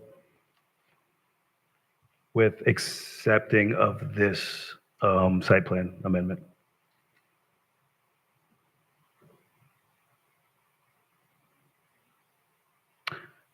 Madam Clerk, 7D. Resolution number 2024-16, approving assistance for applicants to the Small Business Incubator Program, Riviera Beach. The acceptance of public comment cards are now closed. Mr. Chair, we have no comment cards. Mr. Chair, Councilwoman Miller-Anderson. I was Commissioner. trying to catch you before you all started on this. I guess if you want to go ahead and do the motion, but I was trying to get your attention before she started reading the next item. I'm sorry, go ahead, Commissioner Miller-Anderson. I know there's a motion that you all are getting ready to vote on. I mean, not vote on, but if you want to go ahead and finish what she just started, but I was trying to get your attention before she started reading. Oh, well, you go ahead, Commissioner Miller-Anderson. Okay, I was trying to find out, so with it failing, where are we with this now? What's going to happen? What's the next step? No one said anything, at least I couldn't hear. I couldn't hear the votes either. Mr. Chair, if I may. Mr. Evans? So it would be the opinion of staff that the motion as it relates to the site plan failed, but we're still in the process of negotiating with the group to effectively accomplish the items that were articulated in previous correspondence with them. And so I just want to make sure the board is aware that based on the actions, we are going to move forward with the negotiation process, but it does put us in a quandary from the standpoint is that the board did not agree with the item that is the proposed site plan. So invariably, it looks like we would revert to what the previous site plan was to negotiate the terms based on what the previous iteration was. And just, I guess for clarity's sake, I don't have enough information to support this right now. So if we come back with more information and this is something that can make sense and we can kind of execute and move forward and staff can bring back a fully cooked deal with our development team, we can get this done. But as of right now, it can't be supported. So maybe when we have the full makeup of the board, maybe on this deadline of the 28th, we can visit that at that time. But I didn't see an appetite for a conversation to terminate. But I can't support this as of right now.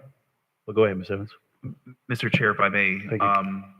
it would be a little bit more work, but we can certainly look to facilitate that. Obviously, the board communicated some trepidations and some concerns. We can work towards bringing you the site plan that was up here this evening for consideration with all the information that you have asked for, as well as the same iteration of a development agreement and documents on the previous version, and then we can bring that forward. And if that is the board's pleasure at that time, assuming everything is fully cooked, then the board can give us clearer directions. But we can certainly move forward in that particular fashion if that's the pleasure of the board.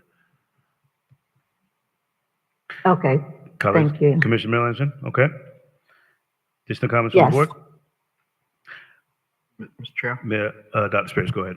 So rather than see this fail and the whole project fail, because that's what will happen, I think that we ought to at least give them until July 28th to come back to us with everything that we've asked for, plus the amended plan that we were going to approve tonight, which we could always approve at that time.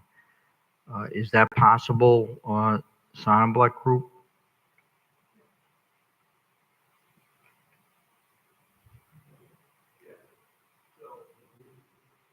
If someone is talking, I can't hear them. Can they No, get to the nobody's mic? nobody's talking yet. They're walking up to the mic.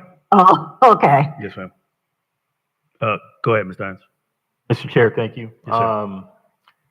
Yes, we could facilitate submitting a new package, which includes the site plan, the term sheet, or the letter of intent. The ground lease would not be included in that because it's all subject to you approving the terms, of course. But we could have the things that you've asked for today, the financial commitment, the letter of intent, massing, a new site plan. Yes, we could submit those subsequent. Mr. Chair? Go ahead. Mr. Irons, why can't we include the ground lease at the same time?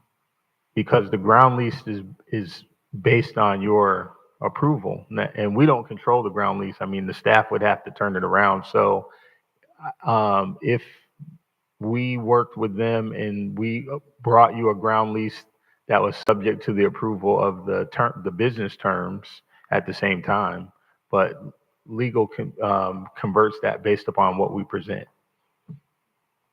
But we can do it at the same time. Right, we don't control the Right, ground lease. If Yeah. the staff does their end, you could do your end, and we can still get everything here by July, is it July 28th, Scott, or July 24th? July 21st, July. 24th? No, it's even before that. The 24th of July. July 17th was when everything would need to be in, so it could be in our backup by the 17th. But July 24th would be the meeting. Meeting, but it has to be here by the By the 17th, so staff 17th. can, yeah. Okay, so can we shoot for that? Yes. Mr. Chair, may we ask a question? Yes, sir, go ahead.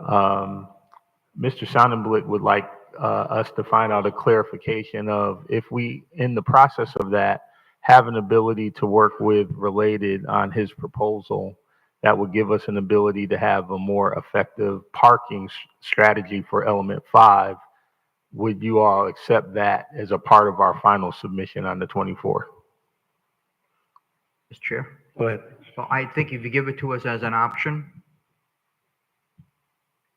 it's something that we can certainly consider, correct? They can give us two options. I think you're talking about an 8-story deck and having Related raise their building so they pick up the views and we pick up the parking. Dr. Spiritus, that is going to just add additional delays, and I'm concerned with. I love the idea because I want to maximize the land. But go ahead, Dr. Spiritus. But it's not a delay. They're saying they're going to give it to us as an option at that time. That's if they can negotiate terms with Related. Yeah, they're saying they want to go back and talk to Related right now if we're willing to consider something like that. But Related has executed their lease and they're in permitting phase right now. So now that means changing their permanent site. That means going back to the drawing board and then being back by the 21st. My concern is I don't see this as realistic, but. Yeah, but as a developer, I can tell you that very often we'll take plans and it could be a 20-story building when we know that we're going to add 10 stories onto the building later on. But it doesn't stop the process. At least you know you're getting at least that smaller building, but you might get the larger building. But you have the option. It doesn't stop the process. It doesn't stop the design work. It doesn't stop anything because it's all cookie cutter from after you get to the second floor, it's all cookie cutter. Thank you. And just for clarity for the development team, for the reason of my support is I want to be confident this can get done. So if these timelines are still in the table as staff has told us, and this board is still moving forward, I want to see that this can get done. So that's what we want to do. The 21st is the deadline to have a meeting on the 28th. 24th. Sorry. 17th. Yes, sir. So those are the deadline, 17th with information back with what was actually outlined in the 24th so that it can be voted on. But additional comments from the board?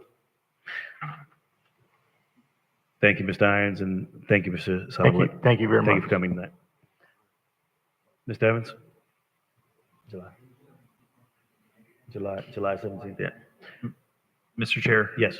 With regards to, and I just want us to be conscientious, that we need to reconcile the signed agreements that we do have with the related group as well, and make sure that if in fact that there is any deviation, that it doesn't run afoul to those agreements. So I just want to make sure the board is clear that there may be an opportunity for invariably that discussion, but realize that we do have agreements in place, and I just don't want to, adversely impact those agreements. So we'll have legal review it, and we'll provide some clarity to the team as well as to the board once we have the opportunity to review those documents. Thank you. 7D. Madam Clerk. Resolution number 2024-16, approving assistance for applicants to the Small Business Incubator Program, I Riviera Beach. The acceptance of public comment cards are now closed, Mr. Chair. We have no comment cards. Motion to accept. Second. Motion made and properly seconded. Mr. Evans? Mr. Chair, members of the board, at this time, if I could have the Director of Neighborhood Services, Ms. Anita Jenkins, to make this presentation. Good evening, Chairperson, Commissioners. I'm here to give you a status update and recommendations and additional recommendations approving assistance for applicants to our Small Business Incubator Program, as well as requesting authorization to have all future aspects of the program on an open cycle, similar to our commercial grant program, to encourage broader participation by our small business community. As you can recall, a few months ago, we solicited proposals from our small business community. We did receive 7 proposals for various aspects. Several of them were for space in the Found Care project. Others were for assistance in terms of marketing and business planning, etc. So we're just asking that we add an interim step to the process where we can provide from 2 to 4 hours of management consulting assistance to these 7 applicants if they're interested in receiving it, to give them the maximum opportunity to present the best proposal that we then could bring forward to you for assistance. And thereafter, we would be able to make recommendations to you for the Found Care project. Additionally, we're asking that the program be amended to allow us to have it on an open cycle rather than having a solicitation once a year, maybe twice a year, because some small businesses are ready to go, and when there is a solicitation, sometimes they have to wait, or they may be able to move quicker and bring us products and services to our community. So I'll stop and see if there are any questions. Madam Clerk, do we have any public comment cards? Mr. Chair, there are no comment cards. Thank you. Question from the board? Thank you. Go ahead, Commissioner Lanier. No, I just wanted to ask, oh, these are resolutions that they attached. Okay, I got it. My only question was, are it only going to be applicable to the 7 applicants? For the specialized assistance. And thereafter, when we receive additional applications, we'd be able to offer them the management consulting assistance as well. And how much is the financial impact? I'm sorry? What is the financial impact? There is no change to the financial impact. There is a budget of $400,000 for the program for the year, including some build out, some rent subsidy, etc. There's no additional impact. That $400,000 was going to be for the operator of the incubator. Part of it will be, but it also, the budget that we provided early on is to also have dollars to provide technical assistance and for marketing, business plan assistance, loan packaging, etc., to assist our small businesses. That was already included in the budget. Okay. Additional questions? Madam Clerk? Commissioner Lanier? Yes. Commissioner Spiritus? Vice Chair McCoy? Yes. Chair Lawson? Yes. That vote passes 4-0. Thank you very much. Thank you, Ms. Jenkins. Discussion by Executive Director? None, Mr. Chair. General Counsel? None, Mr. Chair. Statements from the Commission, starting with Commissioner Lanier. Commissioner Spiritus? Nothing. Commissioner McCoy. Mr. Chair, thank you. Mr. Chair, Mr. Evans, is there a schedule that we can work off? Because, I don't know what happened, but, it's kind of it's very difficult, right? I know utility district has made it a point to lay out the calendar for the year, but I don't know how you can jump from the fourth Wednesday back to the second Wednesday, and then now we're contemplating going back to the fourth Wednesday. I mean, Scott Lewis got up here last week and said it. You guys don't work for us, we work for you. And it seems like to me, every time you decide that somebody thinks something's important, like we get a high importance email about P cards, it's like, come jump here, come to closed session on that. It's like, I'm not really impressed with anybody right now because the amount of commitment that this takes, I think you guys completely disvalue us as elected officials and what we have to do.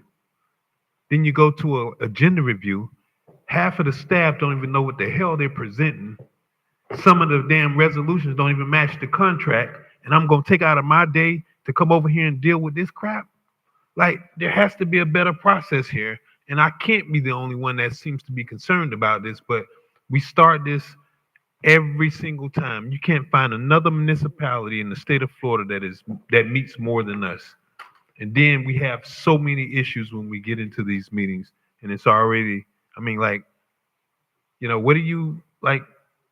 I literally have had to make it a point to start my days on Wednesday at 1 o'clock in the afternoon because the amount of time it takes just to get through a city meeting. And that's not even the time it takes you to prepare just because we stay so late. But there has to be a better process on how we schedule. And this shouldn't revolve around what staff think is important. Because if that's the case, then that means somebody isn't doing their job. And I will say this, Mr. Chair, I had an opportunity to look at the meeting, and I completely disagree with this board's action last 2 weeks ago in allowing staff at any level to decide who their boss is going to be. Do you know what that looks like for an employee who prospectively is going to interview their potential boss or even screen their boss? I think that was the worst process that I ever seen in my life. So I really would ask that we do that. And then this gentleman, and I'll be very direct.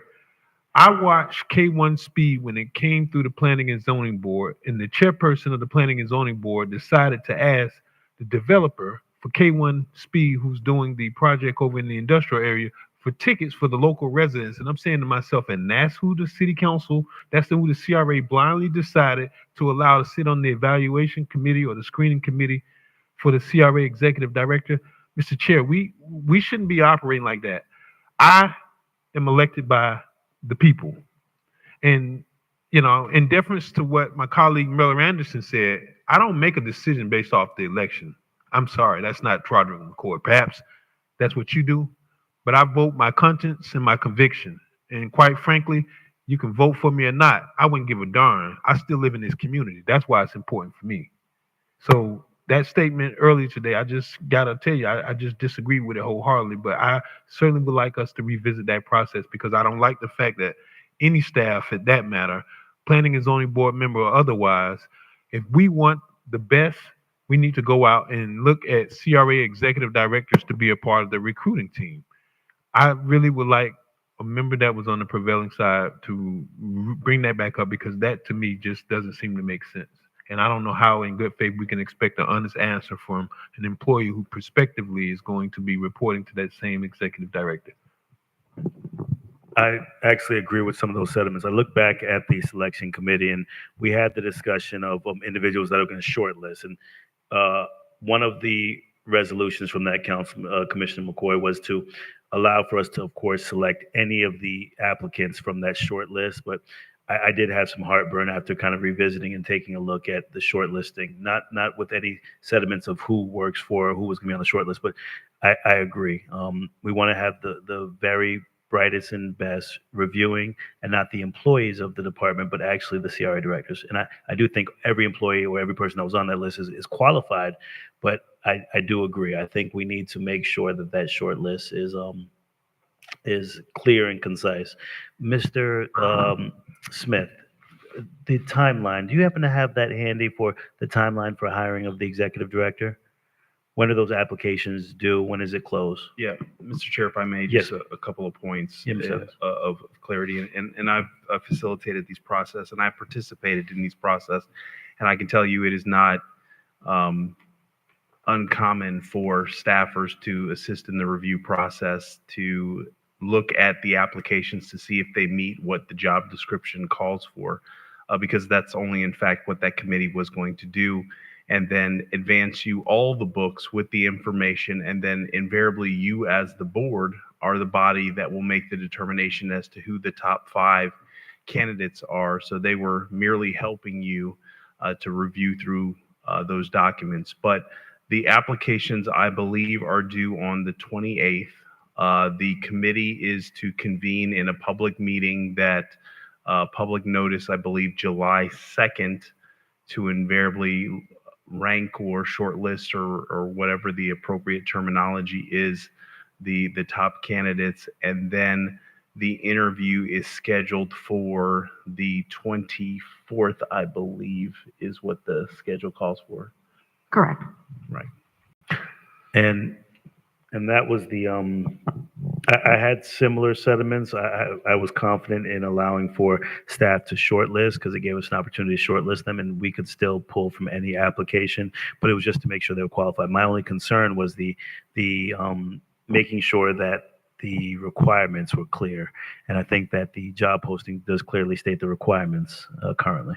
And Mr. Chair, if I may, Mr. Evans. the committee is not interviewing the candidates. They are merely looking at their resumes, their cover letters, their experience.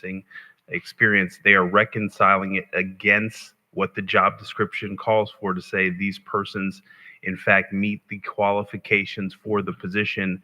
And then these are the ones that are the top 5 or what have you. And then here is the other 55. And if the board chooses to disregard, the board has that absolute authority to effectively do that. In addition to the interview, we as staff have put together a series of interview questions that the board can utilize. If the board chooses not to utilize that, that's certainly within your purview to effectively do it, but you just have to ensure that you ask the same questions and appropriate questions. And then we also on the committee, it is not just staff on the committee, it's also representatives from economic development groups that we work with, whether it's the Black Chamber of Commerce, the BDB, that are involved in that particular process. So it is not just the staffers for the Riviera Beach CRA, and some of them are staffers on the city side that don't report to the executive director, but the staff on that committee has experience as it relates to economic development. But the sole authority and the interview that resides with the board. The intent behind that and why we brought that forward is to see if the board was amenable to that process moving forward. Thank you. Ms. Miller-Anderson? Yes, I do want to clarify something for Mr. McCoy. Maybe you misinterpreted what I said. It was not about making a decision based on an election.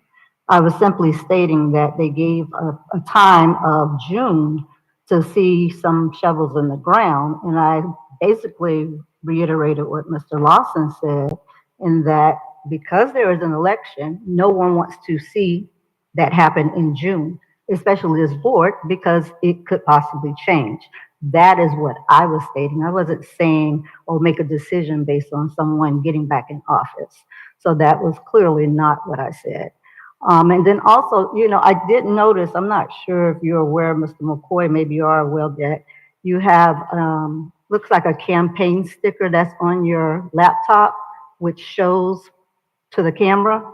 So I'm not sure if you were aware that it was showing, because I know, when we're in our official capacity, that shouldn't be displayed. Other than that, like I said, I hope that we're able to move forward with the project, with the marina.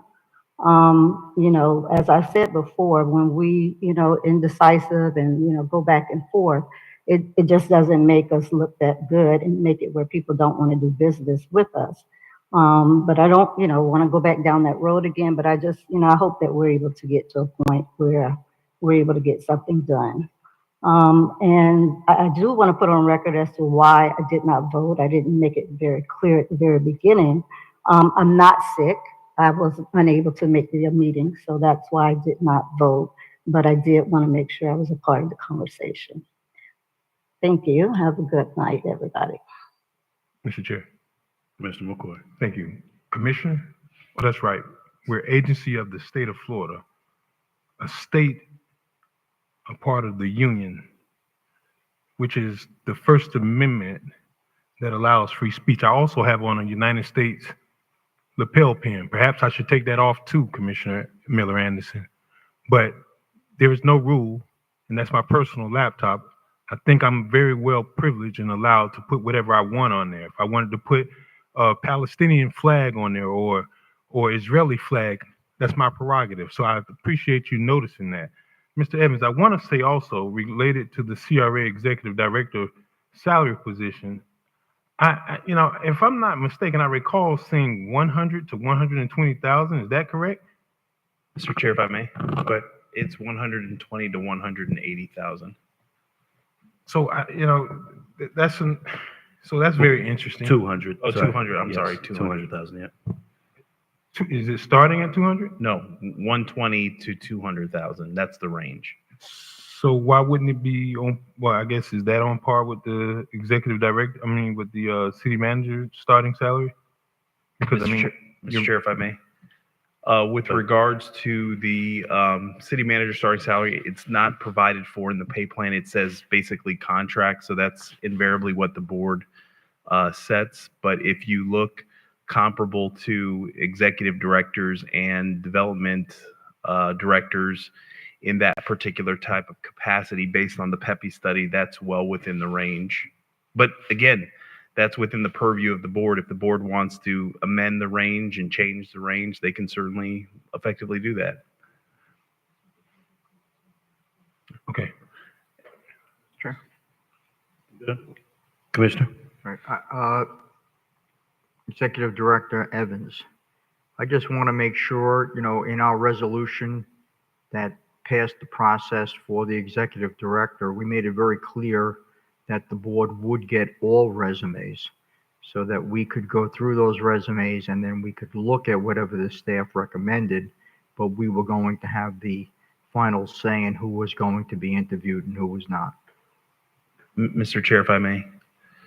Yes, staff is going to provide all the resumes that were provided, even the ones that do not meet the qualifications that are provided for in the job description. I've already directed staff to make sure that even at the public meeting, when they are in fact scoring those individuals, that they have a public packet available and even a QR code where persons that attend that meeting can download that information, of course, with the information that is exempt from public record to be redacted, but staff is going to be prepared to provide that to the public as well as provide that to the board for their purposes of review. And so once the interview process is in fact closed, we will go through those. And once that information is furnished to the committee that will review those documents, we'll provide that with the board as well, because you're probably going to get a good number. And so you can start the review process. Additional comments from the board? No further business. Meeting's adjourned.